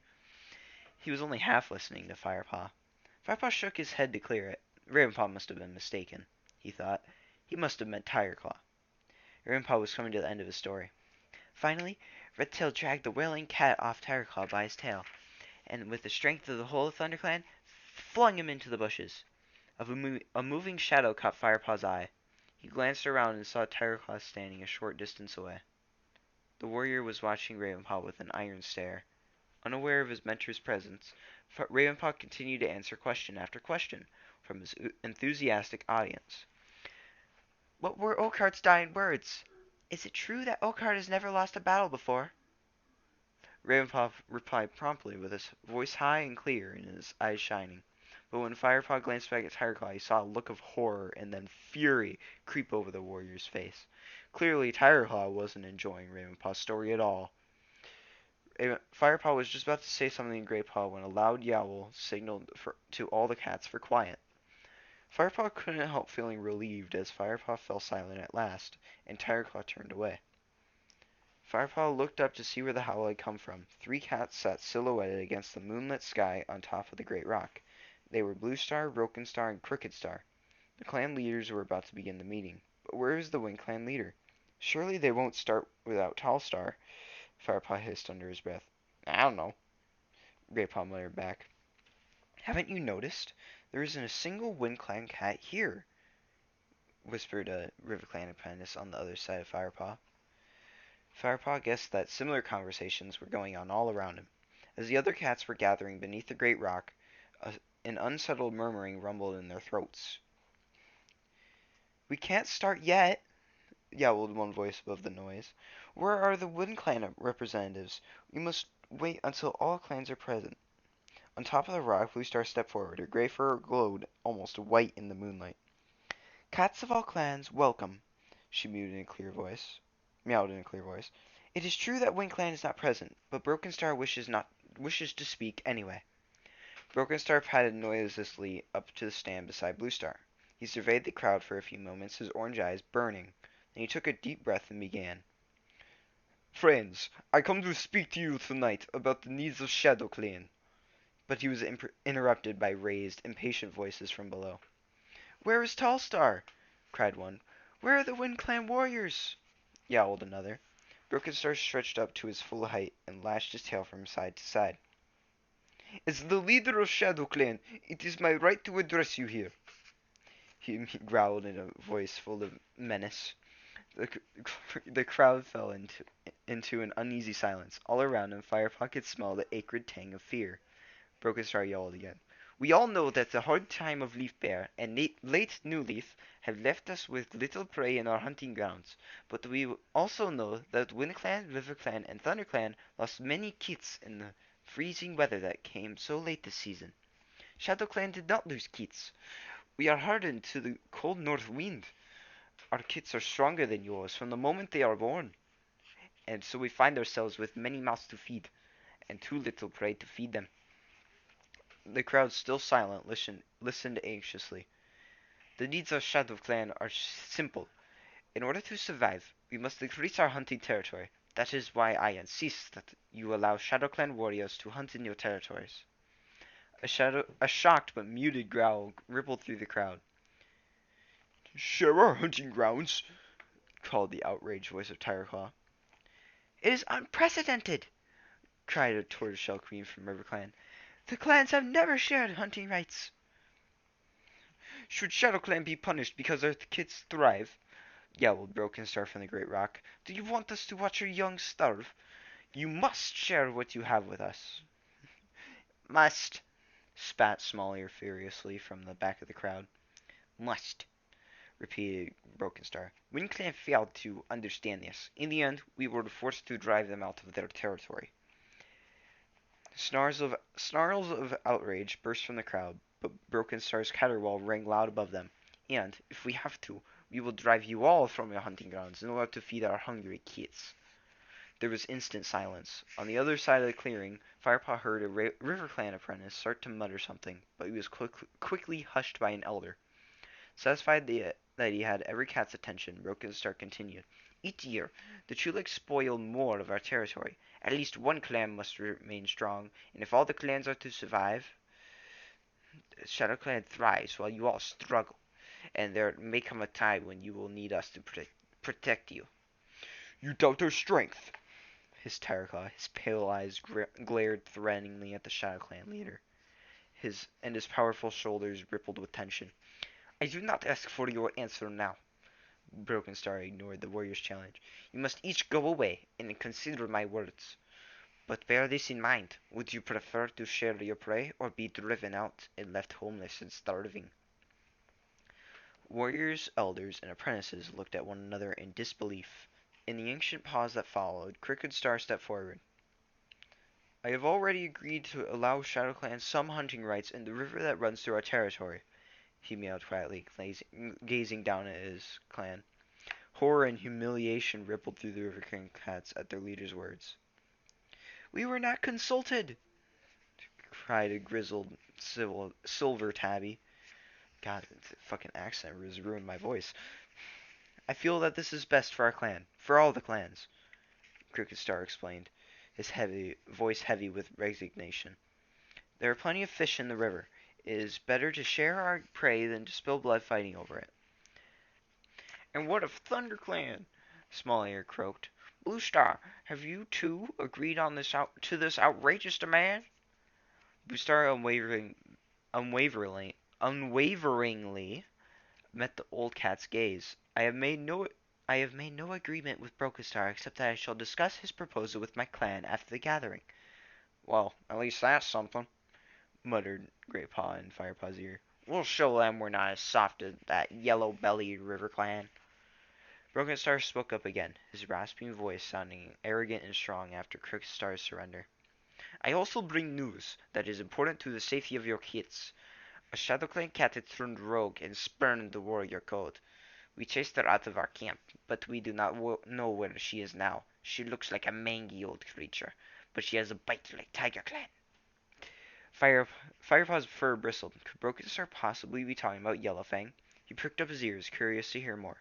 She is dangerous. I warn you, do not offer shelter to her. And, Broken Star paused dramatically, until she is caught and killed, I urge you to keep a close eye on your kids. Firepaw knew from the nervous growl that rumbled in the throats of the ThunderClan cats that they too had thought of Yellowfang. The bold she-cat had done nothing to endear herself to her reluctant host, but Firepaw guessed it wouldn't take much to drum up hatred against her. Even the words of a despised enemy like Broken Star would be enough. The ShadowClan warriors began to push their way out of the throng of the cats. Throng. Broken Star leaped down from the rock, and his warriors immediately surrounded him and escorted him away from Fortress, back into ShadowClan territory. The remaining ShadowClan cats followed quickly behind, including the undersized tabby Lionheart I questioned earlier. But among the other ShadowClan apprentices, the tabby no longer looked unusually small. They all looked tiny and undernourished, more like kits of 3 or 4 moons than full-fledged apprentices. What do you think of all that? Grandpa mewed in a low voice. For Ravenpaw bounded over to before Firepaw could reply. What's going to happen now? He wailed, his fur fluffed up in alarm and his eyes wider than ever. Firepaw didn't answer. The elders of ThunderClan were gathering nearby, and he was straining to hear what they were saying. That must be Yellowfang he was talking about, growled Smallier. Well, she did snap at Golden Flower's youngest kit the other day, murmured Speckletail darkly. She was the oldest nursery queen, and fiercely protective of all the kits. And we've left her behind with the camp virtually unguarded, wailed One Eye, who for once seemed to be having no trouble hearing everything. I tried to tell you she was a danger to us, hissed Darkstripe. Booster has to listen to reason now and get rid of her before she harms any of our young. Tireclaw strode up to the group. You must return to camp at once and deal with this rogue, he yowled. Firepaw didn't stop to hear more. His mind was spinning. Loyal as he was to his clan, he just couldn't believe that Yellowfang would be a danger to kits. Frightened for the old she-cat, burning with questions only she could answer, he raced away from Greypaw and Ravenpaw without a word. He charged up the hillside and pelted through the forest. Had he been mistaken about Yellowfang? If he warned her about the danger she was in, would he be risking his own position in ThunderClan? Whatever trouble he got himself into, he had to find out the truth from her before the other cats got back to camp. Chapter 13. Firepaw reached the edge of the ravine and looked down at the camp. He was panting and his paws were slippery with dew. He sniffed the air. He was alone. There was still time to speak to Yellowfang before the others returned from the gathering. Silently, he jumped down the rocky slope and slipped through the gorse tunnel unnoticed. The camp was still and quiet, apart from the muted snuffles of sleeping cats. Firepaw quickly crept around the edge of the clearing to Yellowfang's nest. The old medicine cat was curled on top of her mossy bedding. Yellowfang, he hissed urgently. Yellowfang, wake up! It's important. Two orange eyes opened and glinted in the moonlight. I wasn't sleeping, meowed Yellowfang quietly. She sounded calm and alert. You came straight from the gathering to me? That must mean you've heard. She blinked slowly and looked away. So Broken Star kept his promise. What promise? Firepaw felt very confused. Yellowfang seemed to know more than he did about what was going on. ShadowClan's noble leader promised to drive me from every clan territory, Yellowfang replied dryly. What did he say about me? He warned us that our kits were in danger as long as we sheltered the ShadowClan rogue. He didn't say your name, but ThunderClan guessed who he was talking about. You must leave before the others get back. You are in danger. You mean they believed Broken Star? Yellowfang flattened her ears and swished her tail angrily. Yes! Firepaw meowed urgently. Darkstripe says you're dangerous. The other cats are scared of what you might do. Tiger Claw is planning to come back and... I don't know. I think you should get out... You should go before they get here. In the distance, Firepaw could hear the yowls of angry cats. Yellowfang struggled stiffly to her paws. Firepaw gave her a nudge to help her up, his mind still spinning with questions. What did Broken Star mean when he warned us to keep a close eye on our kits? He couldn't stop himself from asking. Would you really do something like that? Would I what? Would you harm our kits? Yellowfang flared her nostrils and looked steadily at him. Do you think so? Firepaw met her gaze without flinching. No, I don't believe you would ever harm a kit. But why would Broken Star say such a thing? The noise of the cats was coming nearer, and with it the sense of aggression and anger. Yellowfang looked wildly from side to side. Go! Firepaw urged. Her safety was more important than his curiosity. But Yellowfang remained where she was and stared at him. A calm look suddenly came into her wide eyes. Firepaw, you believe I'm innocent, and I'm grateful for that. If you believe me, then others might. And I know Blue Star will give me a fair hearing. I can't run forever. I'm too old. I shall stay here and face whatever your clan decides for me. She sighed and sank down onto her bony haunches. But what about Tiger Claw? What if he... He is headstrong, and he knows the power he has over the other clan cats. They are in awe of him. But even he will obey Blue Star. Rustling in the undergrowth beyond the camp boundary told Firepaw that the cats were almost at the entrance. Go away, Firepaw, hissed Yellowfang, baring her blackened teeth at him. Don't make trouble for yourself by being seen with me now. There is nothing you can do for me. Have faith in your leader, and let her decide what happens to me. Firepaw realized Yellowfang had made up her mind. He touched his nose to her patchy fur and then crept silently away into the shadows to watch. Through the gorse came the cats, Blue Star first, accompanied by Lionheart. Frostfur and Willowpelt were right behind them. Frostfur raced away from the troop immediately and ran toward the nursery, the fur on her tail bristling in alarm. Tigerclaw and Darkstripe strode into the clearing, shoulder to shoulder, looking grim. The others followed behind, with Ravenpaw and Greypaw at the rear. As soon as he saw his friends, Firepaw trotted out to join them. You went to warn Yellowfang, didn't you? Whispered Greypaw when Firepaw reached his side. Yes, I did, Firepaw admitted, but she won't leave. She trusts Blue Star to treat her fairly. Did anyone miss me? Only us, replied Ravenpaw. Around the camp, the cats who had stayed behind began to wake up. They must have scented the aggression and heard the tension in the voices of the returning cats, for they all came running into the clearing, their tails held high. What has happened? Called a tabby warrior named Running Wind. Broken Star has demanded hunting rights for ShadowClan in our territory, replied Longtail loudly enough for all the cats to hear. And he warned us about a rogue cat who will harm our kits, added Willowpelt. It must be Yellowfang. Meows of anger and distress rose from the crowd. Silence! Ordered Blue Star, leaping onto the high rock. Instinctively the cats settled in front of her. A loud screech made every cat turn its head toward the fallen tree where the elders slept. Tigerclaw and Darkstripe were dragging Yellowfang roughly from her nest. She shrieked furiously as they hauled her into the clearing and dumped her in front of the high rock. Firepaw felt every muscle in his body tense. Without thinking, he dropped into a low crouch, ready to spring at Yellowfang's persecutors. Wait, Firepaw, growled Greypaw in his ear. Let Blue Star deal with this. What is going on? Demanded Blue Star, jumping down from the high rock and glaring at her warriors. I gave no order to attack our prisoner. Tigerclaw and Darkstripe instantly let go of Yellowfang, who crouched in the dust, hitting and spitting. Frostfur appeared from the nursery and pushed her way to the front of the clan. "We got back in time," she meowed with a gasp. "The kits are safe." "Of course they are," snapped Bluestar. Frostfur seemed taken aback. "But you are going to throw out Yellowfang, aren't you?" she meowed, her blue eyes wide. "Throw her out!" spat Darkstripe, unleashing his claws. "We should kill her now!" Bluestar fixed her piercing eyes on Darkstripe's angry face. "And what has she done?" she asked with an icy calm. Firepaw held his breath. "You were at the gathering. Broken Star said she—" Darkstripe began. "Broken Star said only that there is a rogue somewhere in the woods," meowed Bluestar, her voice menacingly quiet. "He did not mention Yellowfang by name. The kits are safe. For as long as she is in my clan, Yellowfang will not be harmed in any way." Bluestar's words were met with silence, and Firepaw heaved a sigh of relief.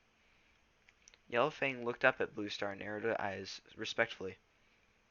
"I will leave now if you wish, Bluestar." "There is no need," Bluestar replied. "You have done nothing wrong. You will be safe here." The ThunderClan leader lifted her gaze to the crowd of cats that surrounded Yellowfang and meowed. "It is time we discussed the real threat to our clan, Broken Star. We have already begun to prepare for an attack by Shadow Clan," Bluestar began. "We'll carry on with those preparations and patrol our borders more frequently. Wind Clan is gone. River Clan has given hunting rights to Shadow Clan warriors. ThunderClan stand alone against Broken Star." A murmur of defiance rippled through the cats, and Firepaw felt his fur prickle with anticipation. "Then we're not going to agree to Broken Star's demands?" meowed Tigerclaw. "Clans have never shared hunting rights before," Bluestar answered. "They have always managed to support themselves in their own territories. There is no reason why this should change." Tigerclaw nodded approvingly. "But can we defend ourselves against a Shadow Clan attack?" asked Small Ear's tremulous voice. Wind Clan didn't manage it. River Clan won't even try." Bluestar met his old eyes with their steady gaze. "We must try. We will not give up our territory without a fight." All around the clearing, Firepaw saw the cats nodding in agreement. "I shall travel to the Moonstone tomorrow," Bluestar announced. "The warriors of StarClan will give me the strength I need to lead ThunderClan through this dark time. You must all get some rest. We have a lot to do when daylight comes. I wish to talk with Lionheart now." Without another word, she turned and strode toward her den. Firepaw noticed the look of wonder that had entered the eyes of some of the cats when Bluestar had mentioned the Moonstone. Now the clan cats hurriedly gathered in groups, meowing in hushed voices full of excitement. "What's the Moonstone?" Firepaw asked Greypaw. "It's a rock deep underground that shines in the dark," whispered Greypaw. His voice was hoarse with awe. "All clan leaders have to spend one night at the Moonstone when they are first chosen. There, the spirits of StarClan share with them." "Share what with them?" Greypaw frowned. "I don't know," he admitted. "I know that only that the new leaders have to sleep near the stone, and as they sleep, they have special dreams. After that, they have the gift of 9 lives and take the name Star." Firepaw watched Yellowfang limp back to her shadowy nest. It looked like Tigerclaw's rough treatment had aggravated her old injury. As he trotted back to the apprentice's den, Firepaw decided to ask Spotted for more poppy seeds in the morning. "So what happened?" mewed Dustpaw eagerly, popping his head out of the den. He seemed to have forgotten how much he resented the new apprentice in his eagerness to hear about the gathering. "It's like Longtail said. Broken Star demanded hunting rights," Greypaw began. Sandpaw and Dustpaw sat and listened, but Firepaw was watching the camp. He could see the silhouettes of Bluestar and Lionheart sitting close together outside her den, talking urgently. Then he noticed the small shape of Ravenpaw at the entrance to the warrior's den. Tigerclaw stood beside him. Firepaw saw Ravenpaw's ears flatten as the young cat flinched away from Tigerclaw's fierce words. The dark warrior loomed over him, twice his size, his eyes and teeth flashing in the moonlight. What was he saying to Ravenpaw? Firepaw was just about to creep nearer and listen when Ravenpaw backed away, turned, and ran across the clearing. Firepaw greeted Ravenpaw as he reached the apprentice's den, but Ravenpaw hardly seemed to notice him. Instead, he pushed his way inside the den without a word. Firepaw got up to follow him when he saw Lionheart approaching. "Well," meowed the ThunderClan deputy, striding up to the apprentices, "it seems that Firepaw, Greypaw, and Ravenpaw are about to reach another important stage in their training." What's that? mewed Greypaw, looking excited. "Blue Star wishes you three to accompany her on her journey to the Moonstone."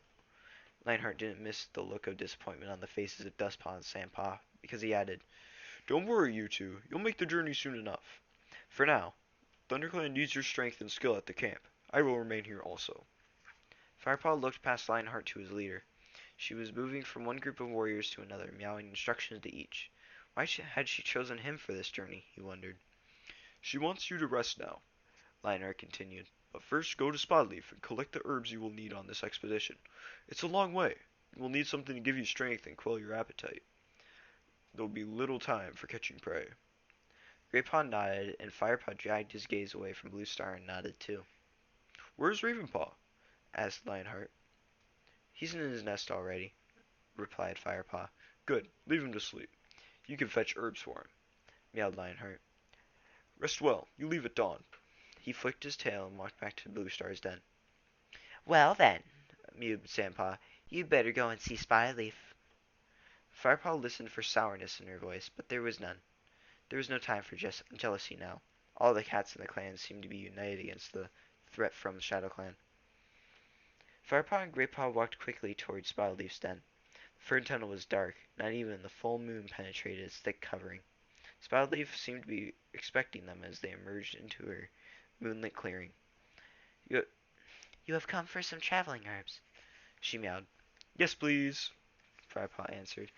"And I think Yellowfang needs more poppy seeds. She seems to be feeling her wounds." "I will take her some after you have gone, and your traveling herbs are ready." Spotleaf indicated a pile of carefully made leaf wraps. "Enough for the three of you. The dark green herb will stop your hunger pangs during the journey. The other will give you strength. Eat them both just before you leave. They're not as good as fresh prey, but the taste won't last long." "Thanks, Spotleaf," mewed Firepaw. He leaned down and picked up one of the parcels. As he bent his head, Spotleaf stretched over and gently rubbed his cheek with her nose. Firepaw breathed in her sweet, warm scent and purred his thanks. Greypaw picked up the other two, and the friends turned and headed back through the tunnel. "Good luck," Spotleaf called after them. "Travel safely." They arrived at the entrance to the den and dropped the bundles. "Well, I just hope these herbs don't taste too revolting," muttered Greypaw. "It must be a long way to the Moonstone. We've never been given herbs before. Do you know where it is?" Firepaw asked. "Beyond clan territory, at a place called High Stones. It lies deep underground in a cave we call Mother Mouth." "Have you ever been there before?" Firepaw was impressed that Greypaw knew so much about this mysterious place. "No, but all apprentices have to make the journey there before they become warriors." This is not something that is continued in the book series. This is just this. I don't know why. The thought of becoming a warrior made Firepaw's eyes gleam with excitement, and he couldn't help standing a little taller. "Don't get your hopes up. We still have to finish our training," Greypaw warned, as if reading his thoughts. Firepaw looked up through the canopy of leaves at the stars glittering in the black sky above. Moonhigh had passed. "We should get some sleep," he mewed. But he couldn't imagine being able to sleep with the thought of tomorrow's adventure spinning through his mind. Attending the gathering, a journey to the Moonstone, how far away his kitty pet life seemed now. Chapter 14. The cold air chilled Firepaw's bones as blackness wrapped itself around him. He could hear nothing, and his nostrils were filled with the musty scent of damp earth. Out of nowhere, a brilliant ball of light flared in front of him.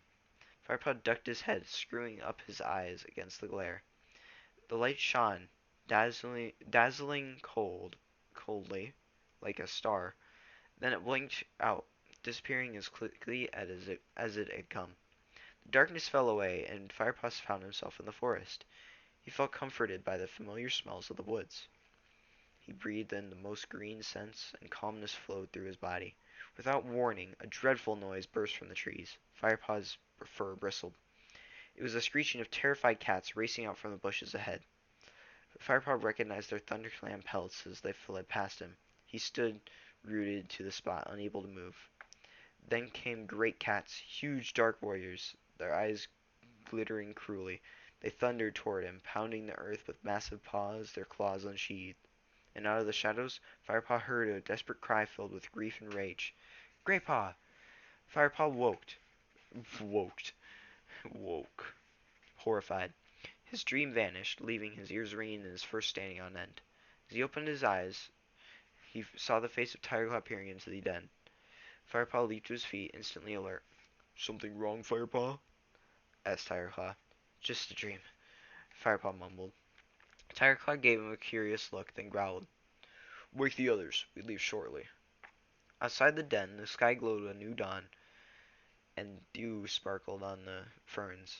It would be a warm day once the sun was up, but the early morning dampness reminded Firepaw that the time of leaf fall was not far off. Firepaw, Graypaw, and Ravenpaw quickly gulped down the herbs that Spotleaf had given them. Tigerclaw and Bluestar sat watching them, ready to leave. The rest of the camp was still asleep. Ugh, complained Graypaw. I knew they'd be bitter. Why couldn't we just eat a fat, juicy mouse instead? These herbs will keep your hunger at bay longer, answered Bluestar, and they will make you strong. We have a long journey ahead of us. Have you eaten yours already? Firepaw asked. I cannot eat if I'm going to share dreams with StarClan and the Moonstone tonight, replied Bluestar. Another thing that doesn't last longer than this book. Firepaw felt his paws tingle when he heard these words. He was itching to begin the journey. With the dawn's light and the familiar voices, the terror of his dream had left him. All that remained was the memory of the brilliant light, and Bluestar's words sent a renewed thrill of excitement through him. The 5 cats made their way through the gorse tunnel and out of the camp. Lionheart was just returning with a patrol. Safe journey, he meowed. Bluestar nodded.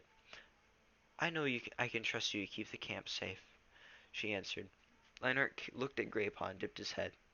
Remember, he meowed. You are almost a warrior. Don't forget what I have taught you. Graypaw looked back at Lionheart with affection. I'll always remember Lionheart, he mewed, nudging his head against the tabby's broad golden flank. They retraced their route to Four Trees. This was the quickest way to pass into WindClan territory. High stones lay beyond. As Firepaw bounded down the side of the glade toward the great rock, he could still smell the scents of last night's gathering. He followed the others through the grassy clearing, and up the slope on the other side, into WindClan territory. The bushy slope became steeper as they climbed, and rockier, until the cats had to leap from boulder to boulder up the side of a craggy cliff face. That cliff face, he's pretty craggy. Firepaw paused when they reached the top. Ahead of them, the ground flattened into a wide plateau. The wind blew in a steady gust that rippled the grass and bent the trees. The soil was stony, and outcroppings of bare rock dotted the landscape here and there. The air still carried the scents of WindClan, but they were stale, much fresher, and more alarming were the pungent markings of ShadowClan warriors. All clans are entitled to safe passage to the Moonstone, but ShadowClan seems to have no respect for the warrior code anymore. So be alert, warned Bluestar.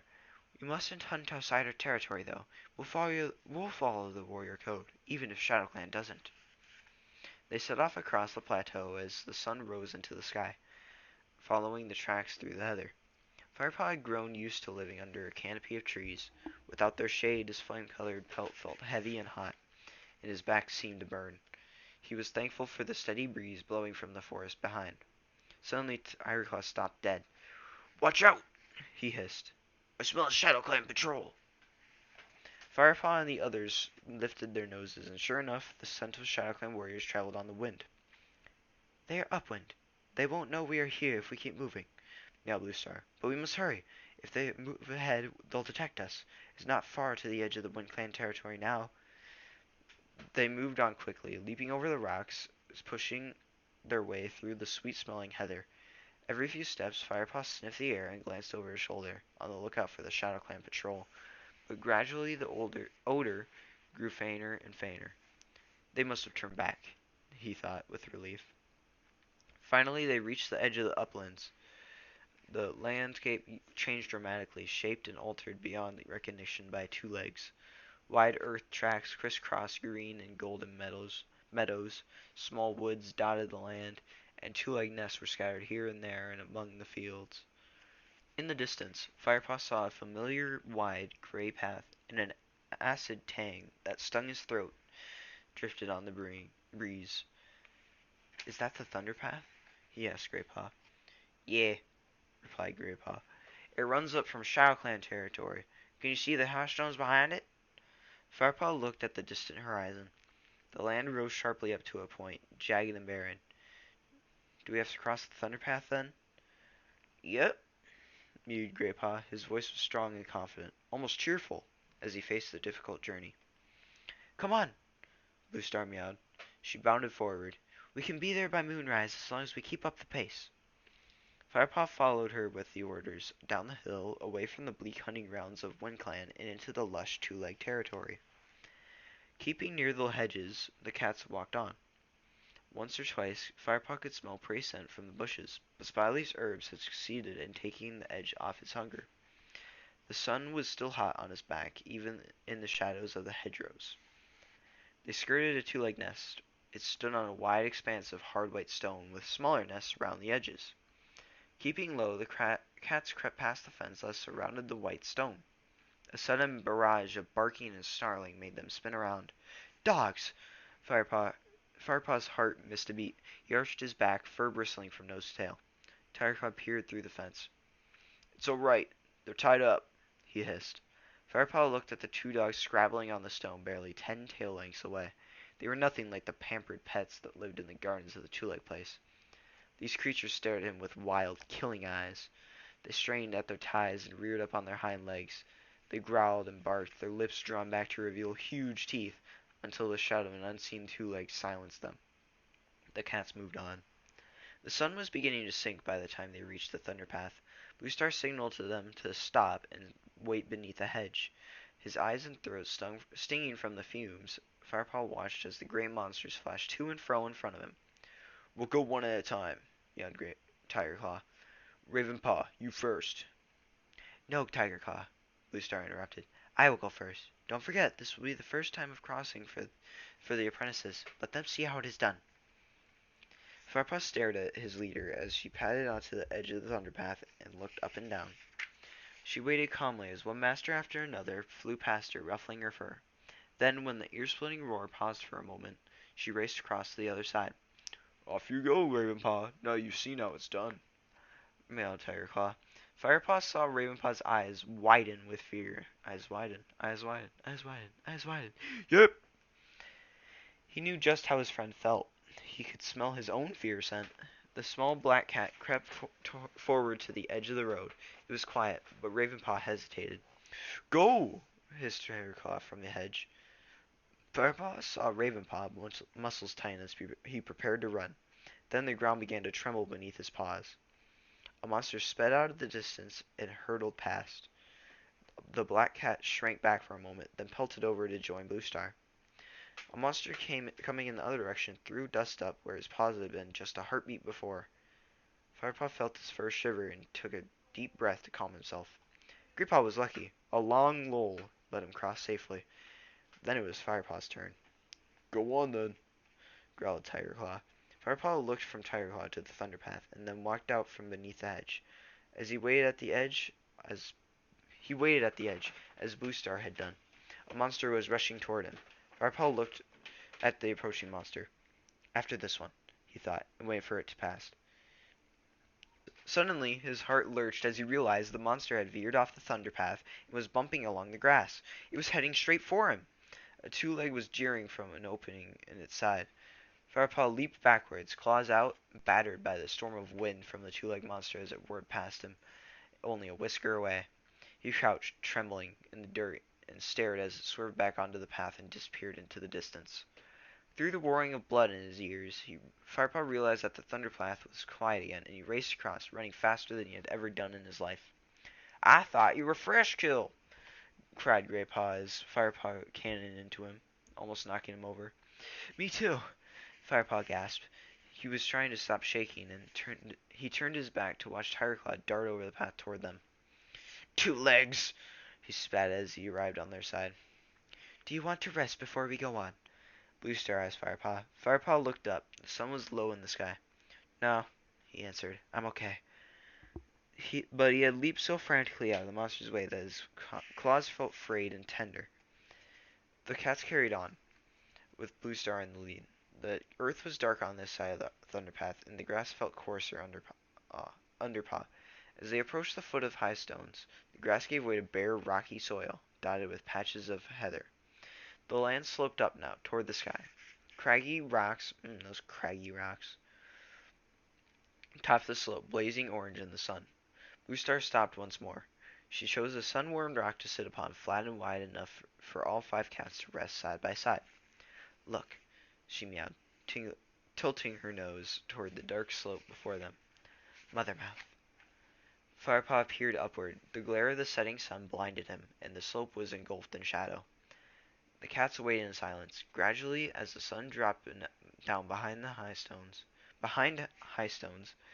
Firepaw began to make out the cave entrance, a square black hole that yawned darkly beneath a stone archway. We'll wait here until the moon is higher, meowed Blue Star. You should hunt if you are hungry, and then get some rest. Firepaw was pleased to have a chance to find food. He was starving now.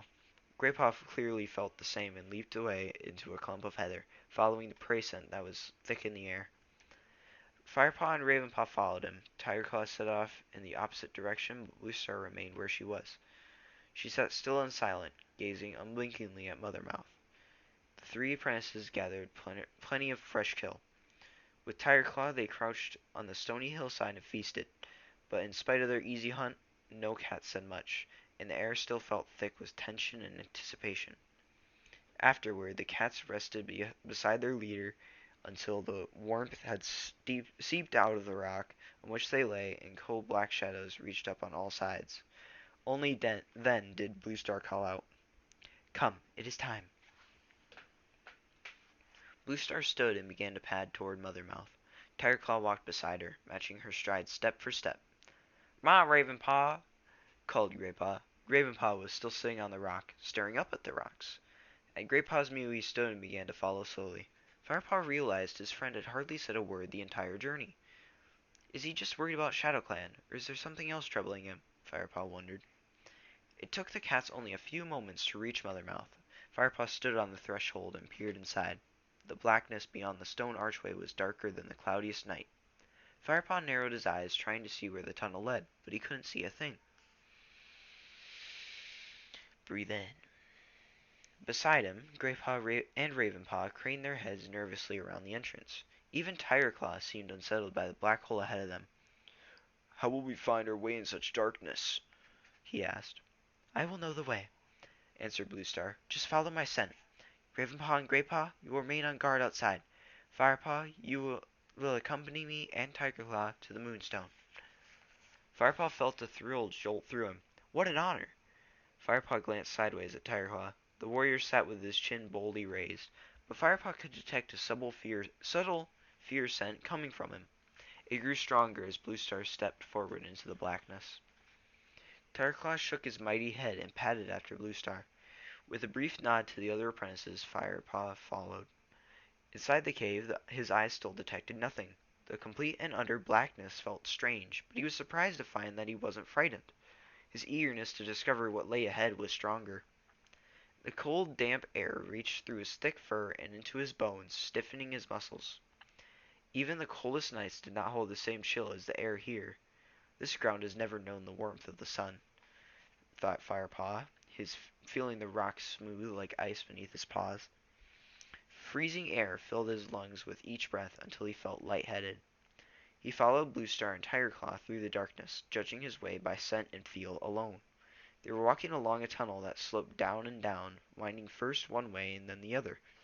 Firepaw's whiskers brushed the side of the cave, telling him where to walk and where to turn. His nose told him that Blue Star and Tigerclaw were only a tail length ahead of him. On and on they went. How far have we come? Firepaw wondered. Then he felt a tingle in his whiskers. The air in his nostrils seemed fresher than before. He sniffed again. relieved to smell the familiar world above. He could smell peat and prey, and the scent of heather. There must be a hole somewhere in the roof of the tunnel. Where are we? He mewed into the darkness. We have entered the cavern of the Moonstone, Came Blue Star's soft reply. Wait here, it will be moon high soon. Firepaw folded his hind legs under him on the chilly stone floor and waited. He could hear the steady breathing of Blue Star and the more rapid, fear-scented panting of Tiger Claw. Suddenly, in a flash, more blinding than the setting sun, the cave was lit up.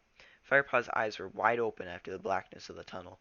He closed them quickly against the cold, white light, then slowly opened them into tiny slits and peered ahead. He saw a gleaming rock, which glittered as if it were made from countless dewdrops. The Moonstone! Firepaw looked around. In the cold light reflected from the stone, he could make out the shadowy edges of a high-roofed cavern. The Moonstone rose up from the middle of the floor, 3 or 4 lengths high. Blue Star was staring upward, her fur bleached white in the glow of the Moonstone. Even Tigerclaw's dark pelt shone silver. Firepaw followed Blue Star's gaze. High in the roof was an opening that revealed a narrow triangle of night sky. The moon was casting a beam of light through the hole, down onto the Moonstone, making it sparkle like a star. Beside him, Firepaw smelled Tigerclaw's fear scent growing until it became overpowering. Firepaw felt startled. Could the warriors see something else here? Something dangerous? He saw a flash of movement, felt fur rush past him, and heard the fleeing paw steps of Tigerclaw racing back to the entrance. Firepaw? Blue Star's voice was quiet and calm. I'm still here, he answered nervously. What did frighten Tigerclaw? Blue Star? Firepaw mewed again when she didn't answer. His heart was beating fast, making the blood roar in his ears. It is all right, young warrior. Don't be afraid, Blue Star murmured. Her calm voice settled him a little. I think Tigerclaw was surprised by the power of the Moonstone. In the world above, Tigerclaw is a fearless and mighty warrior, but down here, where the spirits of StarClan speak, a cat needs a different kind of strength. What do you feel, Firepaw? Firepaw.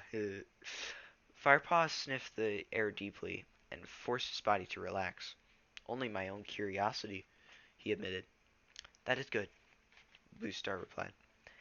Firepaw looked back at the Moonstone, his eyes again used to its light, and he was no longer dazzled. Instead, it soothed him. With a twitch of his tail, he remembered his dream. This was the brilliant ball of light he had seen. Spellbound, Firepaw watched as Blue Star padded up to the stone and lay down beside it. She reached her head forward and touched the Moonstone with her nose. Her blue eyes sparkled with its reflection for a moment before she closed them. Now she rested her head on her paws, and her eyelids flickering, her paws twitching occasionally. Was she sleeping? Then Firepaw remembered Greypaw's words. New leaders have to sleep near the stone, and as they sleep, they have special dreams. He waited. The chill was not so intense here, but he still found himself shivering. He had no idea how much time had passed, but suddenly the rock stopped glowing. The cavern was plunged into darkness once more. Firepaw looked up to see the opening in the roof of the cavern. The moon had passed on, out of sight. All that remained were tiny stars shimmering in blackness. Firepaw could just make out the pale shape of his leader lying beside the Moonstone. He wanted to call out her name, but did not dare break the silence. After more endless moments, she spoke to him. Firepaw, are you still there? Her voice sounded remote and agitated. Yes, Blue Star. Firepaw heard Blue Star's paw steps approaching.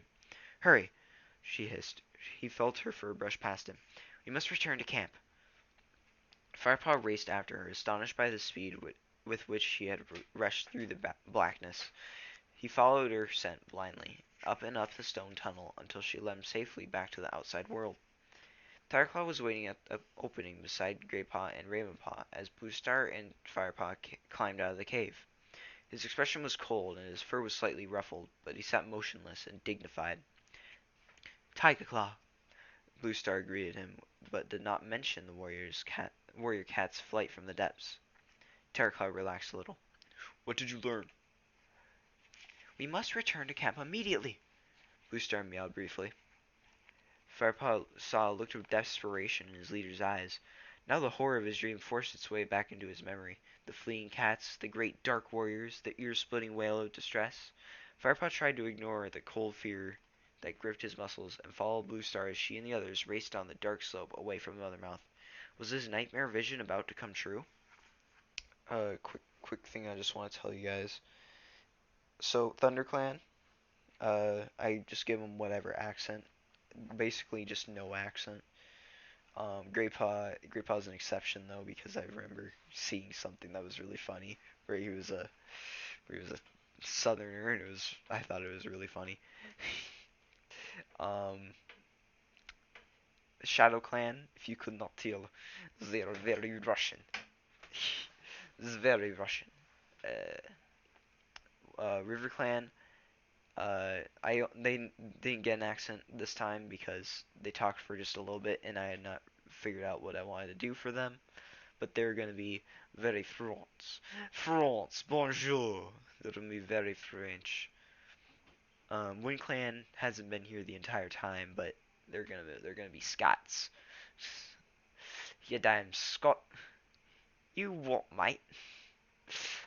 Scottish, Australian, one of the two, one of those. And then Kitty Pets, people, those guys, Two Leg Place. They're gonna be British. How do you do, sir? Quite dandy. How about you? If you notice early on, that's what I did for them at the beginning of the story, but then it changed to just normal talking. Yeah, that's accents. Chapter 16.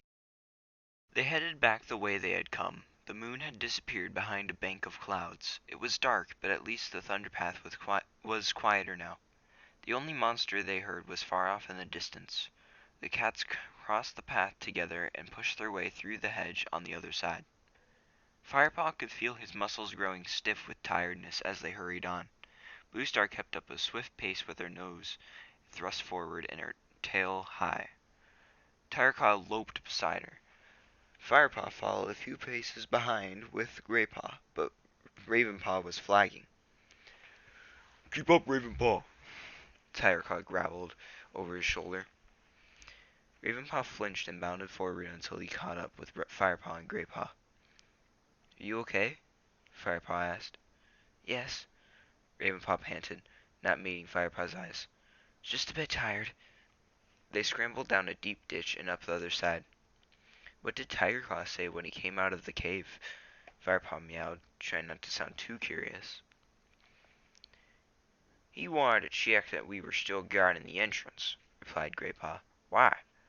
Firepaw hesitated. Did you sense anything strange about him? He asked. Only that damp old cave, Greypaw mewed, looking surprised. He seemed a little edgy, ventured Ravenpaw. He wasn't the only one, Greypaw meowed, looking at the black cat. What do you mean? Asked Ravenpaw. Just that the fur on your neck stands up whenever you see him these days, whispered Greypaw. You nearly jumped out of your skin when he came out of that cave. He just surprised me, that's all, Ravenpaw protested. You have to admit, it was a bit creepy by Mothermouth. I suppose so, agreed Greypaw. The cat slipped under a hedge into a cornfield that glowed in silver in the moonlight, and followed the ditch that ran around its edge. So what was it like inside, Firepaw? Greypaw demanded. Did you see the moonstone? Yes, I did. It was amazing. Firepaw felt his fur tingle at the memory. Greypaw shot him an admiring glance. So it's true. The rock really does shine underground. Firepaw didn't reply. He closed his eyes for a moment, savoring the image of the moonstone that dazzled his mind. Then pictures from his dream crowded into his head, and his eyes shot open. Blue Star was right. They had to get back to the camp as quickly as they could. Ahead, Tigerclaw and Blue Star had leaped through a fence, out of the cornfield. The apprentices followed, squeezing under the fence onto an earth track. It was the path that led past the two-leg nest and the dogs. Firepaw looked up and saw Blue Star and Tigerclaw trotting tirelessly together, silhouetted against the skyline tinged with red. The sun would be rising soon. Look, he called to Greypaw and Ravenpaw. An unfamiliar cat had jumped out in front of the two warriors. It's a loner, hissed Greypaw. The three apprentices hurried forward. The stranger was a stout black and white Tom, shorter than the warriors but well muscled. "This is Barley," Blue Star explained to the apprentices as they caught up. "He lives near this two-leg nest." Hi, meowed the cat. I haven't seen any of your clan for some moons. How are you, Blue Star? "I'm well, thank you," replied Blue Star. "And you, Barley? How's the prey been running since we last passed this way?" Not so bad, replied Barley, with an amiable gleam in his eye. One good thing about two legs, you always find plenty of rats nearby. The black and white Tom went on. "You seem in more of a hurry than usual. Is everything all right?" Tireclaw looked at Barley. A growl rumbled deep in his chest. Firepaw could sense that the warrior was suspicious of the loner's curiosity. "I don't like to be away from my clan too long," Blue Star answered smoothly. As always, Blue Star, you are tied to your clan like a queen to her kits, observed Barley, not unkindly. What is it you want, Barley? asked Tireclaw. Barley flashed him a reproachful look. I just wanted to warn you that there are two dogs here now. You'd be safer going back into the cornfield instead of past the yard. We know about the dogs. We saw them earlier. Tireclaw began impatiently. "We are grateful to you for the warning," interrupted Blue Star. "Thank you, Barley. Until next time." Barley flicked his tail. Have a safe journey. He meowed as he bounded away up the track. "Come," ordered Blue Star. She pushed her way through the long grass between the path and the fence that led back into the cornfield. The three apprentices followed, but Tireclaw hesitated. You trust the word of a loner? He meowed. Blue Star stopped and turned to face him. "Would you rather face those dogs?" They were tied up when we passed them earlier, Tireclaw pointed out. "They may be untied now. We're going this way," meowed Blue Star. She ducked under the fence into the field. Firepaw slipped after her, followed by Graypaw, Ravenpaw, and finally Tireclaw. By now the sun had lifted its head above the horizon. The hedgerows sparkled with dew, promising another warm day. The cats padded along the edge of the ditch. Firepaw looked down into the deep gully, steep-sided and filled with nettles. Firepaw could smell prey scent. There was something familiar about the bitter odor, but it was one he hadn't smelled for a long time. An ear-splitting squeal made Firepaw whip around. Ravenpaw was struggling and clawing at the earth. Something had a hold of his leg and was dragging him down into the ditch. Rats, spat Tireclaw. Barley has sent us into a trap. Before they could react, all 5 cats were surrounded. Huge brown rats swarmed out of the ditch, squeaking shrilly. Firepaw could see their sharp front teeth glinting in the early dawn light. Suddenly one leaped onto Firepaw's shoulder. Fiery pain shot through his shoulder as the rat sank its teeth into his flesh. Another grasped his leg between his powerful jaws. Firepaw flung himself down and writhed madly, trying to shake free. He knew the rats were not as strong as he was, but there were so many of them. Yowls, hisses, and spits told him that the others were also being attacked. Firepaw slashed fiercely with his claws, slicing out at a rat that held onto his leg.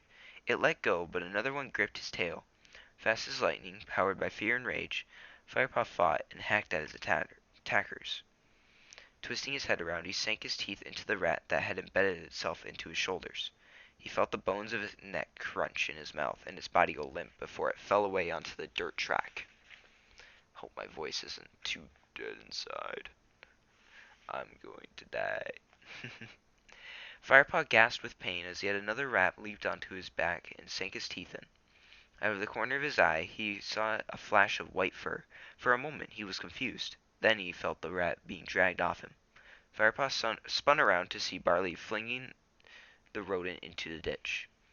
Without hesitating, Barley glanced around and sprinted over to Blue Star. She was writhing on the path, covered in rats. In a flash, Barley had the spine of one between his teeth and was plucking it off her with practiced ease. He spat it onto the ground and grabbed another in his mouth as Blue Star thrashed beneath him. Firepaw rushed over to Graypaw, who was being attacked from both sides by 2 smaller rats. Firepaw lunged at the nearest one, giving it a bite that left it dead. Graypaw managed to turn and pin down the other with his claws. He grabbed it with his teeth and flung it into the ditch as hard as he could. It did not come back. They're running away, Tireclaw yowled. Sure enough, the remaining rats were fleeing down into the safety of the ditch. Firepaw could hear the scrabbling of the small paws disappearing into the nettles. The bites in his shoulder and hind leg stung sharply. He looked carefully at his fur, wet and matted with blood, its sharp tang mingling with the stench of rats. Firepaw looked around for Ravenpaw. Greypaw was standing at the edge of the nettles, mewing encouragement as Ravenpaw pulled himself out of the ditch, muddy and stung. A young rat was still hanging onto his tail.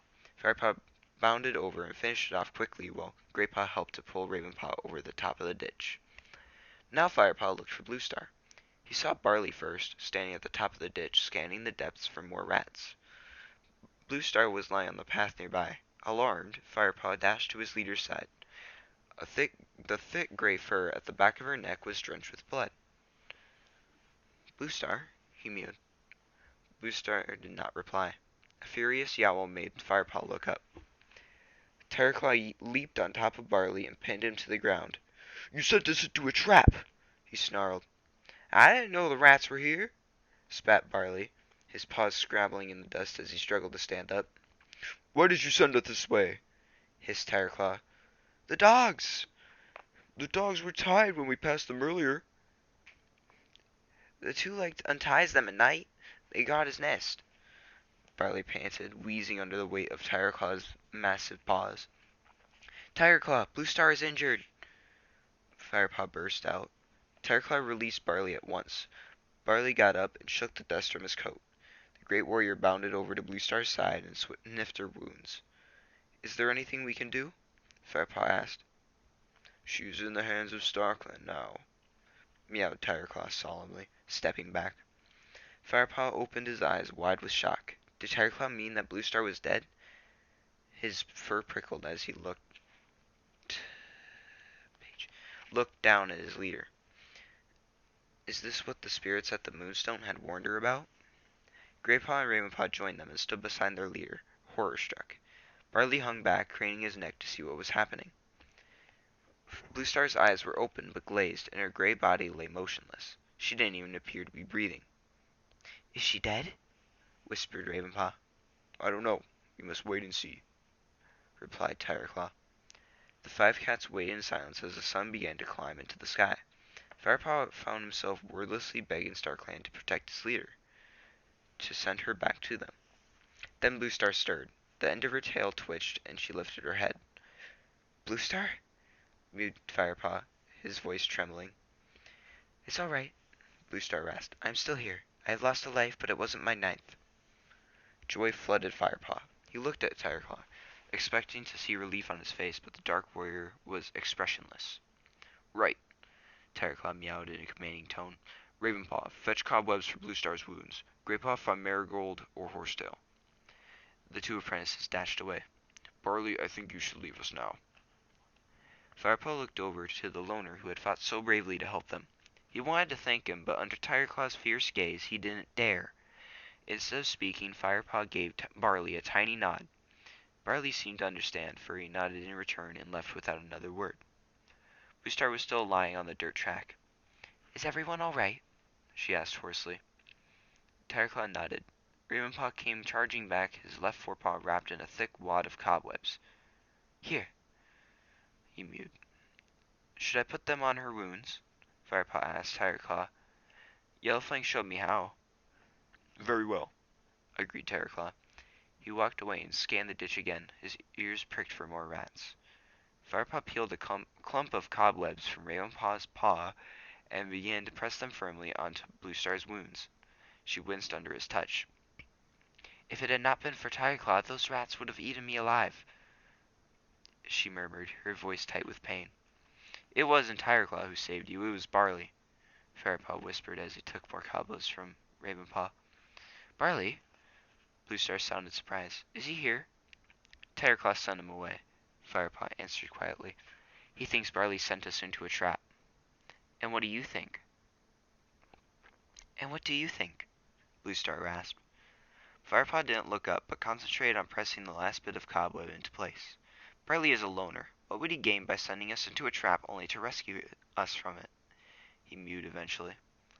Bluestar laid down her head and closed her eyes again.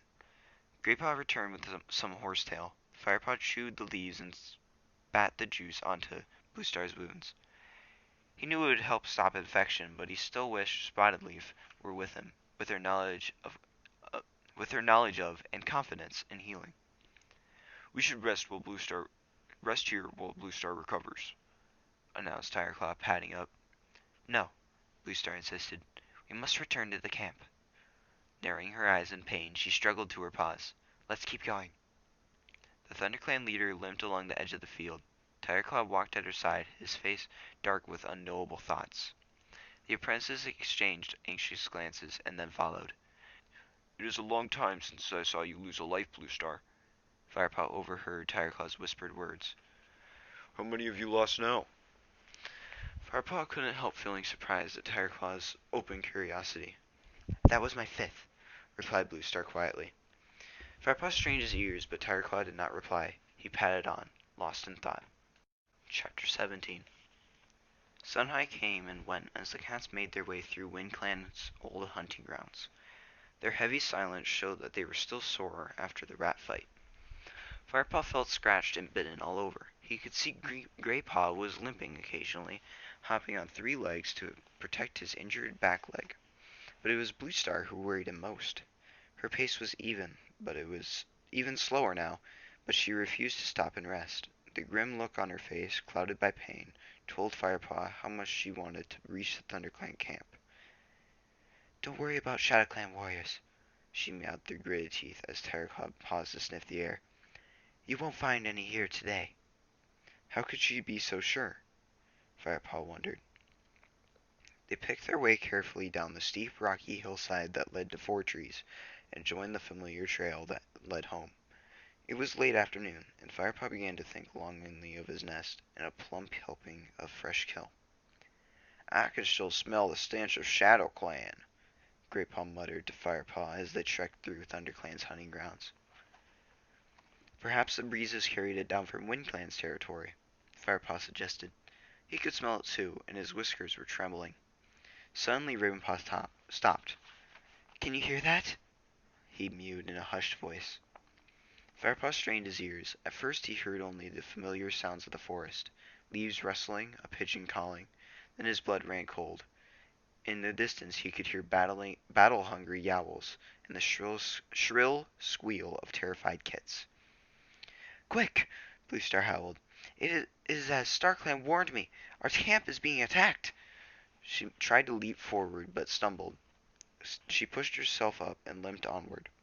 Tireclaw and Firepaw pelted forward side by side. Greypaw and Ravenpaw followed, their tail fur bristled to twice its usual size. Firepaw forgot his soreness as he charged toward the camp. His only concern was to protect the clan. The sounds of battle grew louder and louder as he neared the camp entrance, and the stench of ShadowClan filled his nostrils. He was right behind Tireclaw as the cats dashed through the tunnel and into the clearing. They were met by a frenzy of fighting, ThunderClan cats battling furiously with ShadowClan warriors. The kits were out of sight, and Firepaw hoped they were safely hidden in the nursery. He guessed the weakest elders would be sheltering inside the hollow trunk of their fallen tree. Every corner of the camp seemed alive with warriors. Firepaw could see Frostfur and Goldenflower clawing and biting at a huge gray tom. Even the young tabby Queen Brindleface was fighting, even though she was very close to kidding. Darkstripe was locked in a fierce tussle with a black warrior. 3 of the elders, Small Ear, Patchpelt, and One Eye, were nipping bravely at a tortoiseshell who fought with twice their speed and ferocity. The returning cats hurled themselves into the battle. Firepaw caught hold of a tabby warrior queen, much larger than him, and sank his teeth deep into her leg. She yowled with pain and turned on him, lashing out with sharp claws and lunging at his neck with her teeth bared. He twisted and ducked to avoid her bite. She couldn't match his speed, and he managed to grasp her from behind and pull her down into the dirt. With his strong hind legs he clawed at her back till she squealed and struggled away from him, running headlong into the thick undergrowth that surrounded the camp. Firepaw glanced around to see that Blue Star had arrived. Despite her injuries, she was fighting another tabby. Firepaw, not Blue Star, Firepaw, had never seen her fight before, but even wounded, she was a powerful opponent. Her victim struggled to escape, but she held him tightly and clawed him so fiercely that Firepaw knew he would bear the scars of this fight for many moons. Then he saw a white ShadowClan cat with jet black paws, dragging a ThunderClan elder away from the nursery. Firepaw remembered those unusual dark paws from the gathering. Blackfoot!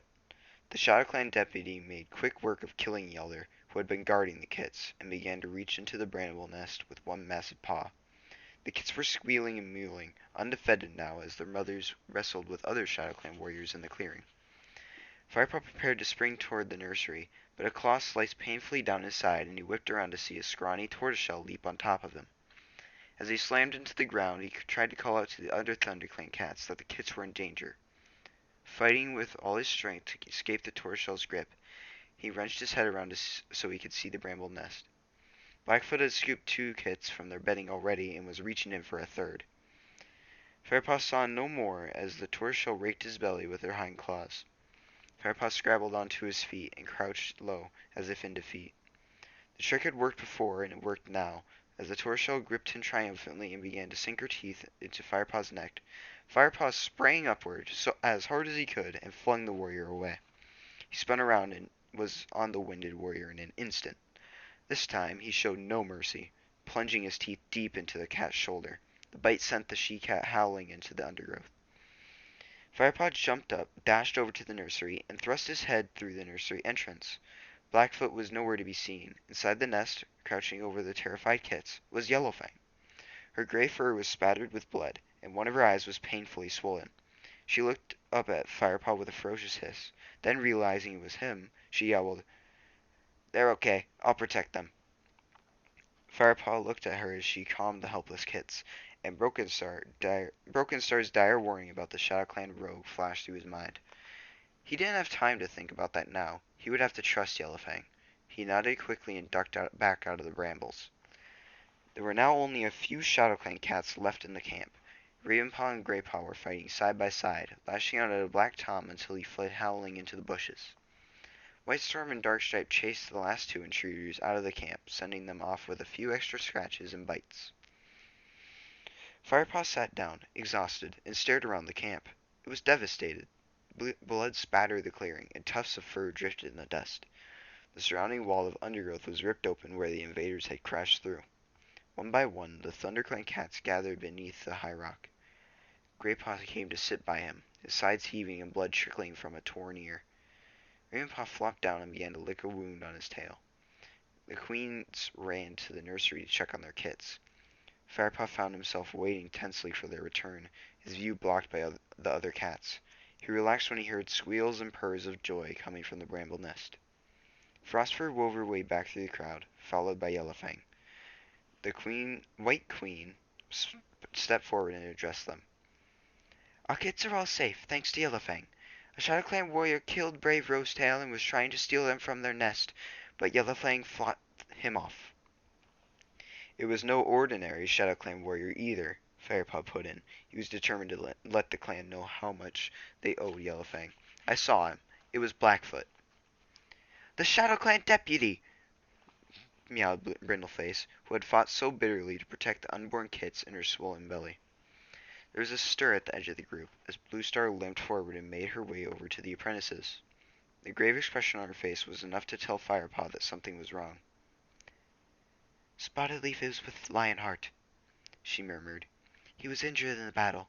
It looks bad." She turned her head toward the shadow on the far side of the high rock where the warrior lay, a motionless bundle of dusty golden fur. A high-pitched wail rose from Greypaw's throat, and he raced over to Lionheart. Spotted Leaf, who had been leaning over the ThunderClan deputy, stepped back to let the young apprentice share tongues for the last time with his mentor. As Greypaw's howl of grief echoed around the clearing, Firepaw's fur tingled and his blood ran cold. It was the cry he had heard in his dream. For a moment his head swam. Then he gave himself a shake. He had to keep calm, for Greypaw's sake. Firepaw looked at Bluestar, who nodded, and he padded over to join his friend by the high rock. He stopped for a moment beside Spotted Leaf. She looked exhausted and dull-eyed with grief. "I can't help Lionheart now," she mewed quietly to him. "He is on his way to join StarClan." She pressed her body against Firepaw's side, and he felt comforted by the touch of her warm fur. The other cats looked on in silence as the sun slowly set behind the trees. Finally Greypaw sat up and cried out. He's gone. He lay down again beside Lionheart's body and rested his head on his front paws. The rest of the clan walked silently forward to carry out their own grieving rituals for their beloved deputy. Firepaw joined them. He licked Lionheart's neck and murmured, "Thank you for your wisdom. You taught me so much." Then he sat down beside Greypaw and began gently grooming his friend's ears. Bluestar waited until the other cats had left before padding quietly up. Greypaw didn't even seem to notice his leader's presence. Firepaw looked away as Bluestar spoke her last words to her old friend. "Oh, what am I going to do without you, Lionheart?" she whispered. Then she limped back to her den and crouched down outside, staring grief-stricken into the distance. She didn't even try to lick clean her bloody, matted fur. It was the first time Firepaw had seen her look utterly defeated, and he felt a chill run through him. He sat with Greypaw and Lionheart until the moon rose high. Ravenpaw joined him, and together they kept company with their grieving friend. Tireclaw strode over and briefly shared tongues with Lionheart. Firepaw waited to hear what words he would share with his warrior friend, but Tireclaw remained silent as he licked the matted fur. To Firepaw's confusion, the dark tabby's eyes seemed to be fixed on Ravenpaw rather than the fallen deputy. Spyleaf padded lightly around the camp, tending to wounds and battered nerves. Firepaw watched her approach Bluestar twice, but each time their leader sent her away to see others. Only when Spyleaf had attended to the wounds of all the other cats did Bluestar allow her to treat her bites and scratches. When she had finished, Spyleaf turned and walked back to her den. Bluestar stood and slowly hauled herself up onto the high rock. The clan cat seemed to have been waiting for her. As soon as she settled herself in her usual spot, they began to gather in the clearing below, unusually silent and somber-faced. Firepaw and Ravenpaw got stiffly to their paws and joined them, leaving Greypaw behind with Lionheart's body. The gray apprentice was still lying with his nose resting against Lionheart's cooling golden pelt. Firepaw guessed Bluestar would excuse Greypaw from the clan meeting this time. "It is nearly moon high," meowed Bluestar as Firepaw slipped into place next to Ravenpaw, "and it is once more my duty, much, much too soon, to name ThunderClan's new deputy." Her voice was tired and cracked with sadness. Firepaw looked from warrior to warrior. They were all looking expectantly at Tireclaw. Even Whitestorm had turned to watch the dark tabby. From the bold expression on his face, and the way his whiskers twitched in anticipation, Tireclaw seemed to agree with them. Bluestar took a deep breath and continued, "I say these words before the body of Lionheart, so that his spirit may hear and approve my choice." She hesitated. "I have not forgotten how one cat avenged the death of Redtail and brought his body back to us. ThunderClan needs this fearless loyalty even more now." Bluestar paused again and then meowed this name loud and clear. "Tigerclaw will be the new deputy of ThunderClan." There was a yowl of approval, with the loudest voices belonging to Darkstripe and Longtail. Whitestorm sat calmly, his eyes closed, his tail wrapped neatly around him.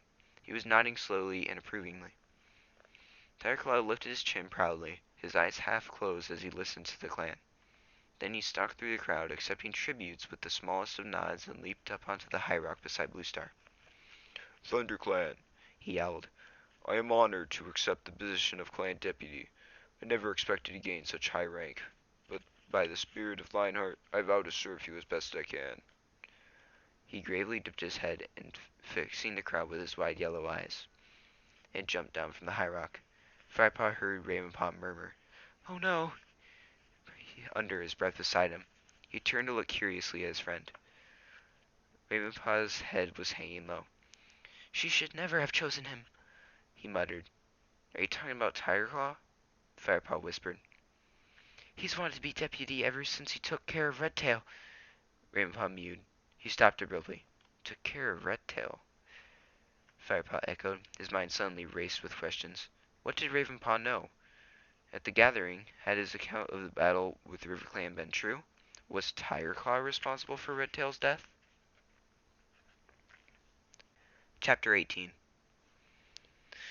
"Are you telling Firepaw how I protected Redtail?" Firepaw felt a cold shiver ruffle the fur on the back of his neck. Ravenpaw whipped around, eyes wide with fear. Tigerclaw loomed over them, his lips drawn back in a menacing snarl. Firepaw jumped up and faced the new deputy. He was just saying he wished you had been here to take care of Lionheart as well, that's all. He mewed, thinking quickly. Tigerclaw looked from one to the other, then stalked away in silence. Ravenpaw's green eyes clouded with terror, and he started to tremble uncontrollably. Ravenpaw? Firepaw meowed in alarm. But Ravenpaw didn't even look up at him.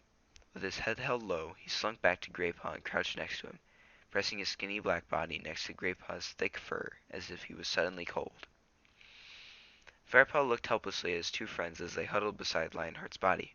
Not knowing what else to do, he padded over and settled himself beside them, ready to sit out the night.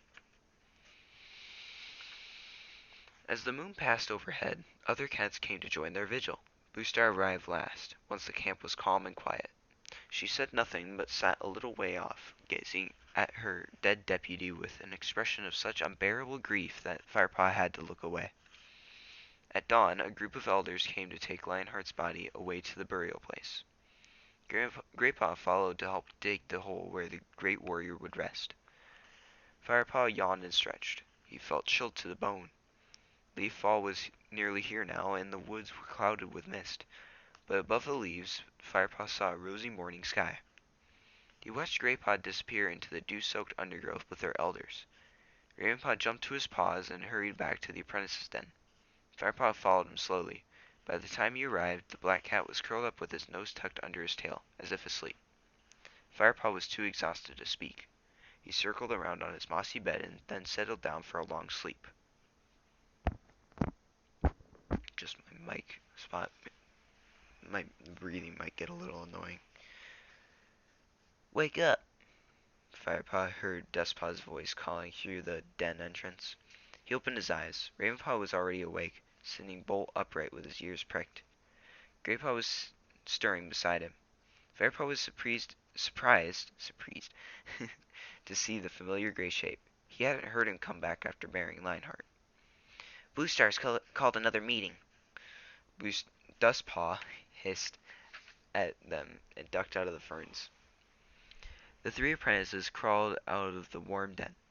The sun was already past its height, and the air felt cooler than before. Firepaw shivered, and his belly growled.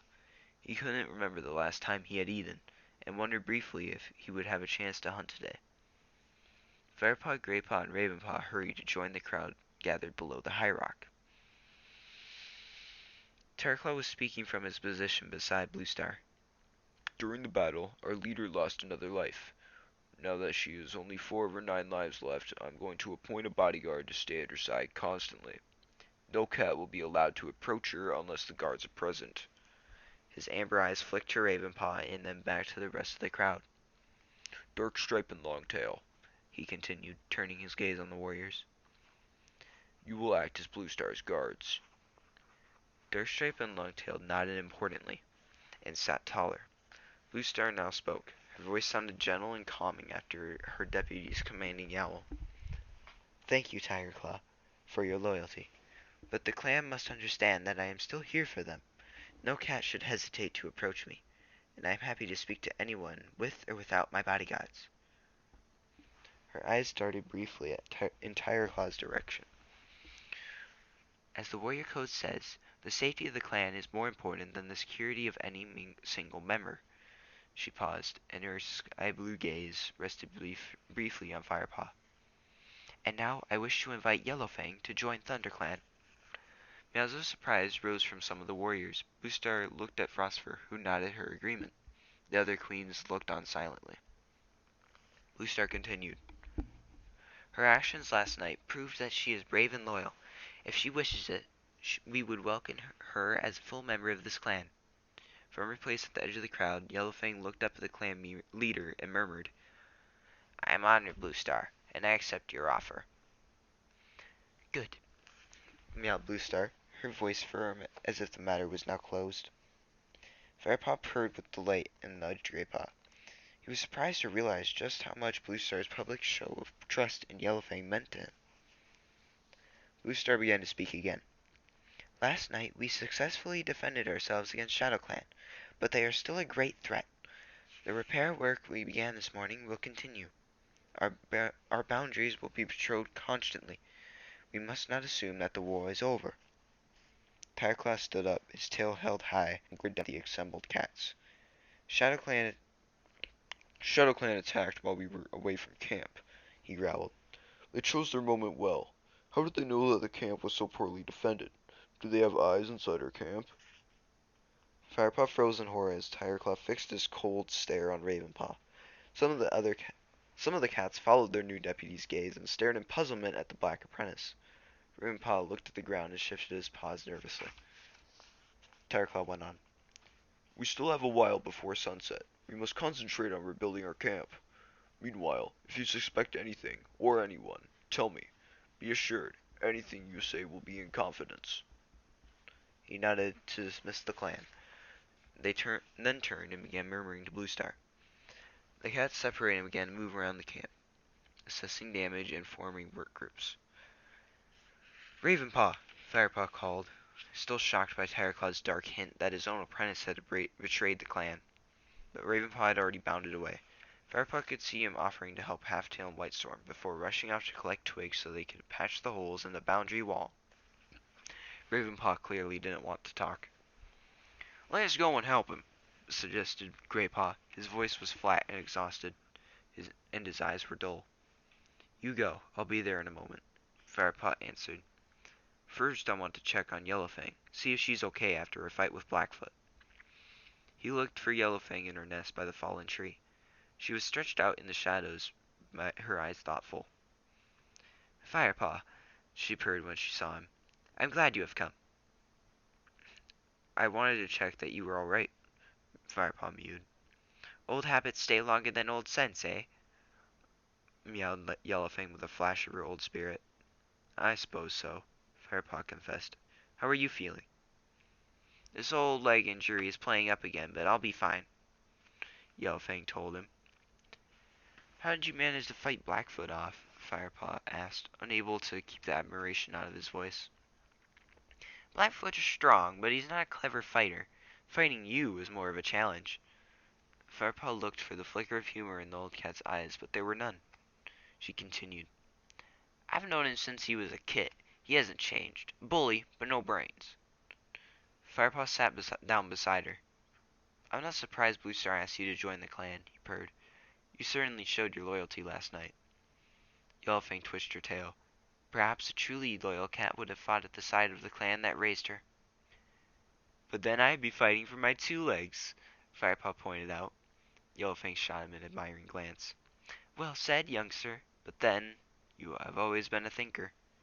Sorrow pierced Firepaw's heart as he remembered these were Lionheart's words too. "Do you miss ShadowClan?" he asked Yellowfang. Yellowfang blinked slowly. "I miss the old ShadowClan," she mewed at last. "The way it used to be." "Until Broken Star became leader?"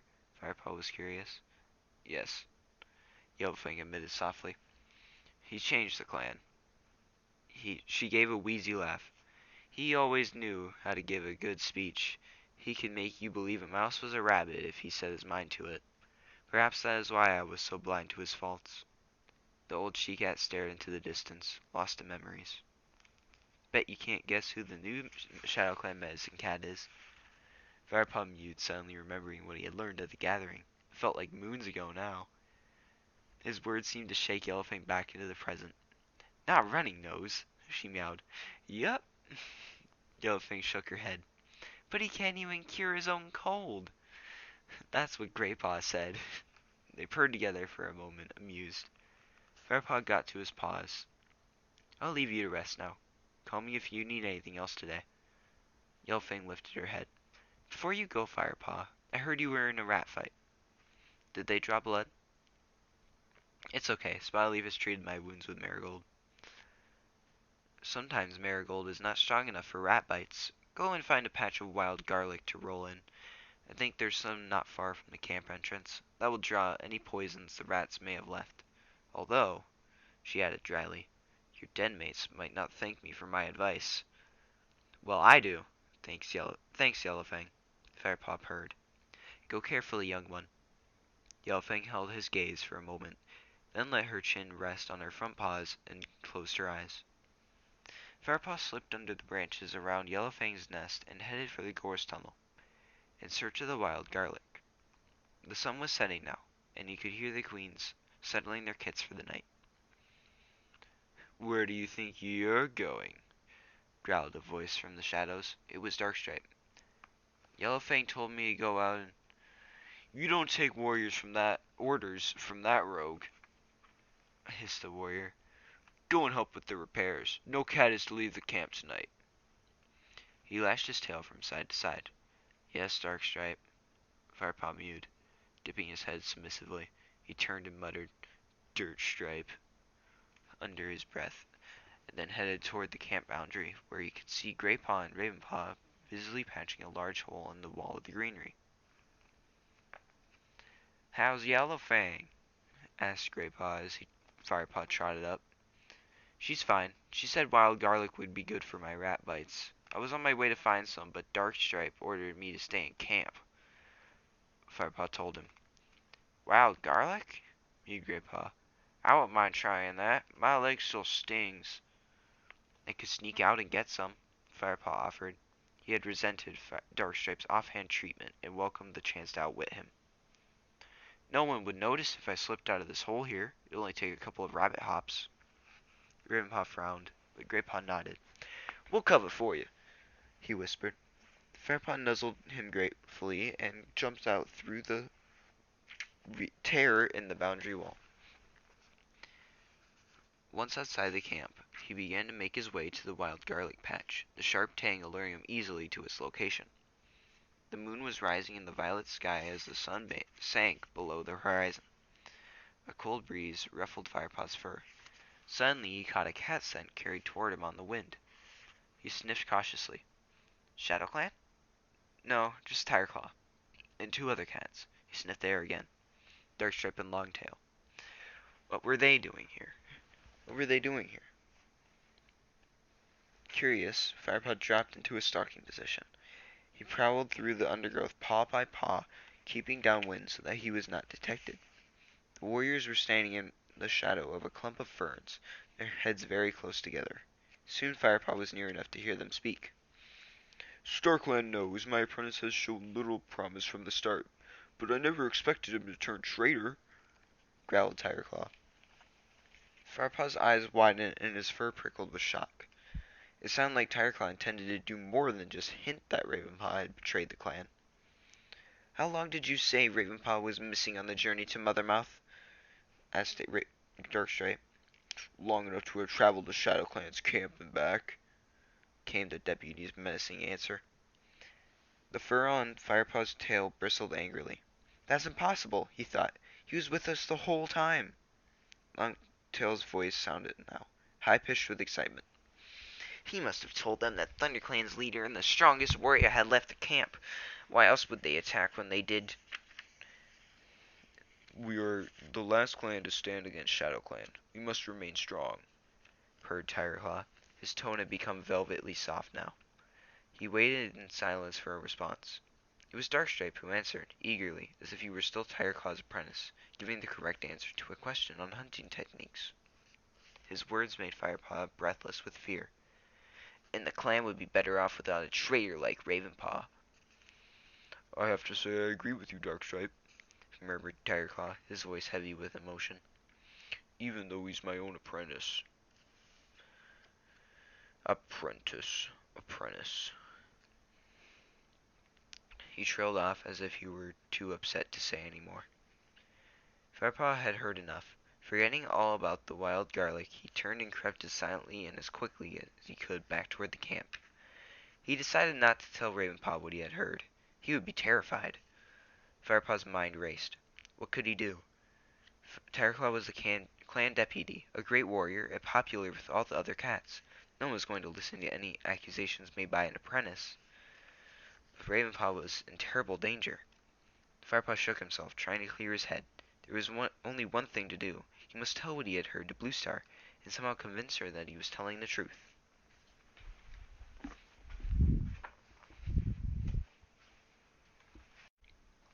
Chapter 19. Graypaw and Ravenpaw were still patching the hole when Firepaw reached them. They had left a gap just wide enough for him to squeeze back through. No luck with the garlic, Firepaw panted as he slipped in, dark stripes prowling out around there. Never mind, mewed Graypaw. We can get some tomorrow. I'll go and get you some poppy from Spotted Leaf, Firepaw offered. He was worried by the dull look in his friend's eyes, and the way his muscles seemed stiff with pain.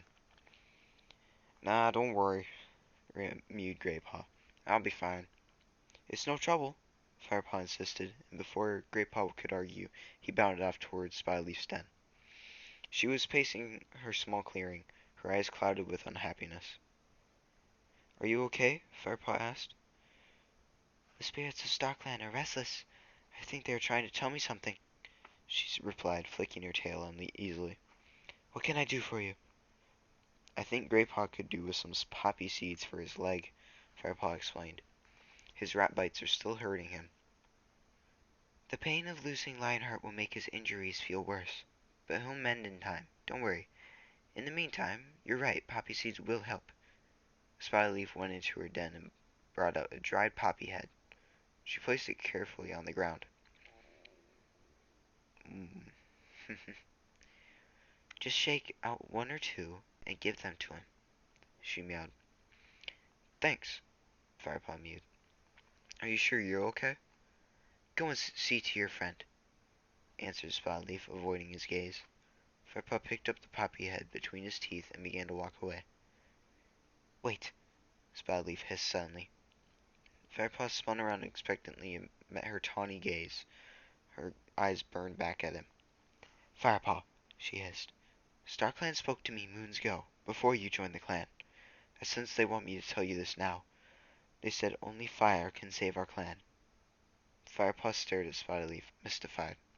The strange passion faded from her eyes. Take care, Firepaw, she meowed in her normal voice, and turned away. See you, Firepaw replied uncertainly. He padded back through the fern tunnel. Her strange words were echoing in his mind, but he could not make sense of them. Why had she shared this with him? Surely fire was an enemy to all who lived in the forest. He shook his head in frustration and bounded over to the apprentice's den. Graypaw! Firepaw hissed into the ear of his sleeping friend. They'd been allowed to rest all morning after working on repairs for most of the night. Tireclaw had ordered them to be ready to begin training at sun high. A strong yellow light filtered through to the den, told Firepaw it was already near that now. He'd had a restless night. Dreams swirled through his mind each time he fell asleep, confusing and indistinct, but full of darkness and menace. Graypaw! Firepaw hissed again, but his friend did not stir. He'd eaten 2 of the poppy seeds before he slept, and now he was in a deep slumber. Are you awake, Firepaw? Ravenpaw mewed from his nest. Firepaw spat silently under his breath. He had wanted to talk to Graypaw before Ravenpaw awoke. Yes, he replied. Ravenpaw sat up in his bed of moss and heather and began to wash with quick flicks of his tongue. Are you going to wake him? He asked, nodding toward Graypaw. A deep voice growled outside their den. I hope so. Training's about to start. Firepaw and Ravenpaw jumped. Graypaw, wake up. Firepaw poked his friend with one paw. Tireclaw is waiting. Graypaw lifted his head. His eyes were still heavy with sleep. Are you ready yet? Called Tireclaw. Firepaw and Ravenpaw crept out of the den, blinking as they emerged into the sunlight. The deputy was sitting beside the tree stump. Is the other one coming? He asked. Yes, Firepaw replied, feeling defensive on behalf of his friend. He's only just woken up. Training will do him good, growled Tireclaw. He's grieved for long enough. Firepaw held the menacing amber gaze for a few moments. Warrior and apprentice. For a heartbeat their eyes were locked as enemies. Graypaw scrambled sleepily out of the den. Blue Star will be ready for you in a moment, Firepaw, announced Tireclaw. The words distracted Firepaw from his anger. His first training session with Blue Star. Excitement surged through him. He expected his wounded mentor to be resting still. Graypaw, continued Tireclaw, you can join my training session. Do you think you're up to it, Ravenpaw? He gl- glowered, glowered. What? That's a strange word. After all, you've got some pretty nasty nettle stings while the rest of us were fighting those rats. Ravenpaw looked at the ground. I'm fine, he mewed. Graypaw and Ravenpaw followed the deputy out of the camp entrance. Ravenpaw's head hung low as he disappeared through the gorse tunnel. Firepaw sat and waited for Blue Star. She did not keep him long. The Grey Queen emerged from her den and padded across the clearing. Her fur was still matted in places where wounds were fresh, but she betrayed no pain in her confident stride. Come, she called to him. Firepaw noticed with surprise that she was alone. Darkstrip and Longtail were nowhere to be seen. A thought occurred to him, and suddenly his excitement was tinged with anxiety. Here was an opportunity to tell Bluestar what he had overheard last night. He caught up with her as she headed for the gorse tunnel and fell in step behind her. Will your guards be joining us? He asked hesitantly. Bluestar replied without looking back. I've ordered Darkstripe and Longtail to help with the camp repairs. Securing ThunderClan's base is our first priority. Firepaw's heartbeat quickened. He would tell her about Ravenpaw as soon as they left camp. The two cats followed the trail to the training hollow. The path was strewn with freshly fallen golden leaves that rustled beneath their paws. Firepaw's mind raced as he searched for suitable words. What should he tell his leader? That Terraclaw was planning to get rid of his apprentice? And what would he say when Bluestar asked him why? Could he bring himself to say out loud that he suspected Tireclaw had killed Redtail? Even though he had no evidence beyond Ravenpaw's excited storytelling at the gathering? By the time they reached the sandy hollow, Firepaw had still not spoken. The hollow was empty. I asked Tireclaw to hold his training session in another part of the forest today, Bluestar explained as she padded into the center of the hollow. I want to concentrate on your fighting skills, and I want you to concentrate on them too, which means no distractions. I must tell her now, thought Firepaw. She needs to know about the danger Ravenpaw is in. His paws prickled with anxiety. I won't have another chance like this. Sudden movement flashed in the corner of his eye. A swish of gray swirled past his nose, and Firepaw fell forward as his forepaws were knocked lightly from underneath him. He staggered, regained his balance, and spun around to see Bluestar sitting calmly beside him. Do I have your attention now? She growled. Yes, Bluestar, sorry, he replied hastily, looking into her blue eyes. That's better. Firepaw, you have been with us for many moons now. I have watched you fight. With the rats you were quick, with the shot-clad warriors you were fierce. You outwitted Graypaw on that very first day we met, and you defeated Yellowfang with your cleverness too. She paused, then lowered her voice to an intense hiss. But one day you will meet an opponent who is all of these things as well. Quick and fierce and clever. It's my duty to prepare you for that day. Firepaw nodded, completely caught up in her words. His senses were fully alert. All thoughts of Ravenpaw and Tireclaw had disappeared, and the musty odors and tiny noises of the forest rushed in upon him. Let's see how you fight, Bluestar ordered. Attack me. Firepaw looked at her, sizing her up and wondering what the best way to begin. Bluestar was standing less than 3 rabbit lengths away. She was twice his size, so it would be waste of effort to begin with the usual paw swipes and wrestling. But if he could leap straight onto her back with a powerful enough jump, he might be able to unbalance her. She didn't take her piercing blue eyes off him for an instant. Firepaw stared back and leaped. He aimed to land squarely on her shoulders, but Bluestar was ready for him. She dropped swiftly into a crouch. As Firepaw hit her, she rolled her onto her back. Instead of landing on her shoulders, he found himself crashing down toward her upturned belly.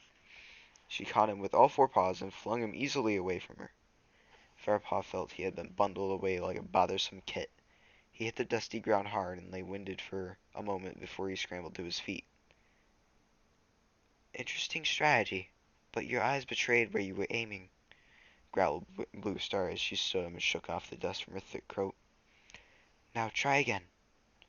This time Firepaw looked at his shoulders but aimed for her paws. When Bluestar dropped to the ground, he would hit her as she crouched. Firepaw felt a rush of satisfaction as he leaped, but it turned to confusion as Bluestar unexpectedly sprang into the air and let him crash into the ground where she had uh, stood just a heartbeat before. She timed it perfectly. As he landed, she thundered down on top of him, squashing the breath out of him. "Now try something I don't expect," she hissed into his ear, climbing off him and backing away with a challenging gleam in her eyes. Firepaw scrambled up, panting, and shook himself crossly. Even Yellowfang had not been so tricky. He hissed and leaped again. This time, as he flew at Bluestar, he stretched out his forepaws.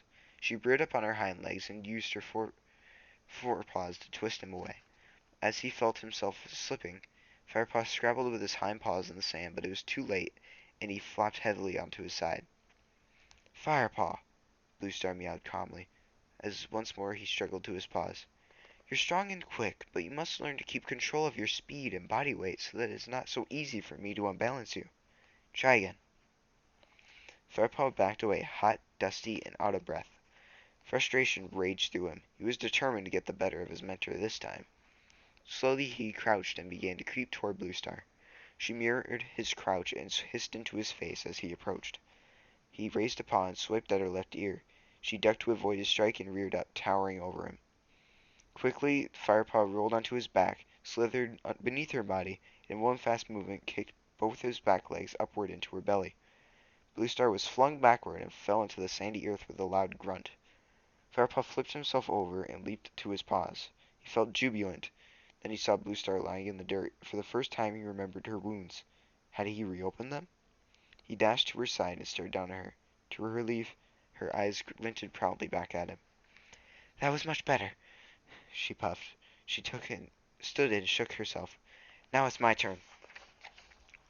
She sprang at him, knocking him to the ground, then retreated and let him pick himself up before leaping again.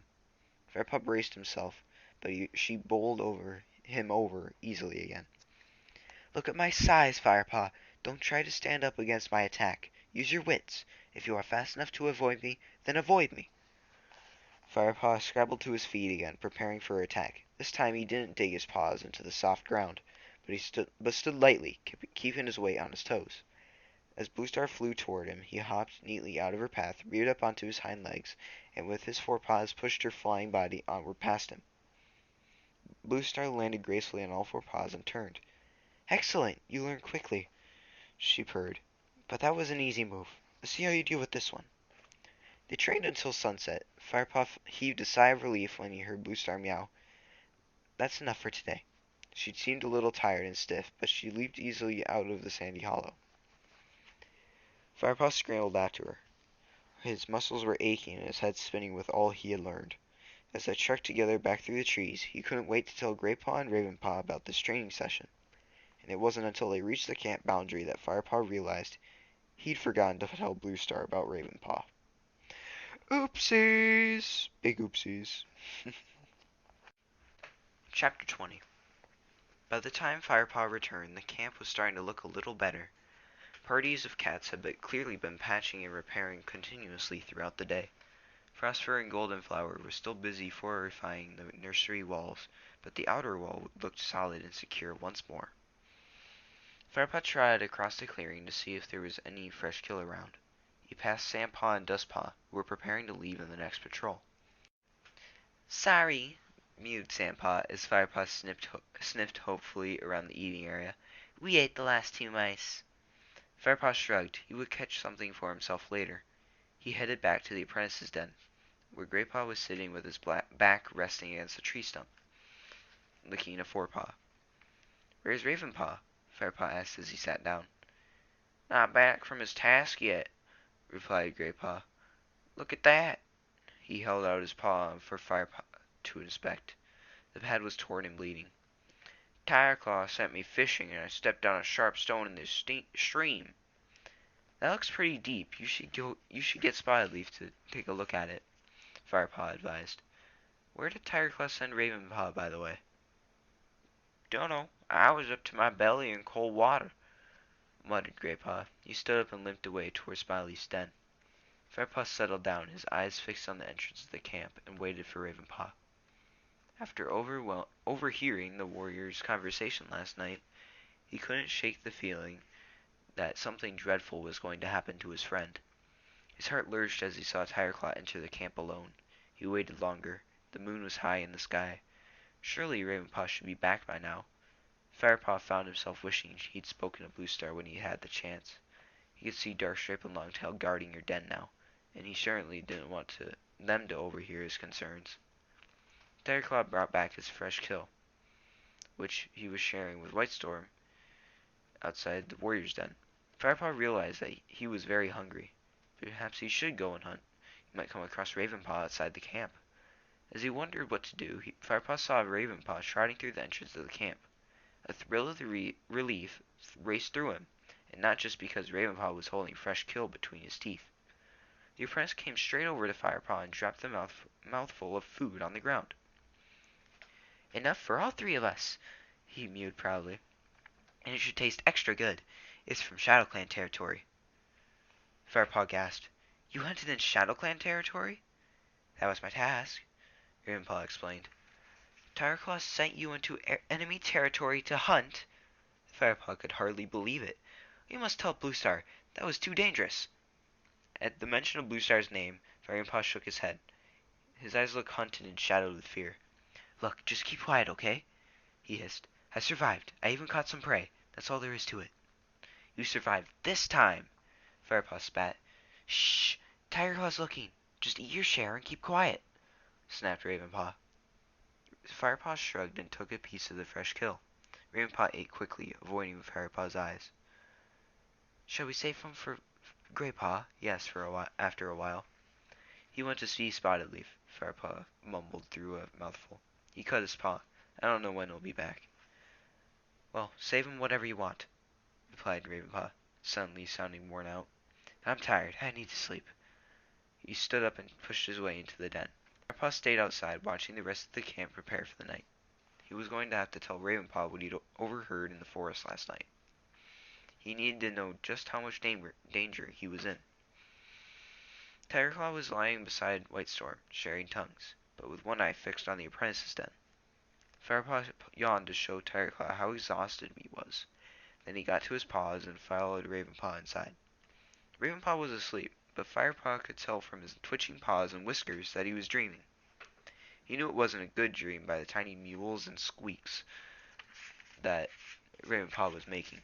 Suddenly the black cat leaped to his paws, his eyes stretched wide in terror. His fur was standing on end and his back was arched. "Ravenpaw!" Firepaw mewed in alarm. "Calm down. You're in our den. There's only me here." Ravenpaw looked around wildly. "It's just me," Firepaw repeated. Ravenpaw blinked and seemed to recognize his friend. He collapsed onto his bed. "Ravenpaw," mewed Firepaw seriously. "There's something you need to know. Something I heard last night when I was out looking for the wild garlic." Ravenpaw looked away, still trembling from his dream, but Firepaw persisted. "Ravenpaw, I heard Tireclaw telling Darkstripe and Longtail that you betrayed ThunderClan. He told them you slipped away during the trip to Mothermouth, and told ShadowClan that the camp was unguarded." Ravenpaw spun around to face Firepaw. "But I didn't!" he exclaimed, horrified. "Of course you didn't," Firepaw agreed. "But Darkstripe and Longtail believe you did, and Tireclaw persuaded them that they should get rid of you." Ravenpaw was speechless, his breath coming in gasps. "Why would Tireclaw want to get rid of you, Ravenpaw?" Firepaw asked gently. "He's one of the clan's strongest warriors. What threat are you to him?" Firepaw suspected he already knew the answer, but he wanted to hear the truth from Ravenpaw's own mouth. He waited while Ravenpaw fumbled for words.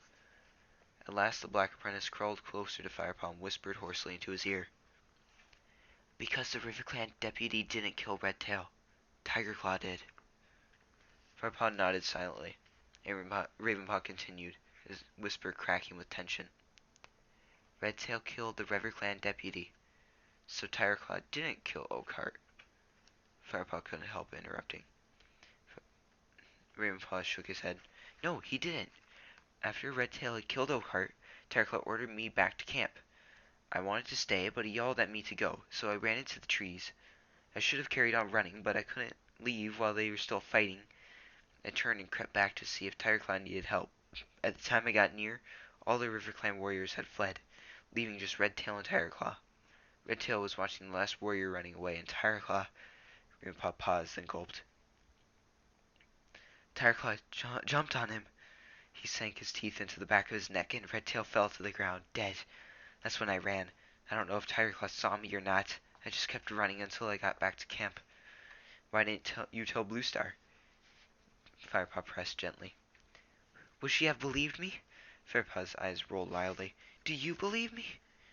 Of course I do, Firepaw mewed. He looked Ravenpaw between the ears in an effort to calm and comfort his friend. He was going to have to find another opportunity to tell Bluestar about Tireclaw's treachery. Don't worry, I'll sort it out, he promised.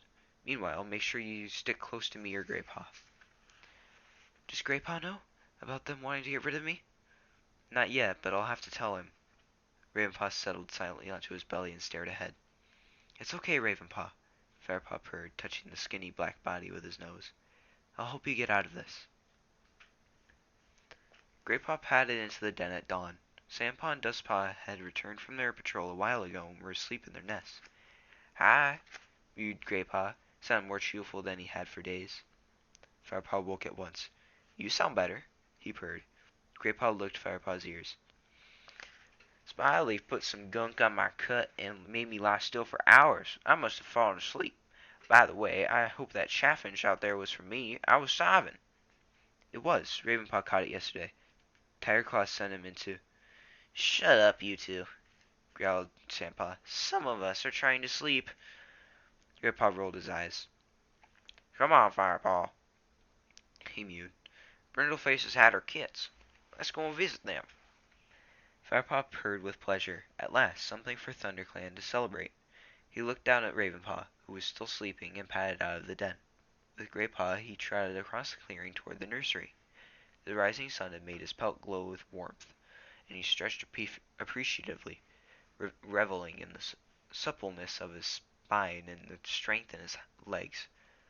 Stop showing off, Greypaw called over his shoulder. Firepaw stopped stretching and bounded after his friend.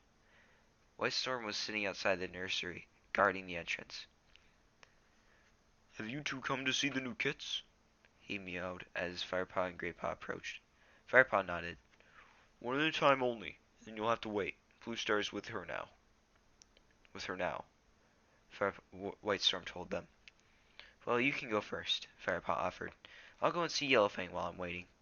He dipped his head respectfully to White Storm and headed off toward the Yellowfang's nest. The old cat was watching behind her ears, her eyes half closed with concentration. Don't tell me you're expecting rain, Firepaw teased. Yellowfang looked up. You've been listening to too many elders' tales, she meowed. What would be the point of a cat washing its ears if they're only going to get rained on anyway? Firepaw's whiskers twitched with amusement. Are you going to see Brindleface's new litter? He asked. Yellowfang stiffened as she shook her head. I don't think I'd be very welcome, she growled. But they know you saved... Firepaw began. A she-cat is very protective of her newborns, especially when it's her first litter. I think I'll stay away. Yellowfang replied in a tone that invited no argument. As you wish, but I'm going to see them. It must be a good sign having new kits in camp. Yellowfang shrugged. Sometimes, she muttered darkly. Firepaw turned and trotted back to the nursery. Clouds had covered the sun, making the air turn fresher. A fierce breeze tugged at his fur and rustled the leaves around the clearing. Bluestar was sitting outside the nursery. Behind her, Greypaw's tail was just disappearing into the narrow entrance.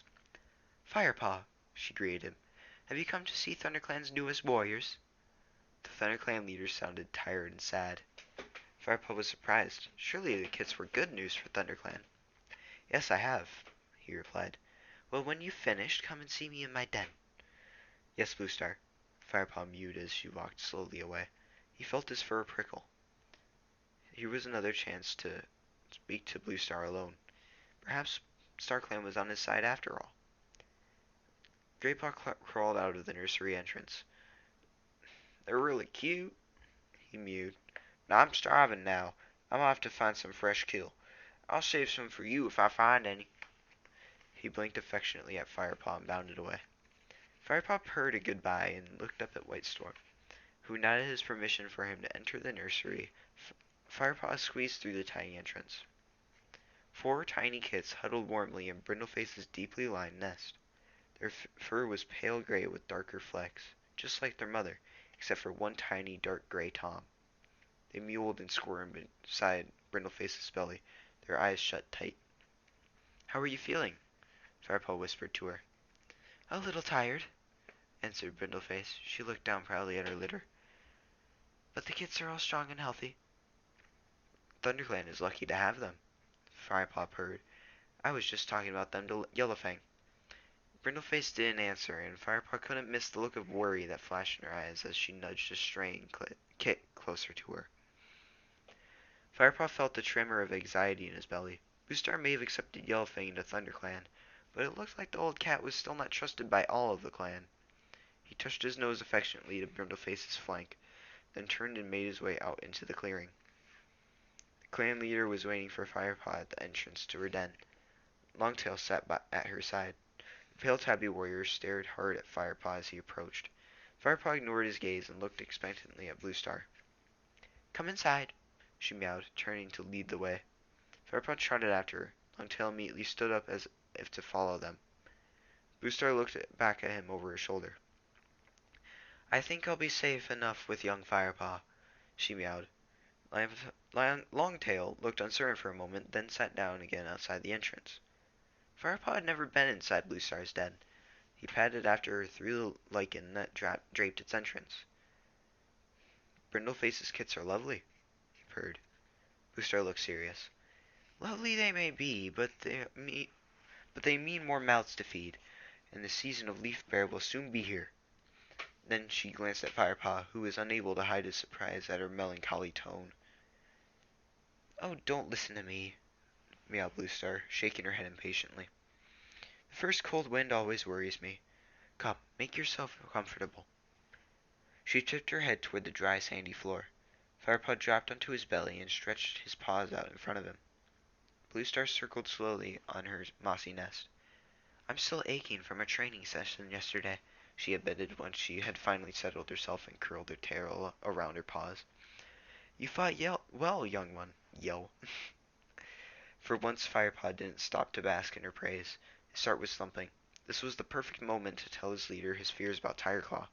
He lifted his chin, ready to speak. But it was Bluestar who spoke first, staring past him at the far wall of her den.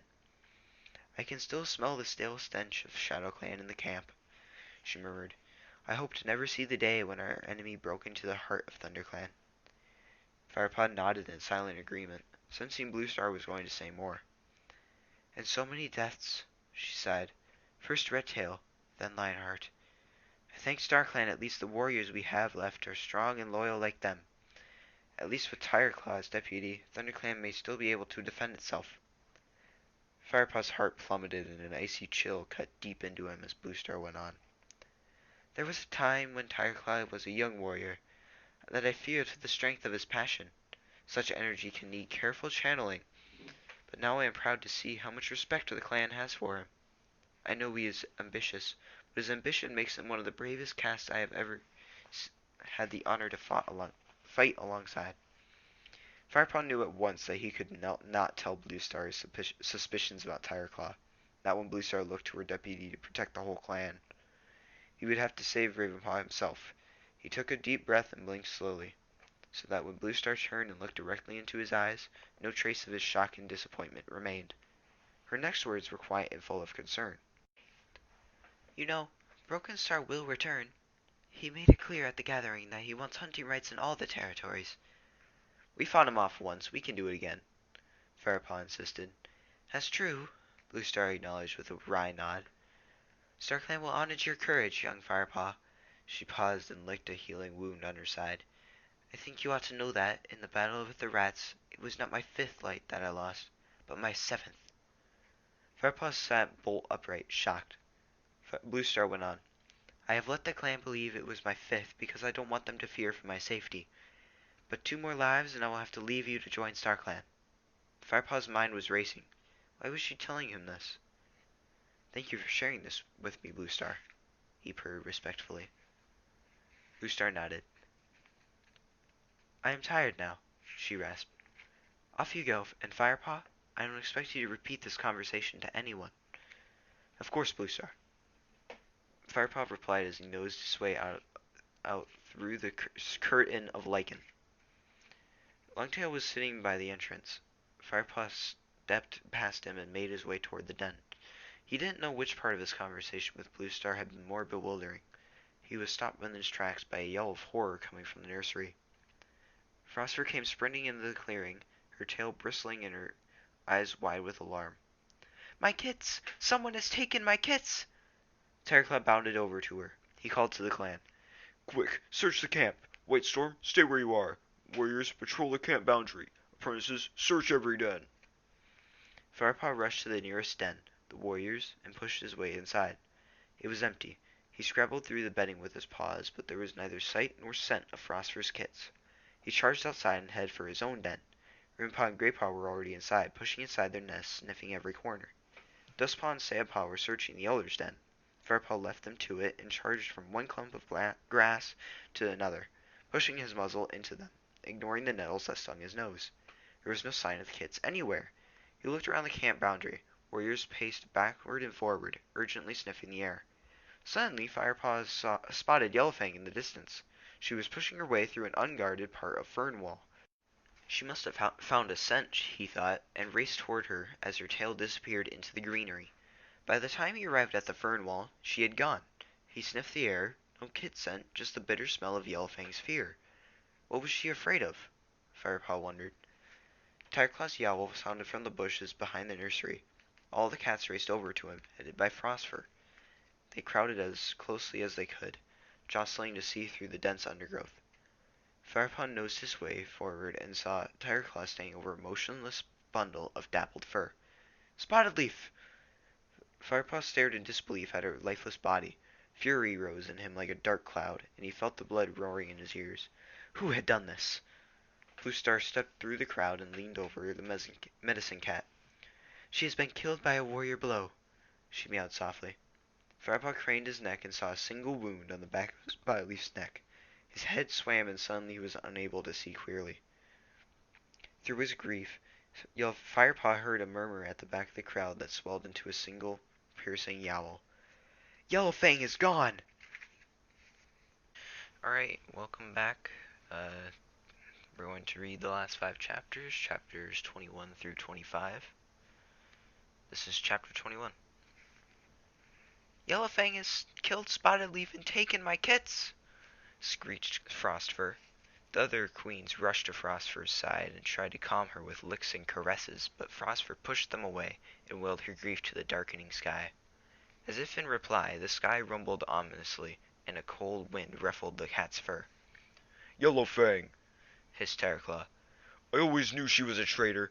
Now we know how she managed to fight off the Shadow Clan deputy. It was a setup to let her trick her way into our clan. Lightning crackled overhead, punctuating Tireclaw's words with a glaring white flash, and a clap of thunder rolled around the woods. Firepaw couldn't believe what he was hearing. Dazed with grief, his mind whirled. Could Yellowfang really have killed Spotted Leaf? Above the shocked murmurings, Darkstripe meowed loudly. Bluestar, what do you say? The cats fell silent as they turned to look at their leader. Bluestar's gaze moved across the crowd of cats, and settled finally on Spotted Leaf's body. The first drops of rain began to fall, sparkling like dewdrops on the medicine cat's still glossy fur. Bluestar blinked slowly. Grief clouded her face, and for a moment Firepaw was afraid that this new death would overwhelm her. But when her eyes opened, they glittered with a fierceness that showed her determination to seek revenge for this cruel attack. She lifted her head. If Yellowfang has killed Spotted Leaf and stolen Frostfur's kits, she will be hunted down without mercy. The crowd meowed approvingly. But we must wait, Bluestar went on. There is a storm coming, and I am not prepared to risk more lives. If ShadowClan has our kits, they will come to no immediate harm. I suspect Broken Star wants them as recruits for his own clan, or as hostages, to force us to let him hunt in our territory. As soon as the storm has passed, a patrol will follow Yellowfang and bring back our kits. We cannot waste time, or the scent will be lost in the rain, Tireclaw protested. Bluestar flicked her tail impatiently. If we send out a hunting party now, our efforts will be wasted anyway. In this weather, the scent will already be lost by the time we are ready. If we wait until after the storm, we stand a better chance of success." There were murmurs of agreement among the clan. Even though it was barely sun-high, the sky was growing much darker. The cats were unsettled by the lightning and thunder, and seemed willing to listen to their leader's advice. Bluestar looked at her deputy. "I'd like to discuss our plans with you, please, Tigerclaw." Tigerclaw nodded and stalked away toward Bluestar's den, but the leader hesitated. She glanced at Firepaw, signaling with a flick of her tail and a ripple of her whiskers that she wanted to speak to him alone. The other cats gathered around Spotleaf and began to share tongues with her, their wails of grief sounding above the thunder. Bluestar wound her way through them and went toward the fur tunnel that led to Spotleaf's den. Firepaw quickly skirted the mourning cats and followed her inside. It was very dark beneath the ferns. The storm had blotted out the morning sun so that it seemed as if night had fallen. Rain was falling more heavily now, spattering noisily against the leaves, but at least it was sheltered in Spotleaf's clearing. "Firepaw," Bluestar meowed urgently as he arrived at her side. "Where is Yellowfang? Do you know?" Firepaw hardly heard her.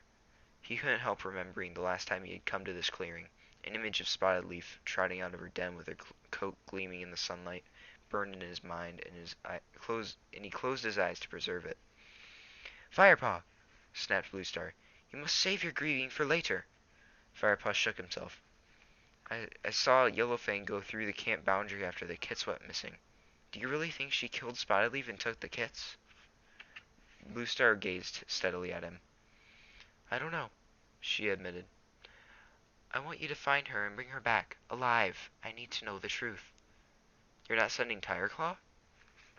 Firepaw couldn't help asking. "Tigerclaw is a great warrior, but in this case his loyalty to the clan may cloud his judgment," Bluestar explained. "He wants to give the clan the vengeance it desires. No cat can blame him for that. The clan believes Yellowfang has betrayed us, and if Tigerclaw thinks he can reassure the clan by handing them the dead body of Yellowfang, that's what he will do." Firepaw nodded. She was right. Tigerclaw would kill Yellowfang without question. Bluestar looked stern for a moment. "If I find that Yellowfang is a traitor, then I will kill her myself. But if she is not—" Her blue eyes burned into Firepaw's. "I will not let an innocent cat die." "But what if Yellowfang won't come back?" Firepaw meowed. "She will, if you ask her." Firepaw felt stunned by Bluestar's faith in him. The enormity of what she was asking him to do weighed down on him, and he wondered if he had enough courage to carry it through. "Go at once," she ordered, "but be careful. You will be on your own, and there may be enemy patrols about. This storm will keep our own warriors in camp for a while." Thunder rolled overhead as Firepaw dashed out into the clearing. Rain hammered down, pelting against his fur like tiny stones. A bolt of lightning lit up the faces of Darkstripe and Longtail as they watched him cross the clearing. Firepaw bounded past the nursery. He couldn't leave without sharing tongues with Spotleaf. The other cats had run for shelter, abandoning the medicine cat's body to the downpour, while they huddled beneath the dripping ferns, meowing their fear and loss. Firepaw buried his nose in Spotleaf's wet fur and breathed in her scent one last time. "Goodbye, my sweet Spotleaf," he murmured. His ears pricked as he overheard the voices of Frostfur and Speckletail talking nearby. He froze, straining to listen. "Yellowfang must have had help," Speckletail growled. "Someone from ThunderClan," came the anxious voice of Frostfur. "You've heard of what Tigerclaw's been saying about Ravenpaw. Perhaps he had something to do with it. I've never felt comfortable with him myself." The fur on Firepaw's spine prickled. If Tigerclaw had been spreading his malicious rumors as far as the nursery, Ravenpaw wouldn't be safe anywhere in the camp. Firepaw realized he had to act quickly. He would find Yellowfang first, then deal with Ravenpaw. He raced to the spot where he had last seen Yellowfang. He knew her scent so well that he could even smell it through the rain-soaked leaves. He began to push through the bushes, mouth open, to detect where her trail led. "Firepaw!" Firepaw jumped and then relaxed as he realized it was Graypaw's voice. "I've been looking for you." mewed his friend as he rushed toward him. Firepaw gingerly stepped back out of the ferns. Graypaw squinted as rain dripped down his long fur and into his eyes. "Where are you going?" he mewed. "To look for Yellowfang," Firepaw replied. "On your own?" Graypaw's broad gray face showed concern. Firepaw thought for a moment and decided to tell Graypaw the truth. "Bluestar asked me to bring Yellowfang back," he mewed. "What?" Graypaw looked shocked. "Why, you?" "Maybe she thinks I know Yellowfang best and that I'd find her more easily." "Wouldn't a party of warriors stand more of a chance?" Graypaw pointed out. "Tigerclaw's the best tracker in the clan, and if anyone can bring her back, he could." "Maybe Tigerclaw wouldn't bring her back," Firepaw murmured.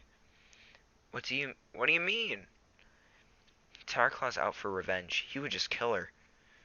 "But if she killed Spiderleaf and took the kits?" "Do you really believe that?" Firepaw asked. Graypaw looked at his friend, shaking his head in confusion. "Do you think she's innocent?" he mewed. "I don't know," Firepaw admitted. "And neither does Bluestar. She wants to find out the truth. That's why she's sending me instead of Tigerclaw."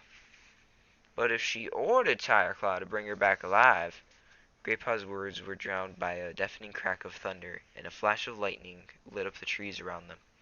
In the dazzling light, Firepaw glimpsed Frostfur chasing Ravenpaw away from the nursery. The White Queen's face was twisted with fury as she hissed at the young black cat and lunged forward to give him a warning nip on the hind leg.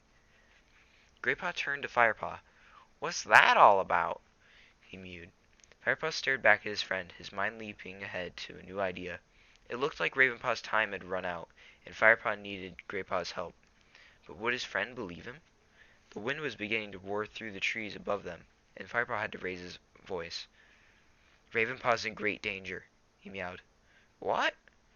"I have to get him away from ThunderClan, right now, before anything happens to him." Graypaw looked puzzled. "Why? What about Yellowfang?" "There's no time to explain," Firepaw mewed urgently. "You'll just have to trust me. There must be a way we can get Ravenpaw away. Bluestar's going to keep the warriors in camp till the storm is over, but that doesn't leave us much time." He tried to picture the hidden corners of the woods beyond ThunderClan territory. "We'll have to take him somewhere Tigerclaw won't find him, somewhere he can survive without the clan." Graypaw stared at him for a moment. "What about Barley?" "Barley!" Firepaw echoed. "You mean take Ravenpaw to the two-leg place?" His ears twitched with excitement. "Yes, that might be the best idea." "Come on, then," meowed Graypaw. "What are we waiting for?" Relief washed over Firepaw. He should have known his old friend would help. He shook the rain from his head, then touched Graypaw's fur with his nose. "Thank you," he purred. "Now let's get Ravenpaw." They found their friend huddled miserably inside their den. Sandpaw and Dustpaw were in their nest too, looking tense and scared as the storm crashed overhead. "Ravenpaw!" Firepaw hissed through the entrance. Ravenpaw looked up. Firepaw flicked his ears, and the black cat followed him out into the storm. "Come on," Firepaw whispered. "We're taking you to Barley." "Barley?" Ravenpaw mewed in bewilderment, narrowing his eyes against the driving rain. "Why?" "Because you'll be safe there," Firepaw answered, looking the black cat straight in the eye. "Did you see what Frostfur did?" mewed Ravenpaw, his voice quavering. "I was only going to check on the kits." "Come on," Firepaw interrupted him. "We must hurry." Ravenpaw met his friend's gaze. "Thanks, Firepaw." "Thanks, Firepaw," he murmured. Then he turned into the wind and bounded across the clearing. The three apprentices rushed toward the camp entrance, their fur flattened by the howling wind. As they entered the gorse tunnel, a voice called them back. "You three, where are you going?" It was Tigerclaw. Firepaw whirled around, feeling his heart sink. He wondered desperately what he could say, but when he spotted Bluestar striding toward them, she frowned for a moment, then her face cleared. "Well done, Firepaw," she meowed. "I see you've persuaded your two friends to go with you. ThunderClan has brave apprentices, Tigerclaw, if they are willing to run an errand in weather like this." "Surely this is not the time for errands," objected Tigerclaw. "One of Brindleface's kits has a cough." Bluestar's voice was icily calm. "Firepaw has offered to fetch some colt's foot for her." "Does he really need his friends to go too?" asked Tigerclaw. In this storm, I think he's lucky to have the company, answered Blue Star. She looked deep into Firepaw's eyes, and he was suddenly aware of the trust she was placing in him. Off you go, you three, she meowed. Firepaw returned her gaze gratefully. Thank you, he purred, dipping his head. With a swift glance at his companions, he led the way along the familiar paths towards Fortrees. The wind roared through the branches above them, and the trees swayed, their trunks creaking and cracking as though they might fall at any moment.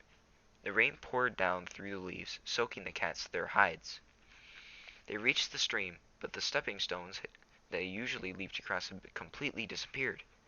The cat stopped on the bank and looked down in dismay at the wide, brown, swirling river. This way, Firepaw meowed. There's a fallen tree up here. We can use it to cross. He led Graypaw and Ravenpaw upstream to a log that rested only a kitten step above the rushing water. Be careful, it'll be slippery, Firepaw warned, leaping carefully up onto it. The log's bark had been stripped away, leaving only smooth, wet wood to balance on. Carefully, the three cats walked along the trunk. Firepaw jumped down on the other side and watched his friends until they, too, had landed safely. The trees were bigger on the other side, offering some shelter from the storm as they hurried on, side by side. Are you going to tell me exactly why we need to get Ravenpaw away? Because he knows that Tigerclaw killed Redtail, Firepaw answered. Tigerclaw killed Redtail? Graypaw echoed in disbelief, stopping dead and staring first at Firepaw and then at Ravenpaw. At the battle with RiverClan, puffed Ravenpaw. I saw him. But why would he do that? Graypaw protested, setting off again. They started down the slope that led into the clearing at Fortrees. I don't know. Maybe he thought Blue Star would make him deputy, Firepaw suggested, raising his voice against the wind. Graypaw didn't reply, but his face darkened. The cats began to climb the steep slope that led up to WindClan territory. As Firepaw leaped upward from rock to rock, he called down to Graypaw behind him. He wanted his friend to understand just how dangerous it was for Ravenpaw in the ThunderClan camp. I overheard Tigerclaw talking to Darkstripe and Longtail on the night Lionheart was killed. He yowled. He wants to get rid of Ravenpaw. Get rid of him? You mean kill him? Graypaw sat heavily on a rock. Firepaw stopped too. He looked down at his friends. Ravenpaw had halted farther down the slope, his sides heaving as he caught his breath. He looked smaller than ever with his sodden fur clinging to his scrawny body. You saw the way Frostfur went for Ravenpaw today, Firepaw meowed to Graypaw. Tigerclaw's been hinting to everyone that Ravenpaw's a traitor, but it'll be safe with Barley. Now come on, we must hurry. It was impossible to talk in the open expanse of WindClan territory. The wind howled around them while the thunder and lightning rolled and flashed overhead. The three cats lowered their heads and pushed onward into the heart of the storm. Eventually they reached the edge of the plateau that marked the end of WindClan's territory.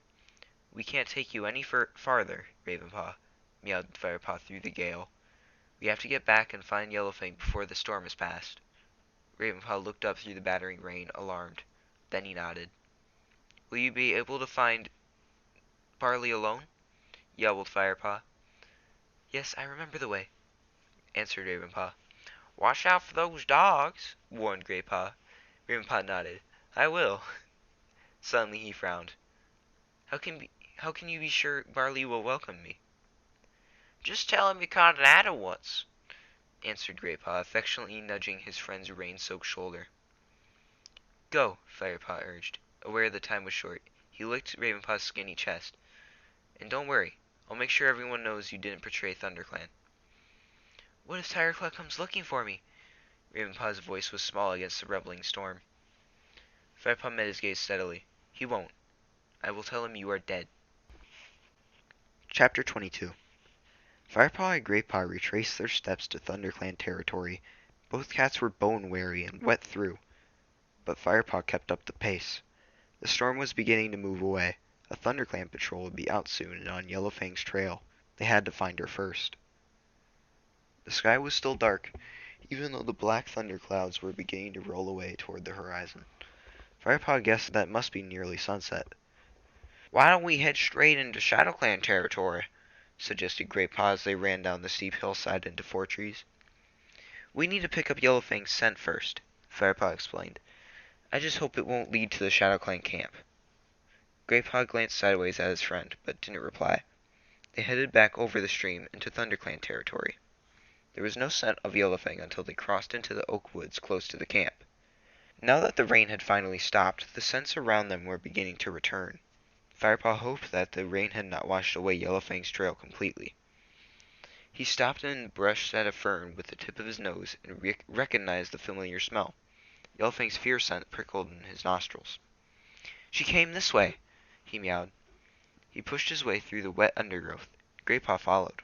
The rain was easing and the thunder was fading into the distance. Time was running out. Firepaw pushed on faster. To his dismay, he realized Yellowfang's scent was indeed leading them straight to Shadow Clan territory. His heart sank. Did this mean Tireclaw's accusations were true? Firepaw began to hope that each new smell would take them in a different direction, but the trail was unfaltering. They arrived at the Thunderpath and halted. Several monsters roared by, throwing up fountains of dirty water. The two cats hung back from the edge of the wide gray track until there was a gap. Then they raced across the path and into Shadow Clan territory. The scent markers that lined the border made Firepaw's paws tingle.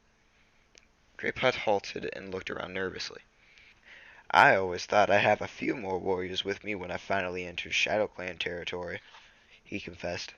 "Not afraid, are you?" Firepaw murmured.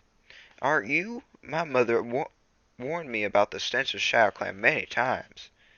"My mother never taught me such things," Firepaw replied, but for the first time he was relieved that his fur was so wet that it clung to his body.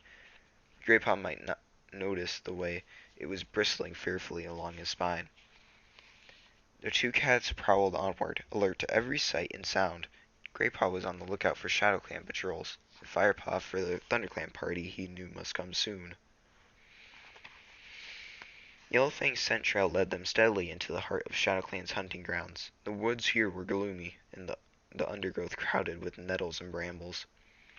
"I can't smell her," complained Greypaw. "It's too wet." "It's there," Firepaw assured him. "I can smell that, though."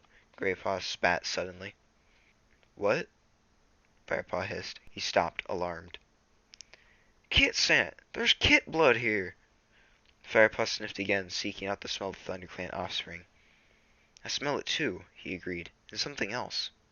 He flicked his tail down sharply, warning Greypaw to keep quiet. Then silently, he signaled with his whiskers toward a blackened ash tree up ahead. Greypaw twitched his ears questioningly. Firepaw gave him a tiny nod. Yellowfang was sheltering behind the wide split trunk. Instinctively, the two cats separated, each moving toward the tree, one on either side. They crept over the soft forest floor, using all the tricks of basic training, stepping lightly, keeping their bodies low. Then they leaped. Yellowfang yowled with surprise as the two cats landed beside her and pinned her to the ground. She struggled free, spitting, and backed into a sheltered hollow at the base of the trunk. Firepaw and Greypaw moved forward, blocking her way out. "I knew ThunderClan would blame me," she hissed, her eyes flashing with all her old hostility. "Where are the kits?" Firepaw demanded. "We can smell the blood," spat Greypaw. "Have you harmed them?" "I don't have them," snarled Yellowfang angrily. "I've come to find them and take them back. I stopped because I smelled blood too, but they're not here." Firepaw and Greypaw looked at one another. "I don't have them," insisted Yellowfang. "Why'd you run away then? Why'd you kill Spyleaf?" Greypaw asked the questions Firepaw couldn't bring himself to say out loud. "Spyleaf is dead." There was no mistaking the shock in Yellowfang's voice. Relief washed over Firepaw. "You didn't know?" he croaked. "How could I? I left the camp as soon as I heard the kits were missing." Greypaw looked suspicious, but Firepaw could hear the truth in her voice. "I know who has taken the kits," she continued. "I smelled his scent near their nursery." "Who was it?" Firepaw asked. "Clawface, one of Broken Star's warriors, and as long as the kits are with ShadowClan, they're in great danger." "But surely even ShadowClan wouldn't harm kits," Firepaw protested. "Don't be so sure," spat Yellowfang. "Broken Star intends to use them as warriors." "But they're only 3 moons old," Greypaw gasped. That hasn't stopped him before. He he's been training kits as young as 3 moons since he became leader. At 5 moons, he sends them out as warriors. Surely they'd be too small to fight, Firepaw protested. But in his mind's eye, he pictured the undersized Shadow Clan apprentices he had seen at the gathering. They weren't just small, they were kits. Yellowfang hissed scornfully. Broken Star doesn't care about that. He has plenty more kits to spare, and if they run out, he can steal them from other clans. Her voice was filled with rage. After all, we're talking about a cat who has killed kits from his own clan.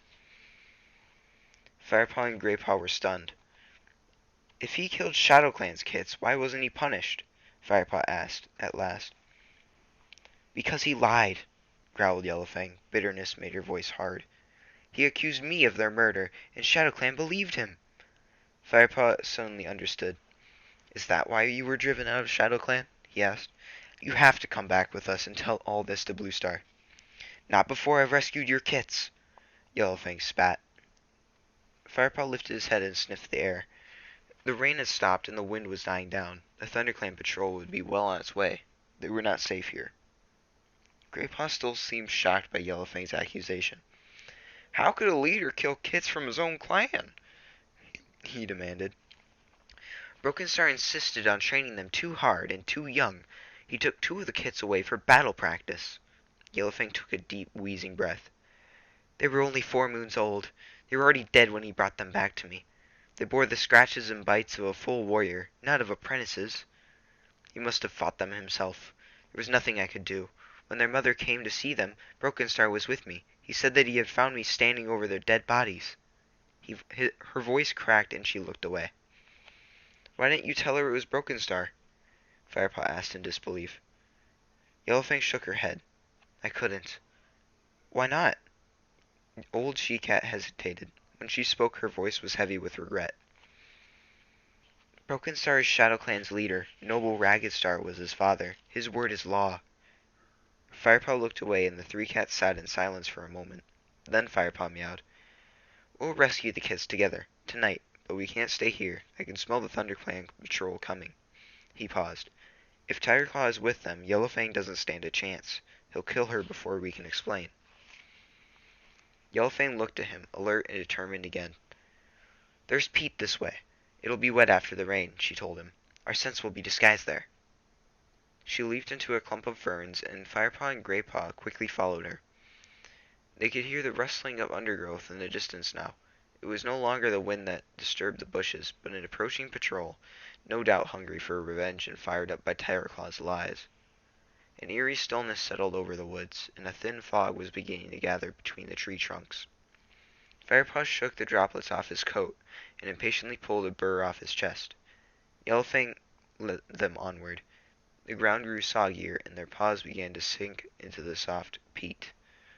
The musty smell choked Firepaw's nostrils, but at least it would mask their own trail. Behind them, the noise of cats grew louder. Quick, under here, Yellowfang urged, ducking under a broadleaf bush. The 3 cats crouched beneath it, drawing in their tails. Firepaw kept as still as he could, trying to ignore the rank wetness of the ground seeping into his belly fur, and listening to the rustling of the ThunderClan patrol as it came nearer and nearer. Chapter 23. Firepaw could tell there were several cats in the patrol, traveling fast. He couldn't recognize the individual scents of the cats through the earthy bog odors, but he knew it was ThunderClan. He held his breath as the paw steps raced past and away. Are we really going to try and rescue the kids from Shadow Clan alone? Whispered Greypaw. Yellowfang answered him first. I might be able to find us some help from inside Shadow Clan. Not all the cats support Broken Star. Firepaw pricked up his ears, and Greypaw flicked his tail in surprise. When he became leader, Yellowfang explained, Broken Star forced the elders to lead the security of the inner camp. They had to live on the boundary and hunt for themselves. These are cats who have grown up with the warrior code. Some of them might help us. Firepaw stared into her old eyes, thinking quickly. I might be able to persuade the ThunderClan hunting party to help us too, he meowed. If I can speak to them before they see Yellowfang, I might be able to make them believe her story.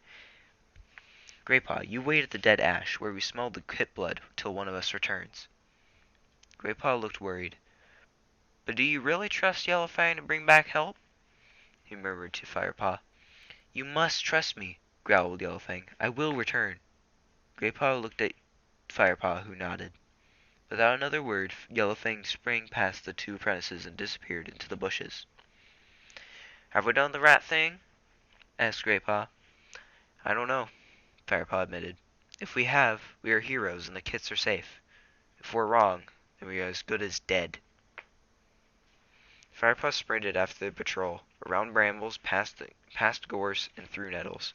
The trail was easy to follow. The angry ThunderClan cats weren't trying to disguise their presence in ShadowClan's territory. Overhead, the thick layer of cloud had finally rolled away. Beyond the treetops, Silverpelt glittered across the night sky. The moon was just rising, but its cold light couldn't pierce the mist that clung to the shadowy undergrowth. Firepaw concentrated on the scent from up ahead. He could smell White Storm. He sniffed again. Tireclaw wasn't with them. He raced to catch up and skidded to a halt behind the band of ThunderClan cats. The warriors turned and glared at him, fur bristling, ears flattened aggressively.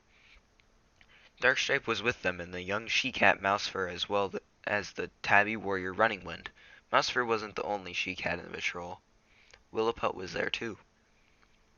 Firepaw, growled White Storm. What are you doing here? Firepaw gasped for breath.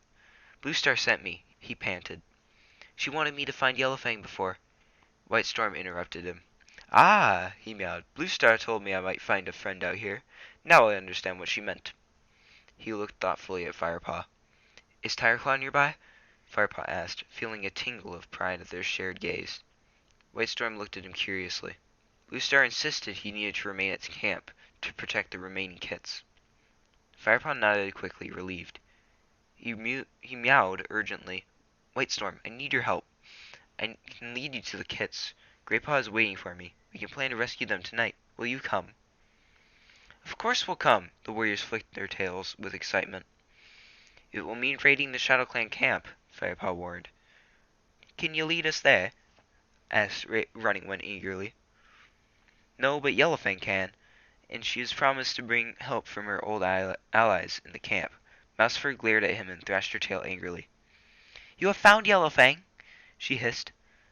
I don't understand, meowed White Storm, puzzled. The traitor is going to help rescue the kids she stole. Firepaw took a deep breath to calm himself, then looked steadily into White Storm's eyes. Yellowfang didn't take them, he meowed, nor did she murder Spotted Leaf. She wants to help us rescue our kids. White Storm stared back at him, then he blinked slowly.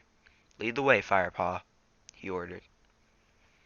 Graypaw was waiting by the ash tree, pacing restlessly around his rotten trunk.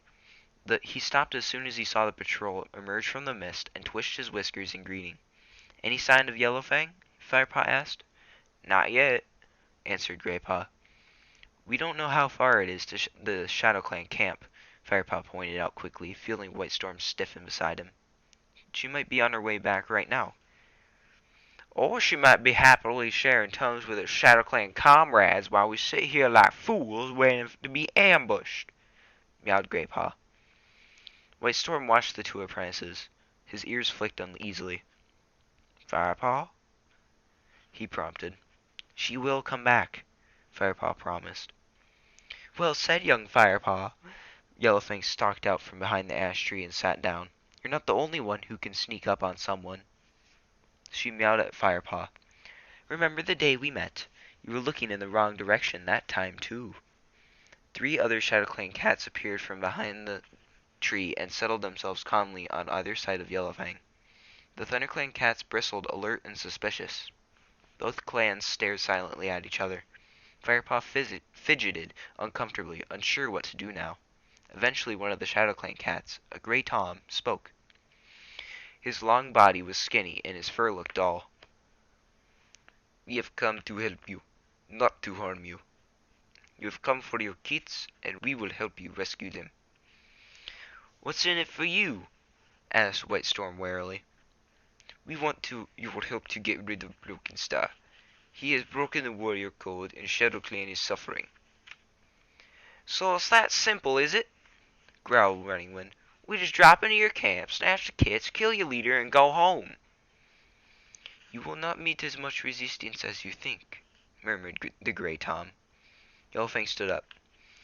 Let me introduce my old friends, she meowed, weaving her way around the Shadow Clan cats. She brushed past the Grey Tom. This is Ashfur. He is one of the clan elders. And this is Nightpelt, a senior warrior before Ragged Star was killed. She circled a battered black Tom, who nodded at them. And this is one of our elder queens, Dawncloud. 2 of her kits died driving out Wind Clan. Dawncloud, a small tabby, meowed in greeting. I do not wish to lose any more of my kits, she told them.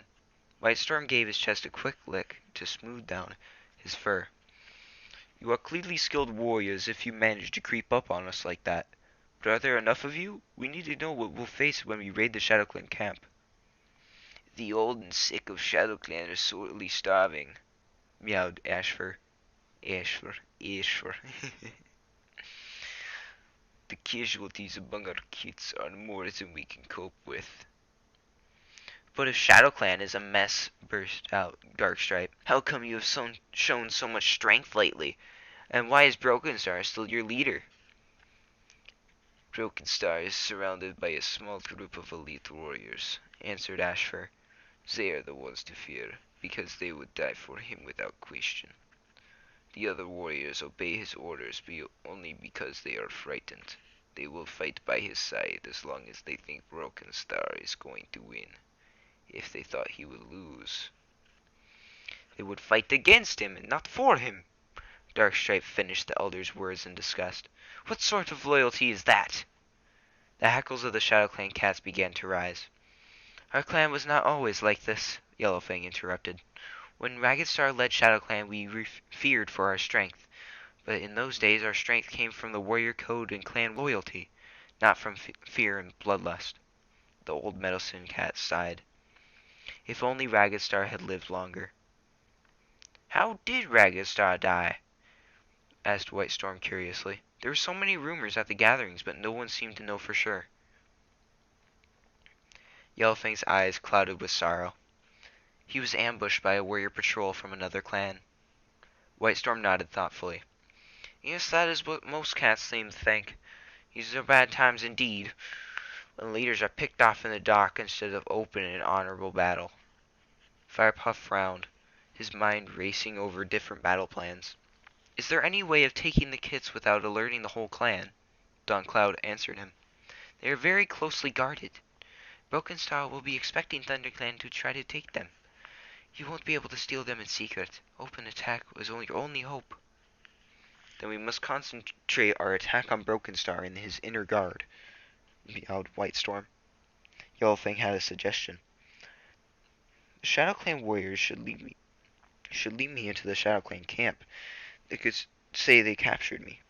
The Shadow Clan warriors should lead me into the Shadow Clan camp. They could say they had captured me. We have to make sure Broken Star and his warriors are out of their dens. News of my capture will bring them into the clearing. Once they're all out in the open, I'll give the signal for you to attack. Whitestorm was silent for a moment. Then he nodded, his face grave as he committed his warriors to the attack. Very well, Yellowfang, he meowed. Please lead the way to the Shadow Clan camp. Yellowfang's voice is pretty annoying to do. I will say that, at least. Because it's like, what should I do? Old woman voice? No, that doesn't work. Should I do Russian voice? No, they all sound like guys. And then I was like, oh, no, there is a way to do a female Russian. Haha. Chapter 24. Yellowfang turned and pushed her way into the bracken. Whitestorm and the others followed her. Firepaw was tingling with excitement. He didn't feel the damp chill in the air, and his wariness was long forgotten. Yellowfang guided them to a small hollow, surrounded by thick undergrowth, and pointed out the entrance to the Shadow Clan camp. The tangled mass of brambles looked very different from the neat gorse tunnel that led into the ThunderClan camp. The camp boundary was full of holes and gaps, and the stench of rotting meat wafted towards them. "You eat crow food?" whispered Graypaw, curling his lip. Our warriors are used for attacking, not hunting, replied Ashfur. We eat whatever we can find. ThunderClan, hide in that clump of bracken over there, hissed Yellowfang. It's full of toadstools that will disguise your scent. Wait here till you hear my call. She stepped back to let the other ShadowClan cats lead the way, tucking herself into the center of their group as though she were their prisoner. They headed silently into the camp. The ThunderClan cats settled themselves among the toadstools, tense and alert. Firepaw could feel his coat prickling. He looked at Greypaw beside him.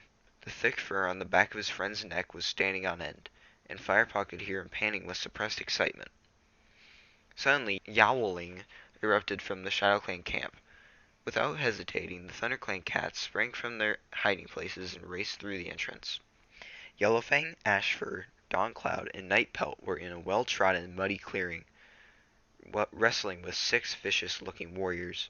Firepaw recognized Broken Star and his deputy, Blackfoot, among them. The warriors looked hungry and battle-scarred, but Firepaw could see the hard muscles pounding beneath their patchy fur. Around the edge of the clearing, groups of scrawny cats stared uncertainly at the mayhem. Their skinny bodies seemed to recoil at the violence, while their dull eyes looked on, shocked and confused. Out of the corner of his eye, Firepaw saw Running Nose back away and hide beneath a bush. At White Storm's nodded signal, the ThunderClan cats leaped into the battle. Firepaw grasped a silver tabby with his claws, but was shaken loose. He tumbled over, and the ShadowClan warrior turned on him and gripped him with claws as sharp as black thorns. Firepaw managed to twist and sink his teeth deep into the cat's flesh. The warrior's yowl told him he had found a tender spot, and he bit harder. The warrior screeched again, ripping himself free, and ran off into the bushes. Firepaw stood up. A young ShadowClan apprentice leaped at him from the edge of the camp, its soft kitten fur fluffed up with fear. Firepaw sheathed his claws and batted him away easily. "This is not your battle," he hissed. White Storm already had Blackfoot pinned to the ground. He gave him a vicious bite, and the injured deputy raced away toward the camp entrance and out into the safety of the forest. "Firepaw!" Firepaw heard Dawncloud screech his name. "Watch out! Clawfaces!" He didn't hear the rest. A heavily built round cat crashed into him. Clawface! Firepaw dug his claws into the ground and whirled around to fight.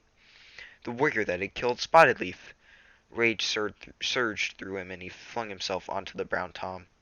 Firepaw pushed the warrior to the ground and pressed his head into the dirt. Blinded by fury, he prepared to sink his teeth into Clawface's neck, but before he could deal his death blow, White Storm knocked him aside and grasped the ShadowClan warrior. "ThunderClan warriors do not kill unless they have to," he growled in Firepaw's ear. "We just need to let them know not to show their faces here again." He gave Clawface a fierce bite that sent him screaming out of the camp. Still raging, Firepaw looked around wildly. Broken Star's warriors had gone. An angry screech sounded from behind Greypaw. Greypaw leaped out of the way, and Firepaw saw Yellowfang gripping Broken Star with muddy, blood-stained paws. His body bled from several wounds. His ears were flattened against his head, and his whiskers were drawn back as he crouched, flattened beneath Yellowfang's powerful grasp. "I never thought you would be harder to kill than my father," he snarled up at her. Yellowfang recoiled as if she had been stung by a bee, her face twisted suddenly by shock and grief. She loosened her grip on Broken Star, and he instantly threw her aside with a twist of his powerful body. "You killed Ragged Star?" Yellowfang wailed, her eyes wide with disbelief. Broken Star eyed her coldly. "You found his body. Didn't you recognize my fur between his claws?" Yellowfang stared in horror as he continued. "He was a soft and foolish leader. He deserved to die." "No!" hissed Yellowfang, her head drooping. Then she gave herself a shake. She looked up at Broken Star, arching her back. "And Bright Flower's kits? Did they deserve to die too?" she rasped. Broken Star growled and hurled himself at Yellowfang, forcing her onto her belly. Yellowfang didn't even attempt to struggle against his thorn-sharp claws. Firepaw saw with alarm that her eyes were glazed with sadness. Those kids were weak, Broken Star hissed, bending his face toward Yellowfang's ear. They would have been no use to ShadowClan. If I hadn't killed them, some other warrior would have. A wail of grief went up from a black and white ShadowClan queen. Broken Star ignored her. I should have killed you when I had the chance, he spat at Yellowfang. It seems I must have some of my father's softness. I was a fool to let you leave ShadowClan alive. He lunged, teeth bared, ready to sink them into her neck. Firepaw was quicker. He jumped onto Broken Star's back before he could clamp his jaws shut. Firepaw dug his claws into the matted tabby fur and pulled him off the exhausted queen, flinging himself to the edge of the clearing. Broken Star twisted around in midair to land on his feet and looked into Firepaw's eyes, spitting viciously. Don't waste your time, apprentice. I've shared streams with StarClan. You will have to kill me 9 times over before I join them. Do you really think you're strong enough for that? His eyes glowed with confidence and defiance. Firepaw stared back at him. His belly tightened. Broken Star was a clan leader. How on earth could he expect to defeat him?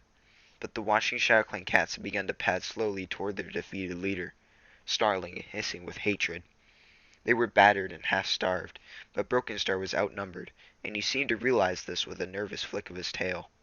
He crouched and backed away through the bushes.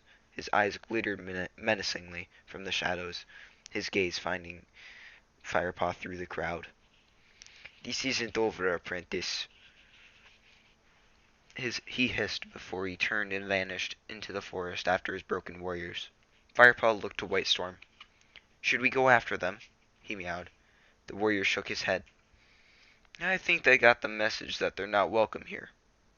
Nightpelt, the ShadowClan warrior, nodded in agreement. Leave them. If they dare show their faces here again, ShadowClan will be strong enough by then to tackle them alone. The rest of the ShadowClan was huddled together in the ruins of their camp, as if numbed by the realization that their leader had gone. It will take time to rebuild this clan, Firepaw thought. The cats! Firepaw heard Greypaw's meow from a far corner of the clearing. He rushed over to his friend, Mousefur and White Storm bounding at his heels. As they approached, they could hear the pitiful mewling of kits coming from beneath a pile of leaves and twigs. Quickly, Greypaw and Mousefur dug down through the foliage until they had uncovered the missing ThunderClan kits at the bottom of a small pit. Are they okay? Demanded White Storm, his tail twitching with anxiety. They're fine, replied Greypaw. Most of them only have a few scratches. Most have only a few scratches. That little tabby has a pretty nasty wound on his ear. Can you take a look, Yellowfang? The old she-cat was licking her own wounds, but at Greypaw's call she raced to the side of the pit, where Greypaw had carefully deposited the tabby kit. Firepaw helped Greypaw to lift out the rest of the kits. The last one was gray, like the embers of an old fire. She mewled and squirmed as Firepaw placed her on the ground. Mousefur gathered all the kits to her and comforted them with licks and caresses. Yellowfang looked closely at the torn ear. We need to stop this bleeding, she meowed. Running Nose stepped out of the shadows. His forepaw was coated in a layer of cobwebs, which he silently passed to Yellowfang. She nodded her thanks and began to treat the kit's wound. Nightpelt approached the group of ThunderClan cats. You helped ShadowClan rid itself of a brutal and dangerous leader, and we are grateful. But it is time you left our camp and returned to your own. I promise your hunting grounds will be free of ShadowClan warriors as long as we can find enough food in our own territory. White Storm nodded. Hunt in peace for 1 moon, Nightpelt. ThunderClan knows you need time to rebuild your clan. He turned to Yellowfang. And you, Yellowfang? He asked. Do you wish to return with us, or stay here with your old comrades? Yellowfang looked up at him. I will make the journey back with you. She glanced at a deep gash on White Storm's hind leg. You will need a medicine cat for yourself as well as your kits. Thank you, purred White Storm. He signaled to the ThunderClan cats with a sweep of his tail and led them out of the clearing. Mousefur and Willowpelt helped the kits, who stumbled along, exhausted and bewildered. Yellowfang walked close to the wounded tabby kit, lifting him by the scruff of his neck every time he slipped. Firepaw and Greypaw followed them through the brambles, past the camp scent line, and out into the forest. The moon was still rising in the quiet sky as the ThunderClan party began the long trudge home, while around them showers of brown leaves fluttered to the forest floor. Chapter 25. Buoyed up with relief at being home again, Firepaw and Graypaw sprinted ahead of the patrol into the ThunderClan camp. Frostfur was lying in the middle of the clearing, her head resting sadly on her paws. As the two apprentices bounded in, she lifted her nose and sniffed the air. "My kits!" she cried. She leaped up and raced past Firepaw and Graypaw to meet the rest of the party as they emerged from the tunnel. The kits rushed over to Frostfur and nuzzled into her side. She curled her soft body around them and licked them each in turn, purring loudly. Yellowfang hung back at the camp entrance and looked on silently. Bluestar strode up to the returning patrol. She glanced fondly at Frostfur and her kits, and then turned her eyes to Whitestorm. "Are they all right?" she asked. "They're fine," meowed Whitestorm. Well done, Whitestorm. ThunderClan honors you." Whitestorm bent his head to accept her praise and added, "But it was thanks to this apprentice that we found them." Firepaw lifted his head and tail proudly, about to speak, but Tigerclaw's accusing snarl sounded from across the clearing. "Why did you bring back the traitor?" The dark warrior stalked up to the patrol and stood beside his leader. "She is no traitor," Firepaw insisted. He looked around the camp. The rest of the cats had quickly gathered in the clearing to see the kits and congratulate the hunting party. Some of them had spotted Yellowfang and were eyeing her with looks of pure hatred. "She killed Spotted Leaf," spat Longtail. "Look between Spotted Leaf's claws," Graypaw suggested. "You will find the brown fur of Clawface, not Yellowfang's gray fur." Bluestar nodded at Mousefur, who darted away from the crowd toward the spot where Spotted Leaf's body lay, waiting for its dawn burial. The clan waited in tense silence till she returned. "Graypaw is right," Mousefur panted, rushing back to the clearing. "Spotted Leaf was not attacked by a gray cat." A murmur of surprise rippled through the crowd. "But that doesn't mean she didn't help to take the kits," hissed Tigerclaw. "Without Yellowfang, we never would have recovered the kits," Firepaw spat, his exhaustion making him impatient. She knew that a ThunderClan warrior had taken them. She was hunting for them when I found her. She risked her life returning to the ShadowClan camp. It was Yellowfang who thought up the battle plan that got us into the ShadowClan camp and gave us a chance to defeat Broken Star." The cats listened to Firepaw's words, astonished. "He's right," Whitestorm meowed. "Yellowfang is a friend." "I'm glad to hear it," murmured Bluestar, catching Firepaw's eye. Frostfur's anxious meow sounded from the crowd. "Is Broken Star dead?" she asked. "No, he escaped," Whitestorm told her. "But he will never leave ShadowClan again." Frostfur sighed in relief and returned to nuzzling her kits. Whitestorm looked at Bluestar. "I promised ShadowClan we would leave them in peace until the next full moon," he explained. "Broken Star's leadership has left their clan in chaos." Bluestar nodded. "That was a wise and generous offer," she meowed approvingly. The ThunderClan leader walked past Whitestorm and the rest of the patrol and approached Yellowfang. Yellowfang lowered her eyes as Bluestar touched the gray cat's rough coat with her nose. "Yellowfang, I wish you to replace Spotted Leaf as medicine cat to ThunderClan," Bluestar meowed. "I'm sure you'll find all her supplies as she left them." The other cats began to murmur to each other, tails flicking with excitement. Yellowfang looked around at them anxiously and said nothing. Frostfur glanced at the other queens before she met Yellowfang's gaze and slowly nodded her approval. Yellowfang bent her head respectfully to the white cat before addressing her new leader. "Thank you, Bluestar. ShadowClan is not the clan I once knew. ThunderClan is my clan now." Firepaw felt a surge of satisfaction that the old she-cat he had come to love would be his clan's medicine cat from now on. Then his tail drooped as he realized that he would never again find Spotted Leaf in her clearing, the sunlight gleaming on her soft fur, her amber eyes shining in welcome. "Where's Ravenpaw?" meowed Bluestar suddenly, jolting Firepaw out of his bittersweet remembrances. "Yes," Tigerclaw chimed in. "Where is my apprentice? Strange that he should disappear along with Broken Star," He looked meaningfully around the clan. If you think he might have been helping Broken Star, Firepaw meowed boldly, then you are wrong. Tigerclaw stiffened, a menacing gleam in his yellow eyes. Ravenpaw is dead, Firepaw went on, drooping his head, as if weighed down with grief. We found his body in ShadowClan territory. From the scents around him, he must have been slain by a ShadowClan patrol. He looked at Bluestar. I will tell you everything later, he promised.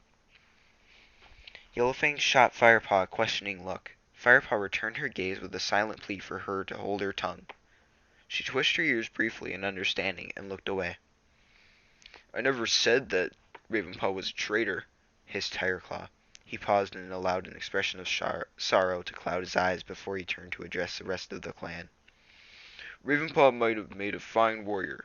His death has come too soon, and his loss will be felt by many of us for a long time. Empty words, thought Firepaw bitterly. What would Tigerclaw say if he knew that Ravenpaw was safe, far beyond the forest, catching rats with barley? Bluestar broke the silence. We will miss Ravenpaw, but we shall mourn him tomorrow. First there is another ritual that must be performed. One, I know, that Ravenpaw would have taken pleasure in. She turned to Firepaw and Greypaw. You have shown great courage tonight. Did they fight well, Whitestorm? She asked. Like warriors, Whitestorm replied solemnly. Bluestar met his yellow-eyed gaze and gave a slight nod. Then she lifted her chin and fixed her eyes on Silver-Pelt's swath of stars. Her voice rang out, clear and measured in the hushed woods.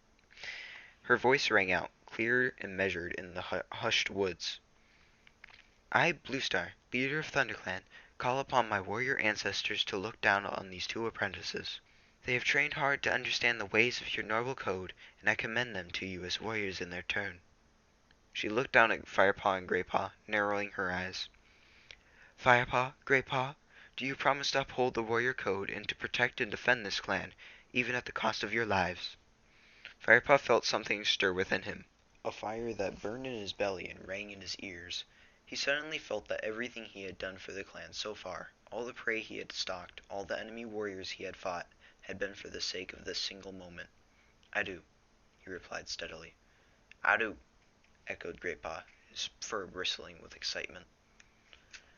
Then by the powers of StarClan I give you your warrior names. Greypaw, from this moment you will be known as Grey Stripe. StarClan honors your bravery and your strength, and we welcome you as a full warrior of ThunderClan. Bluestar stepped forward and rested her muzzle on top of Grey Stripe's bowed head. He bent lower to give her shoulder a respectful lick, then straightened up and walked over to join the other warriors. Bluestar stood and studied Firepaw for a long moment before speaking. Firepaw, from this moment you will be known as Fireheart. StarClan honors your bravery and your strength, and we welcome you as a full warrior of ThunderClan. She touched her muzzle to his head and murmured, Fireheart, I am proud to have you as my warrior. Serve your clan well, young one. Fireheart's muscles were trembling so much that he could hardly stoop to lick Bluestar's shoulder. He purred hoarsely to show his thanks, then slipped away to stand beside Greystripe. Meows of tribute sounded from the crowd, and the voices of the clan rose in the still night air to chant the new warrior names. Fireheart, Greystripe, Fireheart, Greystripe. Fireheart looked around the clan, seeing faces that had grown so familiar over the last few moons. He listened to them as they called his new name and felt overwhelmed by the kindness and respect he saw shining in their eyes. It is almost moon high, meowed Bluestar. In the tradition of her ancestors, Fireheart and Greystripe must sit in silent vigil until dawn and guard the camp alone while we sleep. Fireheart and Greystripe nodded solemnly. As the rest of the clan began to melt away back to their dens, Tigerclaw pushed past Fireheart. The ThunderClan deputy slowed as he passed and hissed quietly into his ear. Don't think you can outwit me, kitty pet. Be careful what you tell Bluestar. A cold shiver ran down Fireheart's spine. Bluestar had to know about Tigerclaw's treachery. As Tigerclaw headed back to the warrior's den, Fireheart left Greystripe sitting alone in the clearing and bounded after Bluestar. He caught up with her outside her den. Bluestar, I know I'm breaking the vow of silence, but I must speak with you before I begin my vigil. Bluestar looked at Fireheart and shook her head. This is an important ritual, Fireheart. You can speak to me in the morning. Fireheart dipped his head in acceptance. Tiger Claw was not a problem that could be solved overnight anyway. He returned to Graystripe's side in the middle of the clearing. The two friends exchanged glances, but said nothing. Fireheart looked at the moon above his head. His orange coat glowed silver in the cold light. Around him, the bushes and trees were draped in mist that brushed damply against his fur. Fireheart closed his eyes and recalled the dreams of his kittenhood. The cool forest scents in his nostrils were real now, and the life of a warrior stretched ahead of him. He felt unrestrained joy flood up from his paws and surge through his body. Then he opened his eyes with a jolt. Another pair of eyes was shining back at him from the warrior's den. Tiger Claw. Fireheart stared back without blinking. He was a warrior now. He had made an enemy of the clan's deputy, but Tiger Claw had made an enemy of him. Fireheart was not the same naive young cat who had joined the clan all those moons ago. He was bigger, stronger, faster, and wiser. If he was destined to oppose Tiger Claw, then so be it. Fireheart was ready for the challenge. That's the end of the book. Hope you enjoyed. I have another Warriors project that I'm going to be working on more because I've finished this project. Next book depends on two factors. When I finish that project and if this project is well received.